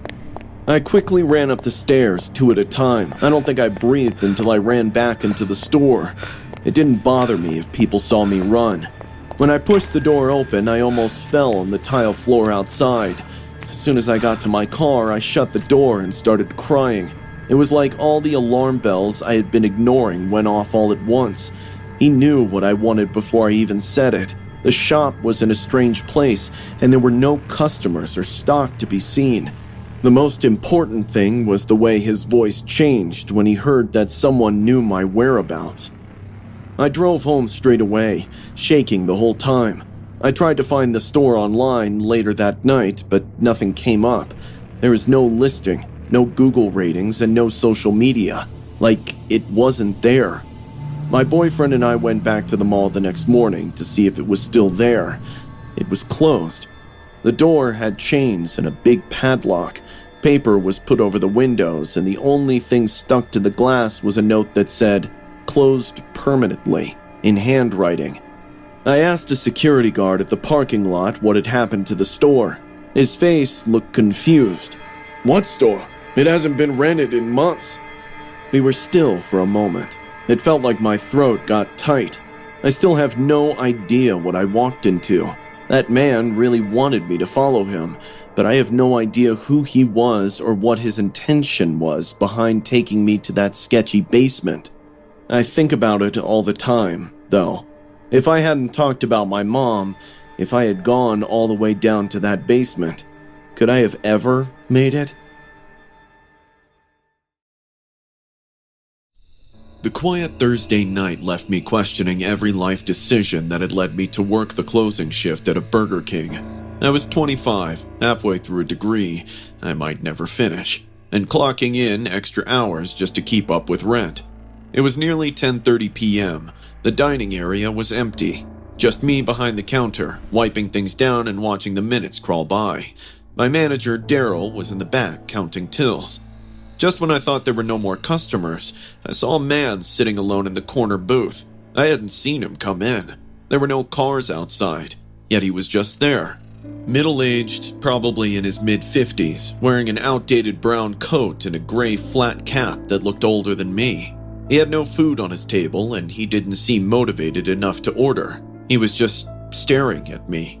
It continued for so long that I started fidgeting. I avoided eye contact, hoping he'd take the hint, but instead, he stood up and walked slowly to the counter. He stared for a few seconds, then spoke up in this hoarse, choked-up voice. Margaret, it's really you. I let out a nervous chuckle. Sorry, you've got the wrong person. But he didn't flinch. No, I know those eyes. That little freckle above your lip. The way you tilt your head when you smile. It's really you. I think you've mistaken me for someone else. I replied, trying my best to stay polite but firm. Come on, Margot. I just told you. I'm not Margaret. My name is Maria. His face twitched, like he couldn't process what I'd said. Shockingly, he started crying. You always do this. You pretend not to know me, and then you say it was a prank. What enjoyment do you derive from torturing me? Look, I'm telling you, I'm not the one you think. Please try and understand. His tears transformed into laughter. Seeing him shift so fast from one emotion to the other, I could guess he's not mentally stable. And there was something off about his laughter. It didn't arise from amusement. It sounded forced. I stepped back from the counter. Sir, please. You remember the lake house? He said suddenly. You loved the way the rain sounded on the tin roof. You'd curl up in that old red blanket and fall asleep on my lap. Please don't pretend you don't know. Don't you dare pretend. His voice was getting louder. None of that meant anything to me. I'd never been to a lake house. Sir, please. I think you need to leave. My manager's in the back. He reached for his pocket and then slapped something down on the counter. It was a photograph of a woman. She had long, dark curls, pale skin, and wide-set eyes, and she looked nothing like me. But he stared at the picture with reverence, then looked up at me with something in his eyes I can only describe as desperation. You see? He pointed at me. It's you. It's always been you. Even death couldn't stop you from coming back to me. I took a step back. I'm calling security. His expression changed instantly, from pleading to furious. He grabbed my wrist and started screaming. You think I'm a fool? You think I don't know my own wife? You came back, and now you're mocking me? I reached under the counter and pressed the silent alert button we were told to use for emergencies. That's when he leaned in close and whispered, I dug you up once, Margaret. I'll do it again if I have to. I froze. My body locked up and my throat went dry. I couldn't move, couldn't breathe. He started banging his head on the wooden counter while saying, You always teased me, saying you'd haunt me if I ever let you go. Blood burst from his forehead as he was hitting too hard. I couldn't believe my eyes. But I didn't, Margaret. I never let you go. They buried you, but I didn't say goodbye. Please let go of me! I screamed, breaking down in tears. His blood splattered on my face, but he didn't stop. He just kept banging it like he had lost all sense of pain. The counter turned red with blood, and chunks of flesh hung from his forehead, but he was unbothered by it all. I cried as loudly as I could. I just wanted this nightmare to stop. The back office door swung open. Co-workers rushed in, hearing my scream, and suddenly the man let go of me. He sprinted out the door, saying nothing. He took the photograph with him, but left a small, weathered ring box sitting right where the photo had been. My manager, Daryl, came to me, asking what happened, but I couldn't speak. I just pointed to the box. He slowly opened it. Inside was a tarnished wedding ring. Mold covered the edges, and a foul, earthy smell drifted up from it. Tucked beneath the ring was a folded piece of paper. It read, Come home, Margaret. I've kept everything just as you left it. The cops were called. They dusted the box and took the note. They checked the CCTV footage and saw everything the man had done. That was 3 weeks ago. I hadn't been back to work since, but sometimes, around 10:30 p.m., I'll find strange footprints outside my apartment window, barefoot, muddy. Once I woke up and found a red blanket on my porch, soaked from rain. I'd never owned a red blanket. And the worst part? I keep having dreams. I'm lying in someone's lap, in a house I don't recognize, listening to rain tapping on the tin roof. And I can hear a voice, low and whispering, Don't ever leave me again, Margaret. We promised. But my name is Maria. I know that. I know that. Don't I? I've been delivering pizzas for Tony's for 3 years now, and I thought I'd seen everything. Hoarder houses where you squeeze through towers of newspapers, apartments that smell like something died in the walls. But some deliveries stick with you and change how you see the world. This was one of those nights. The rain was coming down like God had a personal vendetta against my windshield wipers. I could barely see house numbers through the downpour, squinting at each mailbox as I crawled down Sycamore Avenue. The GPS kept insisting I'd arrived, but all I could see were dark houses, stooped trees, and flooded gutters. The house sat wrong on its lot, like it had been dropped there by accident. Paint peeled in long strips, shutters hung crooked, and the lawn begged to be mowed. But the porch light was on, indicating someone who could order pizza at 9 o'clock lived there. I grabbed the order and made a run for it. The floor whined under my feet as I knocked on the door, raking a careless hand through my wet hair. Just a second, honey. The voice was high and sweet, kind of like those lonely aunts in family gatherings who never found their Prince Charming in life. The door opened and my world tilted sideways. Instead of some old cat lady, what smiled at me was this tall, middle-aged woman. She towered over me at 6'2", with broad shoulders that didn't quite fit the pink cardigan she wore.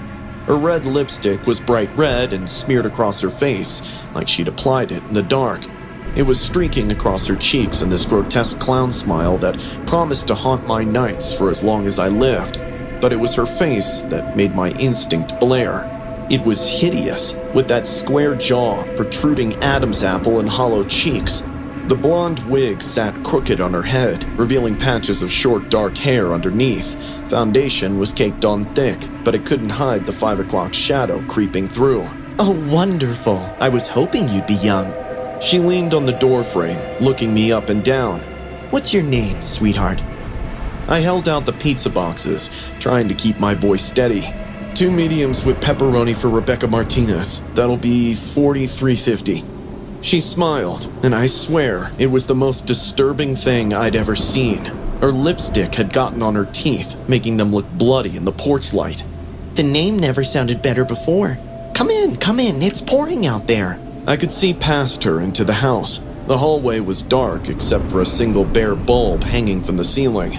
The wallpaper peeled in long strips that looked like dead skin, and on the walls, photographs covered every available space. There were different faces of men around my age. "That's okay, I'll just wait right here," I said. Her smile faltered. Don't be rude, sweetheart. Come get your special tip. You can just give it to me from here." I absolutely insist. She stepped a little closer, and every hair on my body stood up. "Really, I'm perfectly fine out here, ma'am." I took a small step back. "Just the $43.50. Oh, come now. Don't be rude. Don't you want a fat tip? Isn't that why you drove all the way in this torrential rain? She clicked her long nails on the doorframe, scratching the surface. They were painted the same garish red as her lipstick, but were chipped and dirty. One was missing entirely, revealing a bitten-down nail underneath. I wanted to get away ASAP. You know what? Don't worry about the tip. It's all right. Not worry? Her voice dropped completely now, no pretense left. It was deep, masculine, and furious. You think this is funny? You think Rebecca is some kind of joke? She stepped out onto the porch and I saw her shoes. They were men's work boots, size 11 at least, with pink nail polish sloppily painted on the hairy toes. You boys are all the same, she continued, but now it was definitely a man's voice. You see the wig and the lipstick, and you think you could laugh at Rebecca, but Rebecca doesn't like to be laughed at. He lunged forward suddenly, grabbing my arm. You came here, you knocked on Rebecca's door, now you get Rebecca's special tip. Get inside! His fingers caught my jacket sleeve. I jerked away, swinging my elbow back hard. It connected with his ribs, and he grunted, stumbling backward. The other boys fought too at first. He was grinning now, the wig completely askew. But they all thanked Rebecca in the end. They all screamed over and over. I dropped the pizzas and ran like hell, not looking back, not caring about anything except getting into my car. Behind me, I heard heavy footsteps on the porch, then on the gravel driveway. Come back here! Rebecca's not done with you! I fumbled with my keys, hands shaking as rain poured down my back. He was closer, maybe right behind me. I didn't turn. "Come on," I grunted. The moment the door opened, I literally threw myself inside, jamming the key into the ignition. The engine turned over, just as a big shoe slammed into my rear window. I threw the car in reverse and floored it, not caring what was behind me, not looking in any direction except forward as I spun the wheel and tore out of that driveway. In my side mirror, just for a second, I saw him standing in the middle of the street, the wig hanging from his hand like a dead animal. I called the police from a diner 3 miles away. The house was empty when they arrived. There weren't any pink cardigans or wigs to testify to the horror. But there was a collection of delivery uniforms from every major chain in the city, clean and pressed, hanging in a neat row like trophies. And in the corner was a tip jar filled with driver's licenses. I quit delivering pizzas the next day and found work at a call center. But sometimes, late at night when it's raining hard, I still hear that voice in my head. "You boys always beg for your tip when Rebecca's done with you." I never did get mine, and I'm grateful for that every single day. I'm not the type to post stories on the internet. Working, grocery shopping, and my 2-year-old daughter, Vicky, take up the majority of my life as a 35-year-old single mother. However, I've been thinking about something that happened at the airport last week ever since. It was scary, real-life horror, and I think people should know about it. We were flying from India to Australia to visit my parents. It was a long trip, and I chose a morning flight since Vicky usually naps around that time. The airport was packed. It's the busiest I'd ever seen it. I was navigating the crowd with her stroller while holding onto our passports and flight passes, scanning the gate signals and hoping Vicky wouldn't have a meltdown. Fortunately, she was calm, holding her small plush rabbit and sucking on her dummy. I recall being relieved.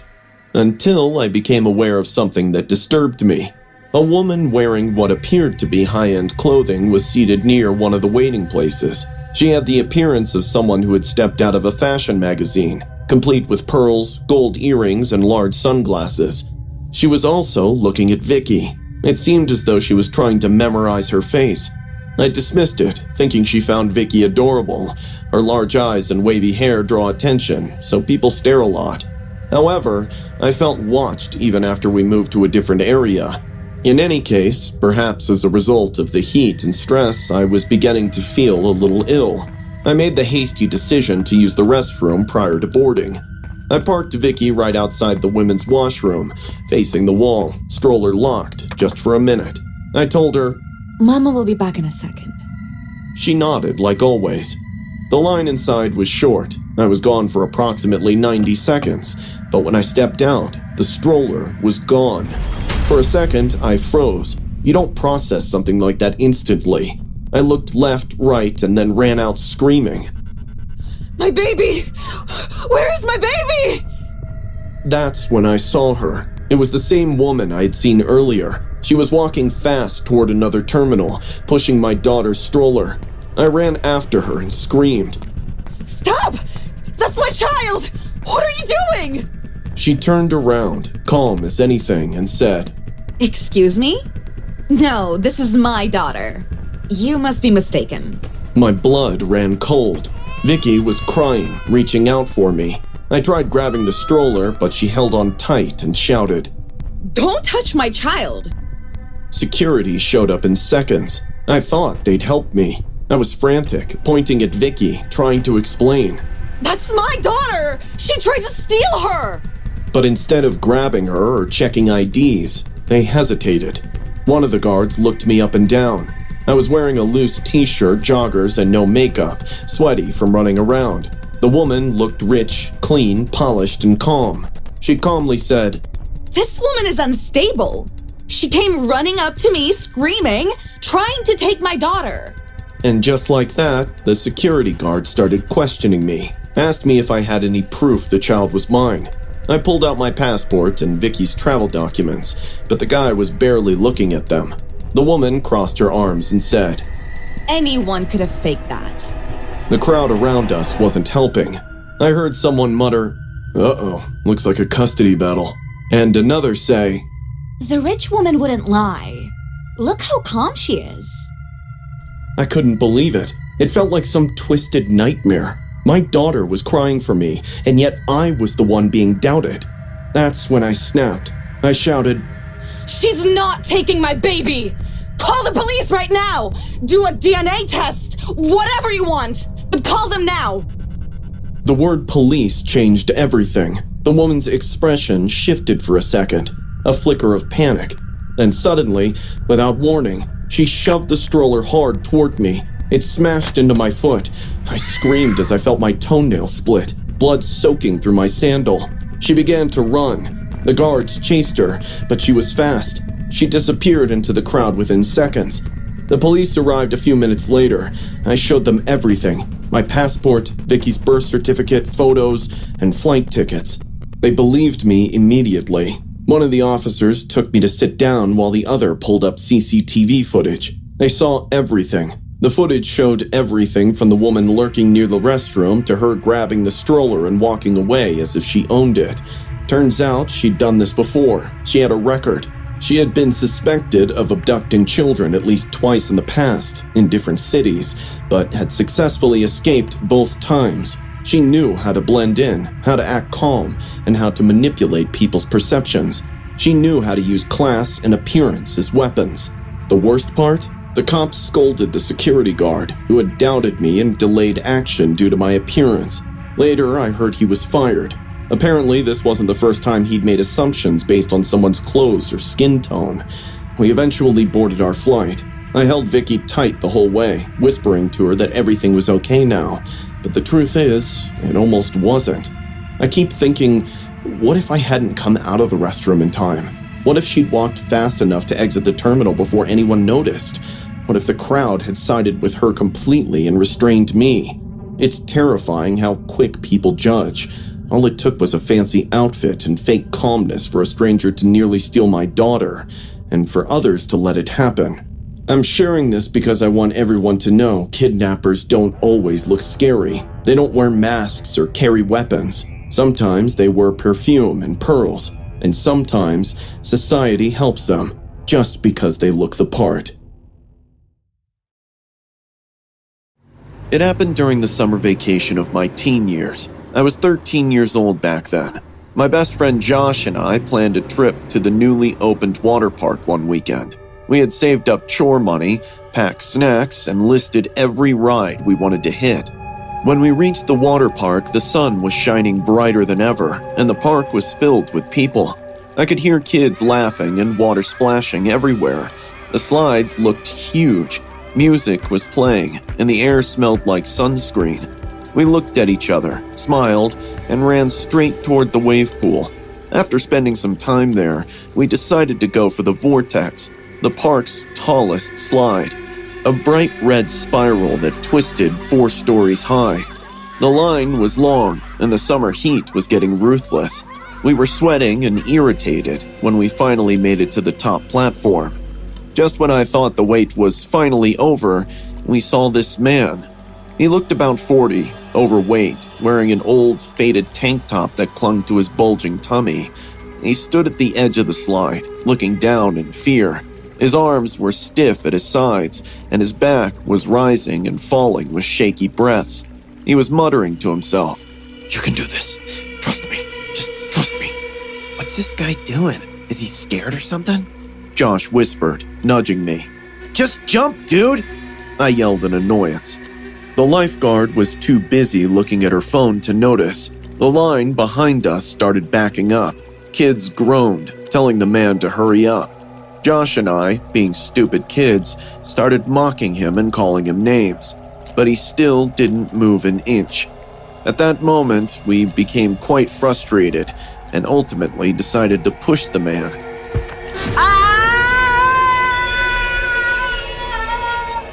He slipped, screaming and throwing his arms in the air. As he vanished down the slide, Josh exploded in laughter, but the scream echoed in my ears. Deep down, I felt that what we did was wrong. Without wasting any more time, we went down right after him. When we got to the bottom, I expected to see the man. However, he wasn't there. Josh and I looked at each other. Maybe he'd gotten out and left quickly or gone to the restroom. We brushed it off. The rest of the day continued to be fun. More water rides, pepperoni pizza, and ice cream. We went all out. Once the sun set and the park was almost closing, we went to the changing room. The washroom was old and had a bleachy smell. The lights overhead flickered. I was halfway into my dry clothes when I heard Josh. Yo, what the hell? I turned. The man was standing by the exit. He was soaked to the bone. My eyes went straight to his head. Blood was dripping slowly from a gash on his forehead, trailing down his cheek and into his mouth. You two think that was funny? Huh? Josh and I looked at each other. Neither of us moved. You pushed me, mocked me, treated me like some scum. You think that was funny? He lunged before I could react. His hand wrapped around my throat, pinning me against the wall. Bringing his face close to mine, he started poking the wound on his forehead with his own finger. I started screaming. He dug into his own flesh, which made him bleed 10 times more. But he was laughing.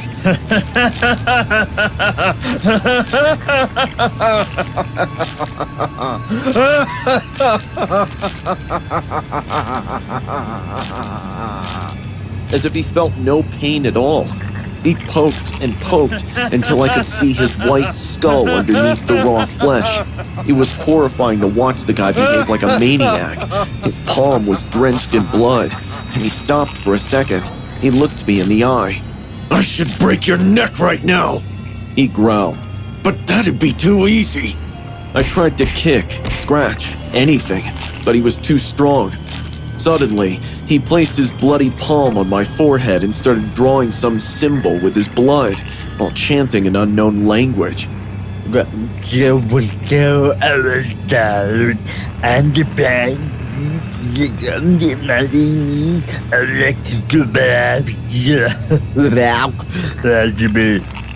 I kept screaming and pleading for help. Josh bolted. Within a few seconds, park security burst in. It took 3 men to pull the guy off me. He smeared his blood all over my face and neck. The metallic stench burned my nostrils. I fell to the floor, gasping and coughing for air. The man didn't fight them. He just let the security guys drag him while staring at me. But before disappearing from our sight, he screamed one last time. I'll find you both, and I'll get my revenge. I swear, I'll be back. The police were called and they informed our parents. I had to give a statement, so did Josh. They told us the guy had a minor concussion from the slide but refused medical help. Apparently, he'd been acting strange at the park entrance earlier. No one pressed charges because technically we had pushed him, which led to his threat. But I know that wasn't just a threat, it was a promise. That night, I didn't sleep. For weeks, I couldn't shower without checking behind the curtain 5 times. Every knock at the door made me jump. I stopped going out for a while.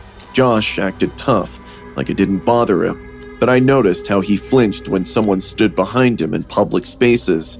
It's been 5 years. I haven't seen that man again.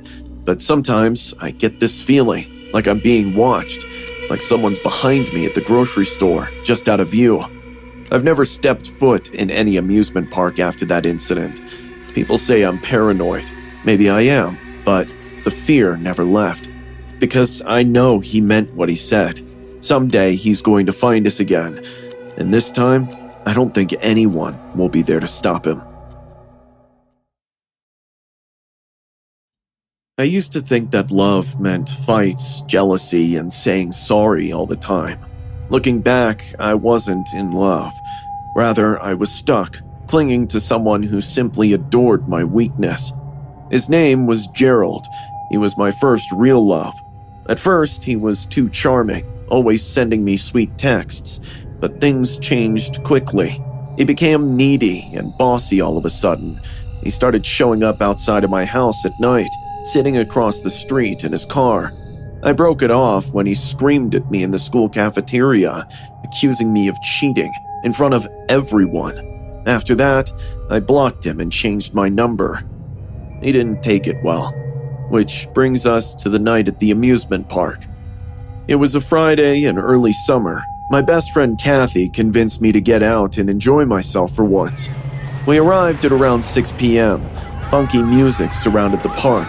Lights flashed from every corner, followed by people laughing and screaming.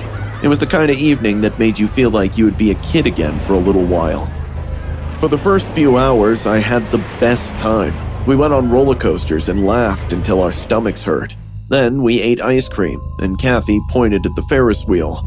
I was noticing how high it was when I saw a familiar face right under it.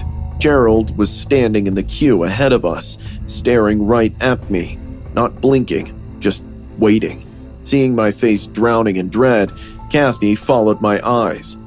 No freaking way. Didn't your mom say he got a warning from the school? He did.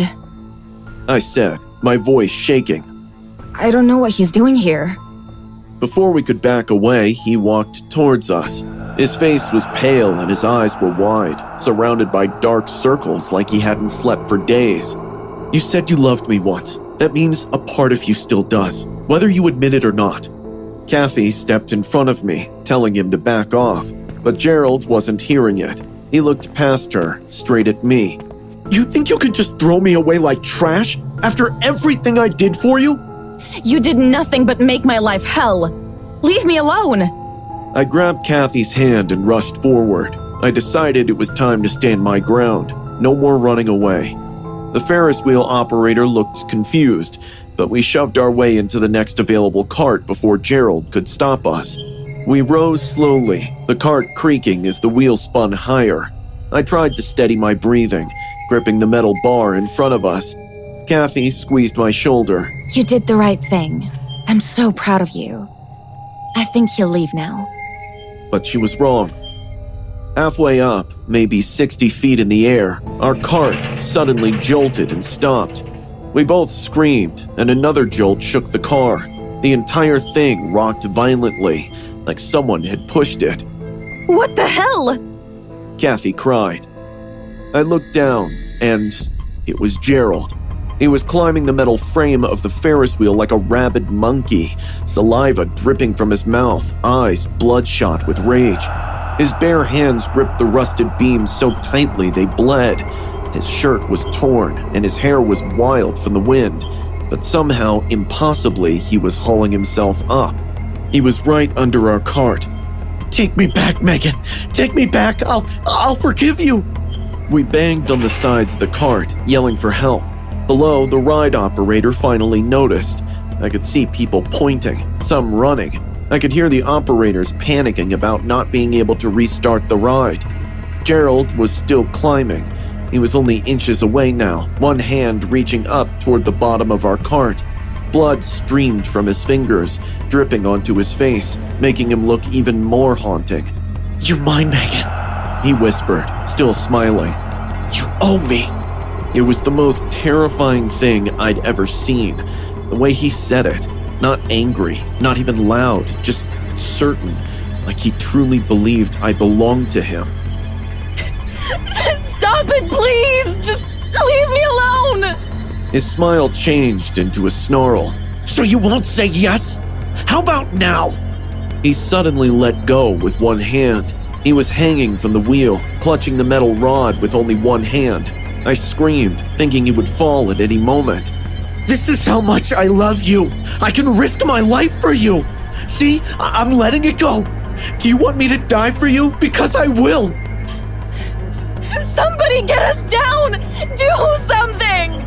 I was screaming and crying, but Gerald enjoyed my misery. He kept shifting from one hand to the other, barely managing to stay on the wheel. It was horrifying to watch his life hanging by a thread. Finally, security reached him. One guard climbed partway up from the other side. Another used a long pole to strike at Gerald's feet. He slipped, dangling for a second, then crashed onto the safety net below. They tackled him and cuffed him. They escorted us off the ride. Kathy was shaking and I couldn't stop crying. I kept looking behind me, expecting him to get up and chase me again. We gave statements. The police charged him with trespassing, harassment, and endangerment. I filed for a restraining order the next day. It was later discovered that Gerald had deliberately sabotaged the ride so he could climb and traumatize us. The look on his face that night wasn't just obsession, it was certainty. He truly believed I was his. I still get nightmares where I see Gerald gripping the metal rod with one hand, dangling from that height. His burning eyes pierce my soul, screaming, "Take me back, Megan! You have to take me back!"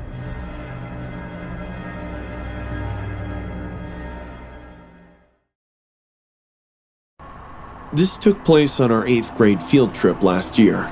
Our school planned this fun and educational trip to a military history museum a few towns over. The museum was built on the spot of a real war battlefield from many years ago. I remember being disinterested in the whole thing, but my friend George and I thought we wouldn't have to go to school that day, but we had no idea it would turn out to be the scariest thing we've ever done. The museum was just another boring place to walk through. There were dusty glass cases with rusted rifles, uniforms behind glass, black and white pictures of soldiers, and the history teacher talking on and on. But sometime in the second hour, George and I saw something strange. A big picture on the far wall that looked a lot more modern than the others. In the text below, it said, "Back Cave, Site of Enemy Entombment." The picture showed the rough, dark mouth of a cave with a written signboard, "Entry not allowed." Our teacher brought it up in passing, saying that during the war, enemy troops had hidden in that cave. It looks like troops on our side locked the door and filled it with poison gas. They all choked to death. Why would they even keep a cave like that open? Let's go see it. Dude, don't be dumb. It says no entry. As per the photograph, it seemed like the cave was just rocks and old air, but the inside was pitch black, and the scratched stone near the entry drew me in. I gave George a push. Let's sneak off. No one will notice. After 10 minutes, we snuck out the side door while everyone else was watching a dull program about World War I. The cave was behind the museum. It was a long, overgrown road. In the end, we saw it. There was a huge sign stuck on a tree that said in all caps, "Restricted Zone, Entry Prohibited." A long metal chain was wrapped around 2 rocks in front of the cave entrance, as if to keep people from going inside. But there were no guards or CCTV around, and the chain was barely blocking our way. We crossed it over. It should not have been that cold in the cave. When we walked inside, the air felt different, like when you walk into a basement after a storm. There was this wet, heavy feeling around. George kept saying that we should go back, but I told him we'd take a quick look, probably 5 to 10 minutes. We turned on the flashlights on our phones and went further. The walls were damp and had moss growing on them. We saw old, broken wooden boxes, what looked like old, worn-out boots, and, I swear, real bones. We weren't sure whether the bones belonged to animals or humans. Suddenly, George pointed at the nearest wall. "Look, over there!" The walls had deep scratches on them. The scratches resembled claw marks created in a state of desperation and pain. Some of them even had old human nails stuck in the stone. Right at that moment, being in that cave felt like a bad idea. My mind kept hinting that we shouldn't be here. George and I exchanged a nervous glance, and we both turned around to leave. We must have taken a step or two when George grabbed my hand tight and whispered, "What was that?" I heard it too, a sloppy, mushy sound of chewing coming from a close distance. With shaking flashlights, we slowly turned in the direction of the noise. There was a person squatting in the corner of the cave about 30 feet away. He had no shoes and wore these torn-out military trousers, revealing his bare body. There were bones protruding from its pale skin, which looked as though it had been melted in certain areas, like he had walked through fire, which made his skin melt. It had something in its mouth. It must have been a bird or a rat, but whatever it was, he was chewing on it, and we could hear the blood and flesh of the animal being crushed by his teeth. We were still in fear. Slowly, the man turned towards us. There was no human quality to the creature's face, Both of its eyes were hazy, and one of them was nearly gone. The jaw became excessively loose. He reminded me of the movie Resident Evil. He stared at us for some time, then gulped the lump of flesh hanging from his mouth. All I remember after that was George screaming and running. I didn't wait either. I just bolted out of the cave. Behind us, I could make out its snarls and gag reflexes as it dragged its limb across the cave floor, as if it were gasping for air. We ran until we saw light. We sped out of the cave, past the chain, and into the sun without even pausing to breathe. George passed out. I gasped and fell to my knees. As soon as we got back to the museum, we were soaked in sweat. Obviously, no one believed us. The teachers yelled at us for going there. The museum workers informed us that we had frightened ourselves in the dark, as they had cleared the cave many years ago. It's impossible for anyone to survive in there after the gas attack, but George and I are sure of what we saw. However, George and I developed our own theory. What if someone actually survived the attack? Hours of struggle and searching for a way out made him somewhat adaptive to the poisonous air. Maybe he didn't die from the effects, but suffered a more horrible fate. He might have changed into something else, something that only appears to be a human. Since then, I've been afraid to stay in the dark. Even at night, when I wake up in my bed and my eyes casually travel to the dark corners, I swear I see him sitting there and smiling. They say be careful at night on lonely, deserted highways, but in reality, danger doesn't always lurk in shady places. Sometimes it takes place in areas where one feels safest. The incident that I'm going to share happened at an airport. It was early in the morning, after a red-eye flight got delayed. I had a long stop in the middle of it. It was very quiet in the airport. There were many people sleeping across rows of chairs or looking through their phones in silence with their headphones on. I chose to clean up in one of the bathrooms for women at the terminal's far end. The bathroom had several stalls for one person and was tucked between two closed gift shops. Only those in dire need or seeking solitude would choose this type of restroom. I sat in the second back stall and looked through my phone for a while, just trying to stay awake. I didn't hear anyone come in.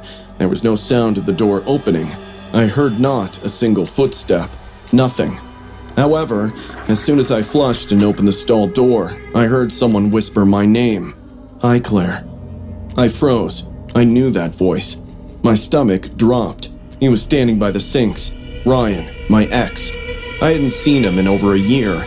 I hadn't seen him since I left Texas and changed my phone number. The last time I saw him was when I lodged a police report following the threats. I relocated to a different state solely to escape his presence. He was wearing a tan coat, the same one he always wore when he wanted to look harmless. His eyes were sunken. In his left hand, he held a small bouquet of gas station roses. His right hand was shaking slightly. "You never gave me a chance to explain," he said in a calm, soft voice, like nothing ever happened.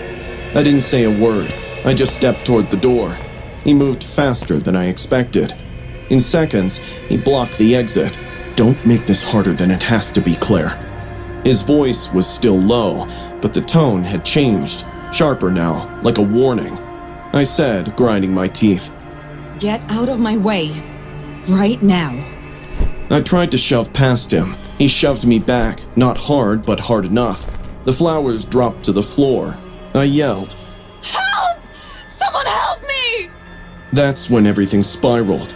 He panicked. He reached into his coat pocket and pulled out a box cutter. At that moment, my first thought was that he was going to kill me, but he didn't come toward me. Instead, he slashed his forearm. The blade sliced clean, and blood poured instantly. I stood there in shock, frozen. I couldn't believe how far he was going just to prove his point. He looked at me with wild, watery eyes and said, "You won't forget me now." Before I could do something, he stepped forward, grabbed my wrist, and smeared his blood all over my face. He even splattered the blood on my hands, screaming, "Look what you made me do! This is all because of you!" The sticky, warm feeling followed by a metallic smell made me nauseous. I tried to pull away, but he held on tight. "You'll remember me," he kept repeating. "You'll always remember me!" I fought like hell. I kicked him in the knee, shoved him hard, and ran back toward the stalls. He didn't chase me. He just stood there, laughing through tears, blood dripping from his arm and down his coat. I was screaming for help. The airport security burst in about 30 seconds later. I'd like to think someone had heard me scream, or maybe one of the cameras outside picked up that something was wrong. Either way, I thank God they came when they did. 3 of them tackled him to the floor. The box cutter skidded across the tiles. He didn't fight back, just kept repeating, "She knows now. She knows now. She won't forget me." They called the cops and the paramedics. He was cuffed and pulled out on a stretcher. He constantly smiled at me. I could hardly speak when the police came to interrogate me. They had to hold the paper still for me to sign because my hands were shaking so badly. I waited in the restroom for another hour, reluctant to leave until my next flight. They offered to move me to a safer spot, but I wasn't able to make sense of what they said. It was all too much for me to digest. The trauma of standing helplessly while my psycho ex continued doing horrible things became my forever nightmare. I scrubbed my face for 10 minutes and could still smell the blood. I couldn't get it out of my nose. I couldn't stop seeing his face. I couldn't forget his huge grin, his burning evil eyes, and the way he kept repeating that I would never forget him. He was right, though. I had spent a year rebuilding my life. I thought I was safe for a year. I moved, changed my number, and locked everything down on social media, but somehow he still found me. Somehow he knew I'd be in that terminal, at that gate, at that bathroom. And that's what haunts me the most. How did he know? Police later said they found screen grabs of my online flight confirmation in his apartment. He had been following me online, even under my new usernames. This continued even after I blocked every account that I could think of. For months, he had been tracking me like a hound from hell. I don't feel safe now, even though he's in jail on charges of attack and stalking. I check behind every door whenever I enter a public bathroom. I no longer fly by myself. I always have pepper spray with me, even when I'm just going to my car. I don't know when I'll be free from this trauma. I don't know if I'll ever be comfortable spending alone time in public places.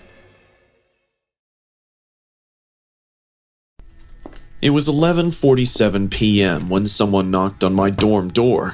A couple of soft taps, like they didn't want to wake anyone else on the floor. I'd been grinding through another sleepless night of Valorant, trying to forget how much I missed home. 3 weeks into my transfer to state, and I still felt like an outsider here. I paused my game and listened. The knocking came again, patient but insistent. Through the peephole, I saw a guy in a red Pizza Palace uniform holding a thermal bag. Clean cut, maybe in his mid-20s, with this weird smile that didn't quite reach his eyes. "Pizza delivery," he called out, his voice muffled through the door. "Wrong door, dude. Didn't order anything," I yelled without opening up. Late-night food deliveries to the wrong room constantly happened, but something felt off about this one. His posture was too rigid, like he was muffling a scream inside. "The order's already paid for, cash tip included," he replied. His voice was slightly skewed. "I didn't order pizza," I repeated, louder this time. My heart started doing this weird flutter thing. "You've got the wrong person." The guy pressed his face closer to the door. I could see his eye through the peephole now, wide and unblinking. "Sir, I really need to complete this delivery. It's one of the last. My manager will be pissed if I bring this back. Please, it's paid anyway." "Then eat it and tell him you delivered it." I chuckled, eager to get back to my game. The guy didn't move. He just stood there, swaying slightly like he was deciding something. When he spoke again, his voice had dropped to almost a whisper. I don't want to eat it alone, and I know you don't want to either. Isn't it perfect for your lonely game night? Macaroni and some Coke? Come on, let me in, just for a minute. I promise we'll have fun, Alex. My heart dropped into my stomach. I backed away from the door and triple-checked the deadbolt. Not only did the dude know my name, he knew what I was doing and exactly what I was dreading those days. I was totally suspicious about him being a pizza guy. "You need to leave," I said. The silence was shady for a second. Then I heard him set something down in the hallway. Footsteps moved away from my door, and I heaved a sigh of relief. I crept to the window and peered through the blinds. The guy was standing on the sidewalk below, staring up at my exact window. The pizza bag sat abandoned by a tree. He wasn't leaving. He was just watching. I grabbed my phone and almost called campus security, but what would I tell them? A delivery driver stood outside my building? That wasn't exactly a crime. For 2 hours, he stayed there, pacing in small circles, checking his phone, but always coming back to the same spot where he could see my window. I kept the lights off and watched him through a crack in the blinds until exhaustion finally won and I passed out. When I woke up the next morning, he was gone. Dude, you look like hell, my roommate Marcus said when he got back from his morning class. Marcus was one of the few people who'd actually tried to make me feel welcome since I transferred here. I told him everything, the fake delivery, the guy who knew my name and room number, and how he'd stood outside all night. Marcus listened with this expression that got progressively more serious. The hell, bro? Why didn't you ring me? He said when I finished with a pale face. There was a murder 2 towns over last month. Some psycho dressed as a delivery driver to get into the newbie's apartment. He assaulted, stole stuff, and did some horrible shit. It's been all over the local news. The blood drained from my face. What? Yeah, it was all over Channel 7 and the campus alerts. Guy would show up with fake food orders, claim they were prepaid, and then force his way inside once people opened their doors. Marcus pulled out his phone, scrolling through news articles. Jesus, Alex, you could have been killed. Look at this shit. The headline made my stomach drop. Pizza delivery killer claims 3rd victim in Millfield. Below was a police sketch that made my hands shake. Those were the exact basic features. Same dead eyes and the same unsettling smile. We need to check the security cameras, I said. Campus security took one look at the news article and called the police immediately. The cops arrived within an hour. They pulled up the security footage and went quiet when they saw the timestamp. 11:47 p.m., the officer muttered. Same time as the other attempts. Other attempts? I asked. He's been targeting transfer students specifically, new kids who wouldn't know to be on guard. The officer rewound the footage. We think he gets their information from registration databases. There he was on screen, clear as day, walking up to the main entrance in a Pizza Palace uniform. But when the officer froze the frame, my blood went cold. His hands were empty. But I saw him carrying something, I whispered. Survivors say all the same thing. They see him holding a delivery bag through the peephole, but the cameras never show it. We've been tracking him for weeks. You did the right thing not opening that door. 3 days later, they caught him trying the same routine at another dorm across town. Marcus showed me the news report. Pizza delivery killer arrested after failed break-in attempt. I was relieved, but I couldn't ease off the terror. Last night, I was walking back from the library when I noticed someone following me at a distance. Just a guy in street clothes, hands in his pockets, matching my pace perfectly. When I turned around to look, he smiled and waved. It was the same smile I'd seen through my peephole.